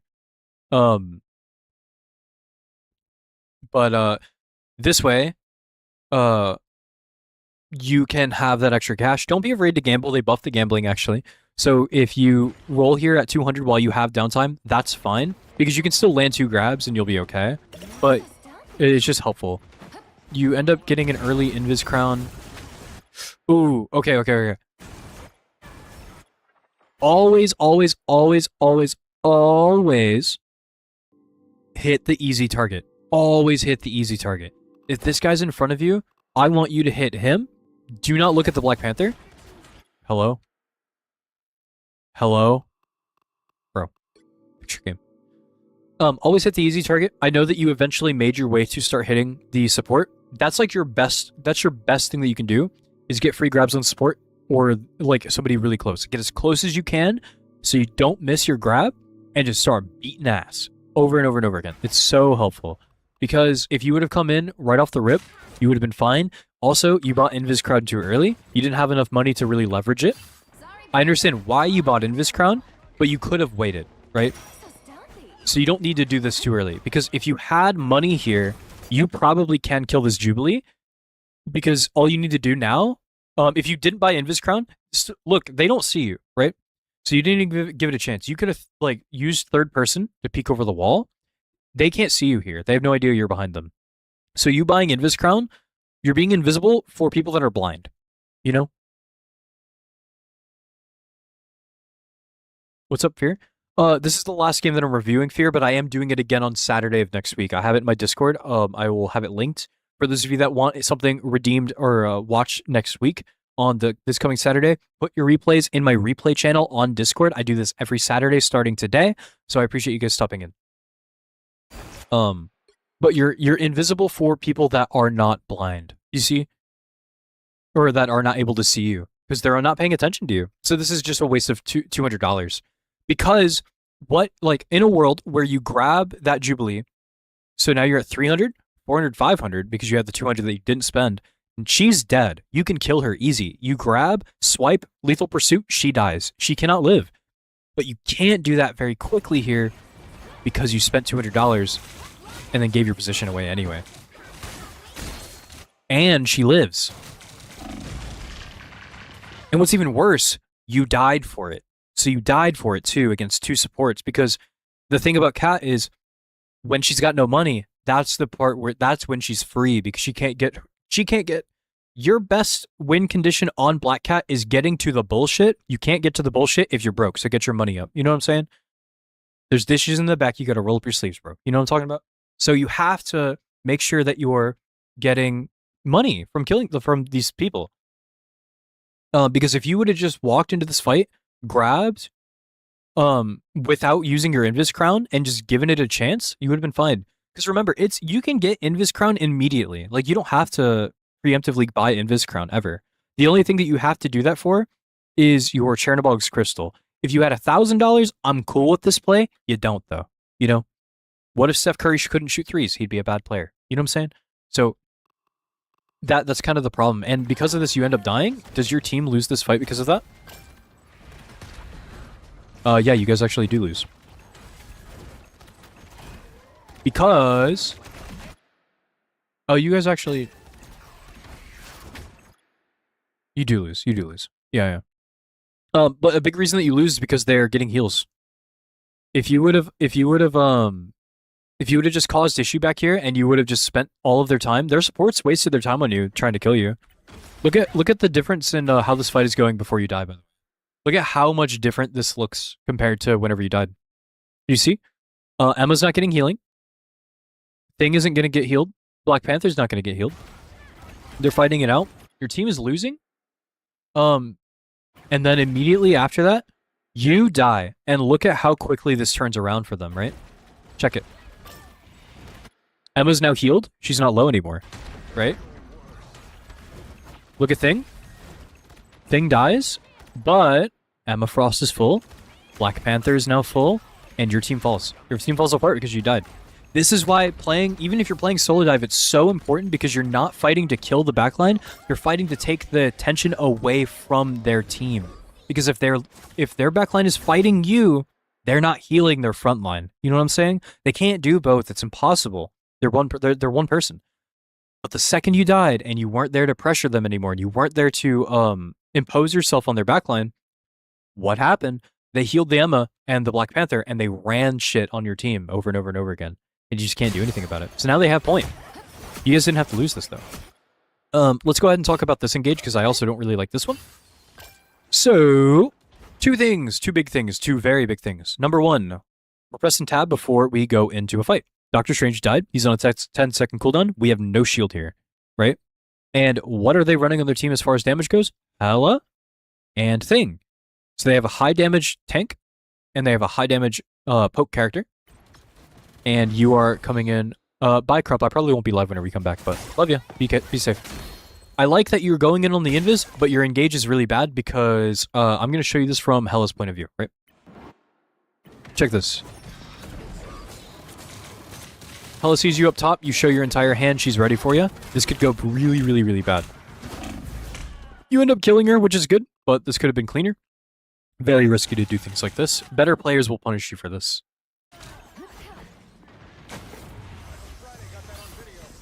So now you're below.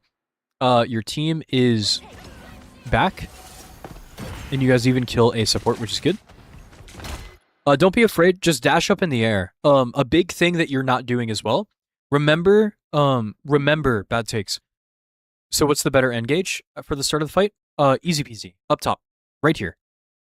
You get to play in the smoke. You get to come out. And remember, there's one really broken thing that Black Cat she has that is more broken than her invisibility. The fact that she can jump forever. This character never has to touch the ground if she does not want to. So, because of that, if you engage from above, get into the habit of double jumping, throwing a grab, jumping again, and then pursuing on the person that you grabbed to get another jump, grab them again, and then engage on them when they're low and they have no cooldowns. Because then you have Invis Crown, you know? Because you could be hopping and hopping and hopping, but look what happens because you're not using the fact that you have multiple jumps. You get to jump here, but you're doing it defensively, but you're not doing it to engage, which is way better.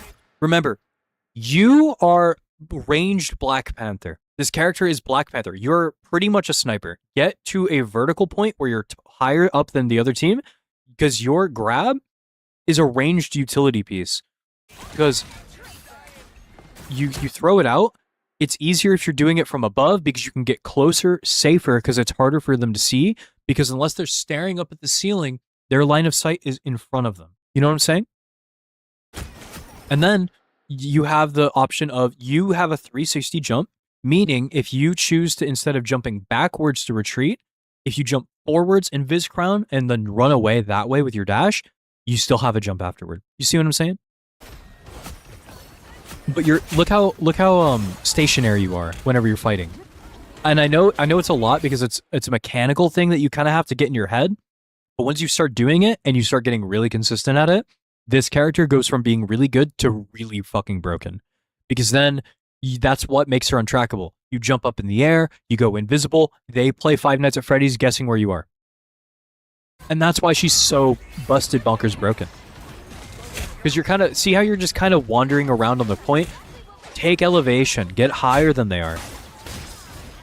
Because you could do things like that, but that Hela wouldn't even see you if you were above her. Obviously, that's a small room, but in a hypothetical world, you don't want them to be able to shoot you. You want to be able to let them not interact with you because you have the option to. You're being very fair. You're being very nice to them. Because, like, look right here. If you use verticality and you got above this Luna, it's so much harder for her to land a freeze on you. Or this Jubilee, it's so much harder for her to, like, throw a ball and just shoot you, right? Because if that was a Luna, if that was a Mantis, it's a lot easier to sleep you. You know? You see what I'm saying? Because that guy, what he's doing is what you're doing, right? But you don't have to. You are not having to play by their rules. Thing doesn't counter you. You don't have to go near that guy to do damage. You know what I'm saying?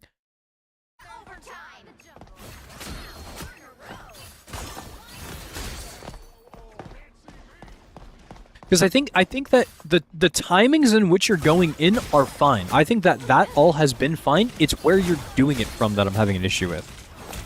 And like how you're spending your money. Because I think when you're going in is okay. For the most part, it's just how you're doing it. That's the problem I'm having, right? Because you're being really kind. You're giving them you're being a lot more gracious to them than you probably have to be. After all. Face oblivion.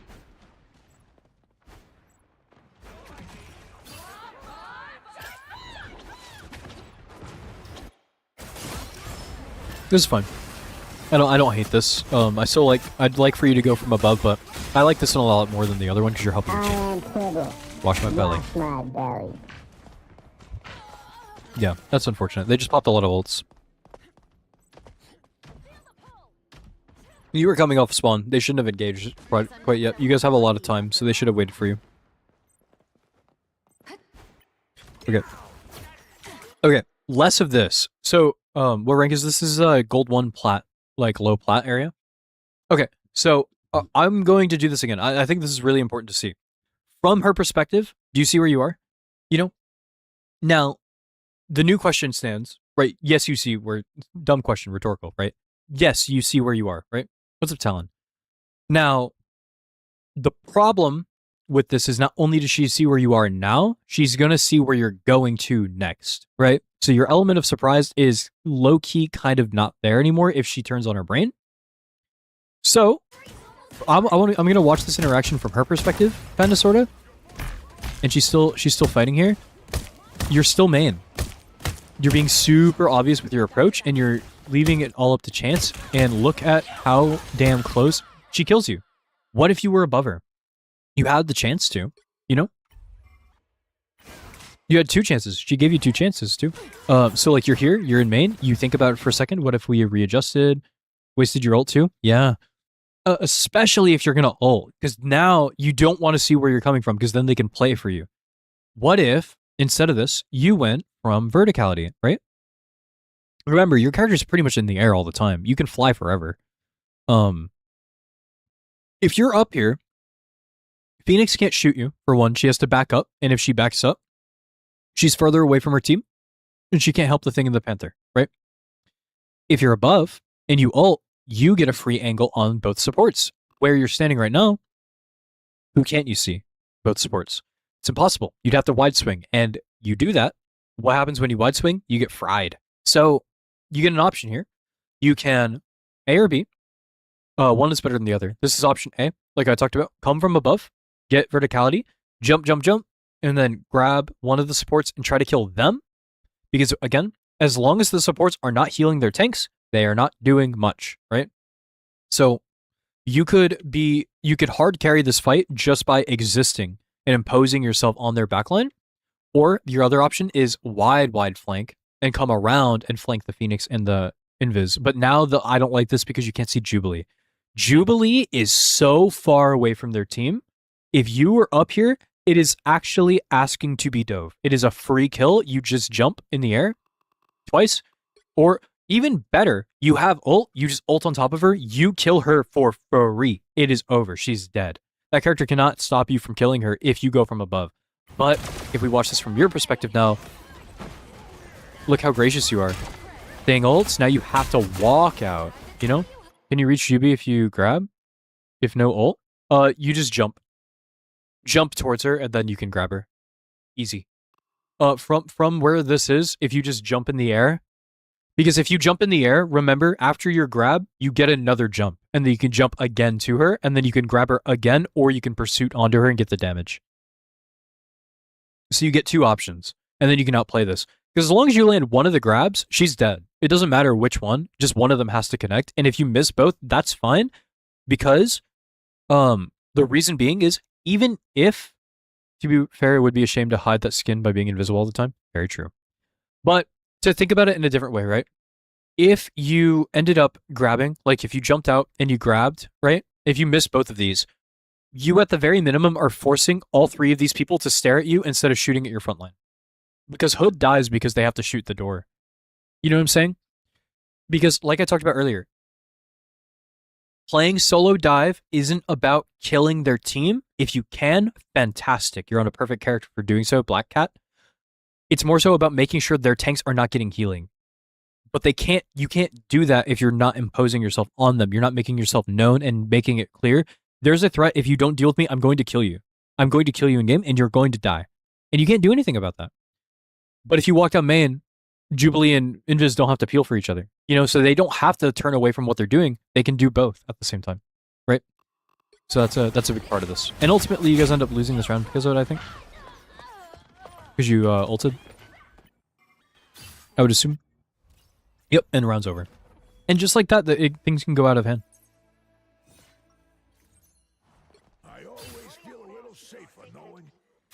Doesn't show up in the stat screen, unfortunately. Agreed.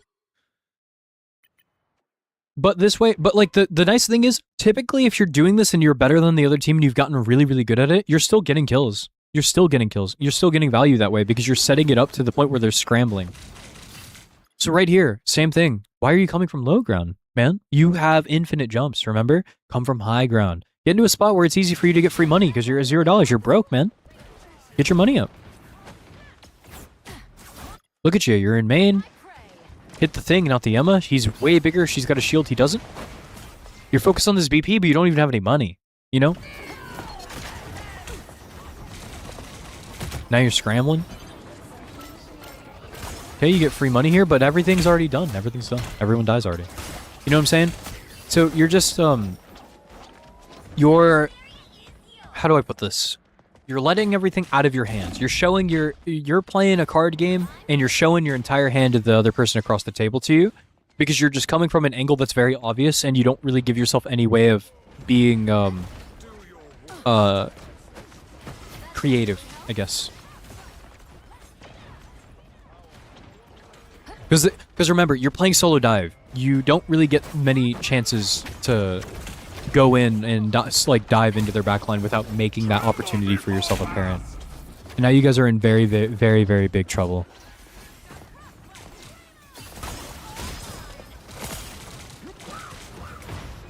Your Jeff ults.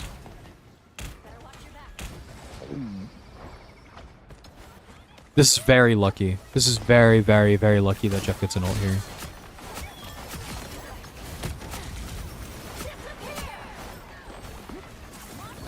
Okay. You missed. That's mechanics. It's fine.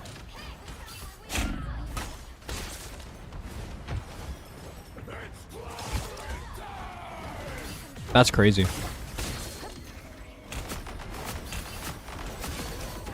Nice. Okay. So I want to paint a perspective for you right here, right? Now, in terms of okay, your job is to initiate pressure so that way your team can have something. And this fight went well, which is good. You didn't do anything bad in this fight per se, but it's your lack of doing much to help it start. You guys kind of got bailed out by Jeffel. They're at 63%. If you guys didn't have the Jeffel, what happens? Do I do Rokvad reviews? I do. This is the last review I'm doing for today. If you want, put it in the replays chat for Saturday. This coming Saturday. I'm doing this every Saturday from now on, for people. So if you want to see it, that way you could, I can maybe get to it on that day. But do you see Bad Takes how you guys kind of got bailed out? Not in a way of like you didn't do anything per se, but you, in terms of like the initial thing that started that awesome snowball, you didn't have any part in it, and that's the scary thing. Because what if Jeff wasn't on? What if that was a different support, you know, and he didn't eat people and throw them off? 2 healer ults helped get the motion exactly, but now the problem is too, Jubilee's coming up on hers, and you guys are going to be out of an ultimate, you know. So that's the big problem that you're going to see with this kind of thing. Also, what value are you getting standing here, right? You got 400 cash. You should be floating above. Can you ever kill a Jubilee as rogue? Yeah, you can. You just have to grab a damage character first, then you can do it. Because you get 20% extra damage. But take high ground, man. It's so free for you. It's so free. This is one of Black Cat's best points for domination because of this. You get a free opening here and on the other side. You get an option select as to where you want to come from. Their Black Panther's doing it. You should be too. The reason this Black Panther's getting away with so much, like this guy's died a lot, but he still has 8 final hits. You have 14, but that's because your character's very, very, strong, right? If he was playing Black Cat doing the exact same thing, I guarantee you that he'd probably be getting the same value, if not more, as you right now. Because he's abusing the fact that he's in the air. He gets to, when you go high ground, you get to approach from 3 different spots. Right there, right here, and then the one on the other side, right here. Like if you see my mouse. From behind them. But you're giving them all of this for free. And now Black Panther's killing your entire team. And it's cool. I understand like what you're doing. You're trying to chase him.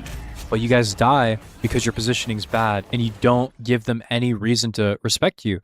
Their supports never got pressured. Their damage never had to peel. Their tanks never had to peel. They all just got to walk over your team. And you guys lost the team fight when they've already got 63%. And you guys are on kind of death's door right now.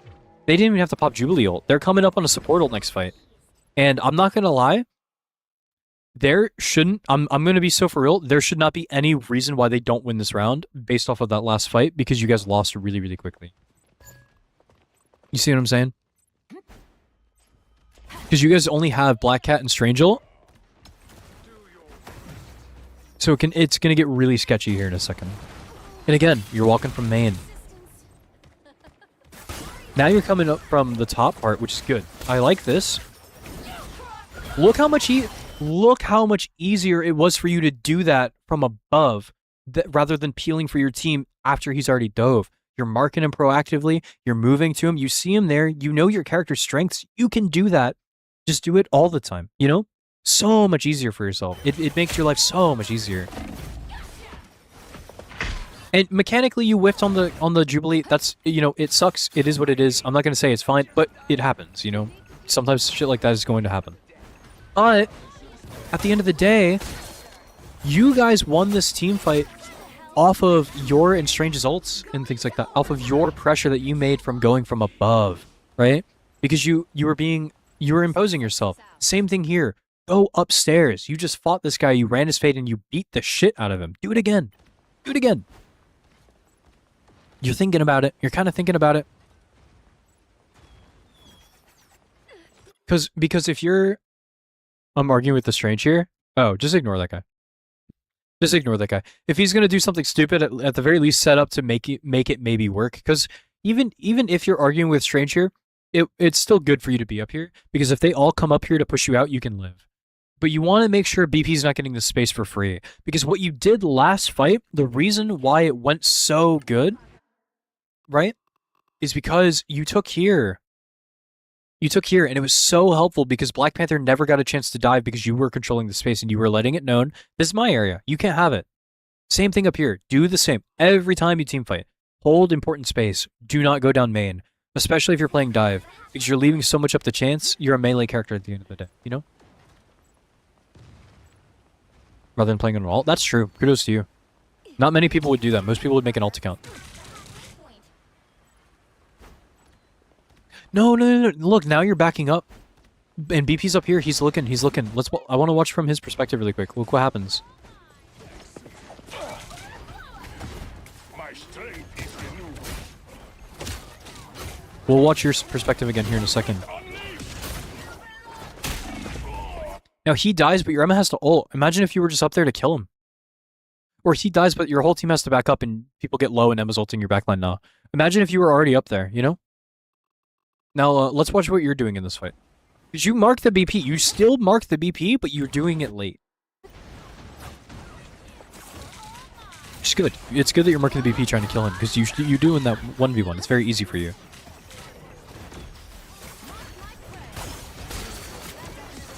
Nice, you let him get close, and you hit him. Now, imagine if you did that, but from above, and now you're not Emma ulted. Or your team isn't Emma ulted.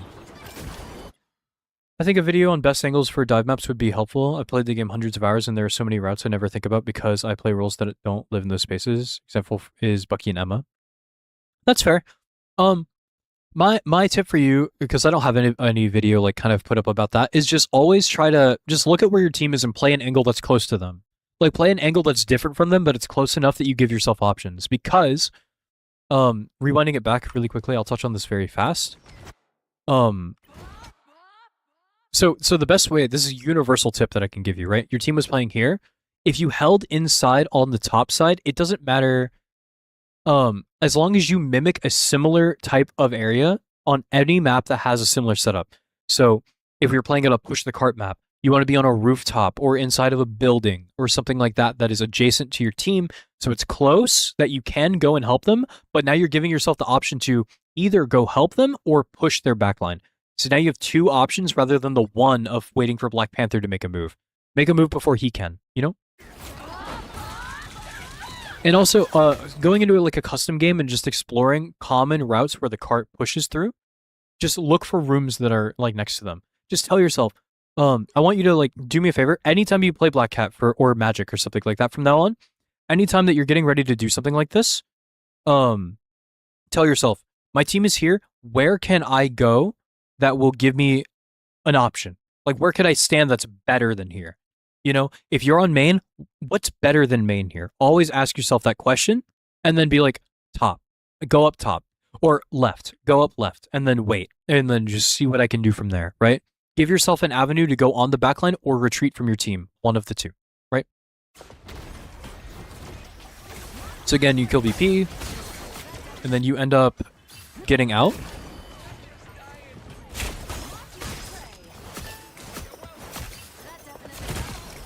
And this is good, this is good, this is good. Very, very good.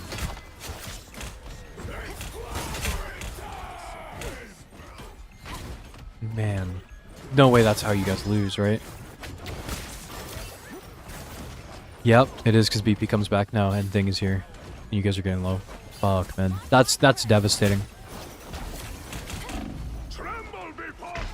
Okay. So this is my tip. So I understand. I'm very understanding of the fact that the one had 8 final hits. I'm super understanding of that. I'm seeing a game that like you on your own were in a position to hard carry this. You see what I'm saying? Like all the stuff that I talked about, those fights probably are winnable if you were in those positions ready for it. Because although Wanda had 8 final hits, I totally get it. That really sucks that you guys could have won this fight. Match if she did her job a little bit better. It is what it is. At the end of the day, we like everything that we saw, you and I went over, we could definitely tell there were things that were done that you could have helped and made this, you could have won both points. They were really, really, really close, right? So one, abuse height. I'm telling you right now, you will see the first time you do it, even just go try it and like practice versus AI or quick play. Try going in on supports and DPS characters from above them rather than from in front of them. Abuse your double jump.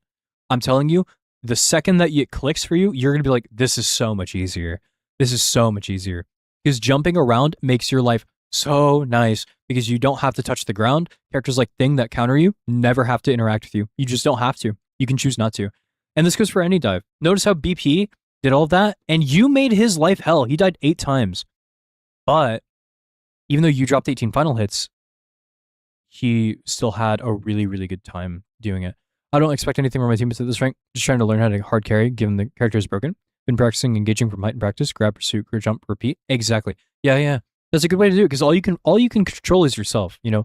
And also, I guarantee you, if you took these height advantages, the Wanda on your team probably has a better game because you're giving her an easier time. You're taking weight off of her shoulders so she doesn't have to sit here and babysit, you know? Because you're dealing with the BP proactively, and you would probably maybe been in a position to either make this guy swap or die 13 times if you chased him. Because remember, every time you ran into this guy and you ran the 1v1, you killed him very quickly because your character's better than his, you know? Just do that more. Coming from height gives you advantage not just on dating apps.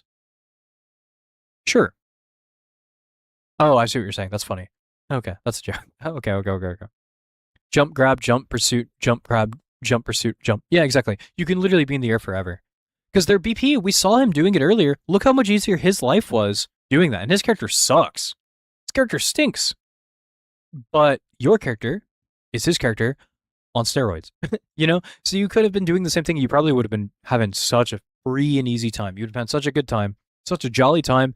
You would have been living up here having a great one. You know what I'm saying? So overall, I think that your mechanics are like fine, but you just need to get more into the rhythm of jumping and positioning. It's the hardest thing that you're gonna have to do. But once you do it, everything else is second nature. It just comes super duper easily. What do you typically ban on Cat? Elsa, that's it. Elsa Bloodstone is the only character I ban on Cat. Because Elsa Bloodstone's trap is the best anti-dive tool in the game. Oh, that pop felt so good. Cool. Yeah. Also, Bloodstone's trap is the biggest Black Cat counter in the game. Thank you for the VOD review. Of course. And thank you guys all for stopping in. I appreciate it. My voice hurts so bad. My throat is so sore. I'm going to go ahead and drop you lovely people off. I appreciate it. Of course, again, remember, on Saturday, I will be back doing this yet again. So if you guys want to be a part of the fun, I'd really appreciate it for you guys to stop in again on Saturday. Can you show chat messages sent you on Discord? No. Nope. Can't do it. Sorry. Have a good one, everyone. Thank you guys so much for joining. You guys are always such a beautiful people. It's always such a good time to see every single one of you. You guys make my life very fun. Very, very, very, very cool. Against BP specifically, you can throw a Mental Fish in your backline. Yeah, that's also true. Mental Fish is really, really good against BP because he can't dash through it. I'm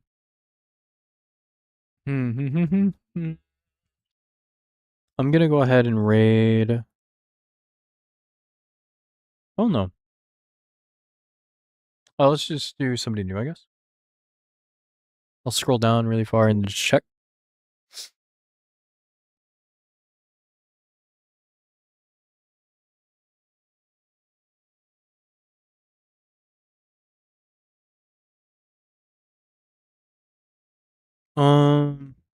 So a lot of my friends are offline today, it looks like. You know what? Let's just do the rabbit. Thank you guys so much. Next Saturday I won't have time, sadly. Oh, I'm sorry about that. Well, I'm going to be doing it every Saturday, so if you ever have a Saturday, that would be really, really cool. All right. All right, guys. This is B-Hops. I'd appreciate it. He's been very kind to me. He's rated me a few times over the... This is not the right person. Oh, he has 1P. That's right. He's been very kind enough to raid me quite a few times over the last week. He's raided me twice, so I figured why not go ahead and pay it forward and do the same. I appreciate you guys stopping in. Thank you guys so much. It is very, very fun to do these. I cannot wait for next Saturday. I had a really, really good time.